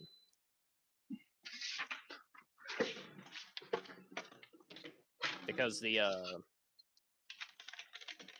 crocodile in Darkest Dungeon has an attack where it submerges and then it comes up and does the attack's called Apex Predator. It comes up from the water and it attacks someone for I think it's like 66 dice damage or something like that. It's a large number and it can crit. And it can just one-shot a party member. Method to the madness. Yeah.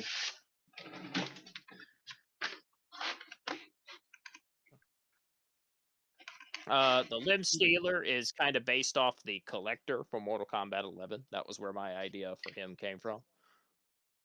Except it's more of like a darker, more fantasy interpretation of that.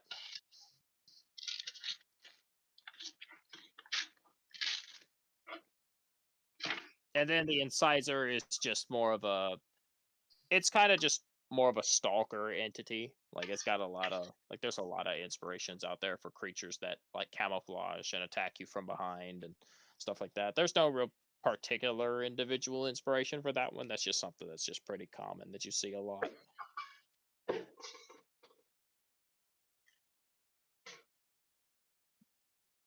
But that's about it. Overall, happy with most of the session and looking forward to the next fight in the future and making a few little balance adjustments and stuff like that.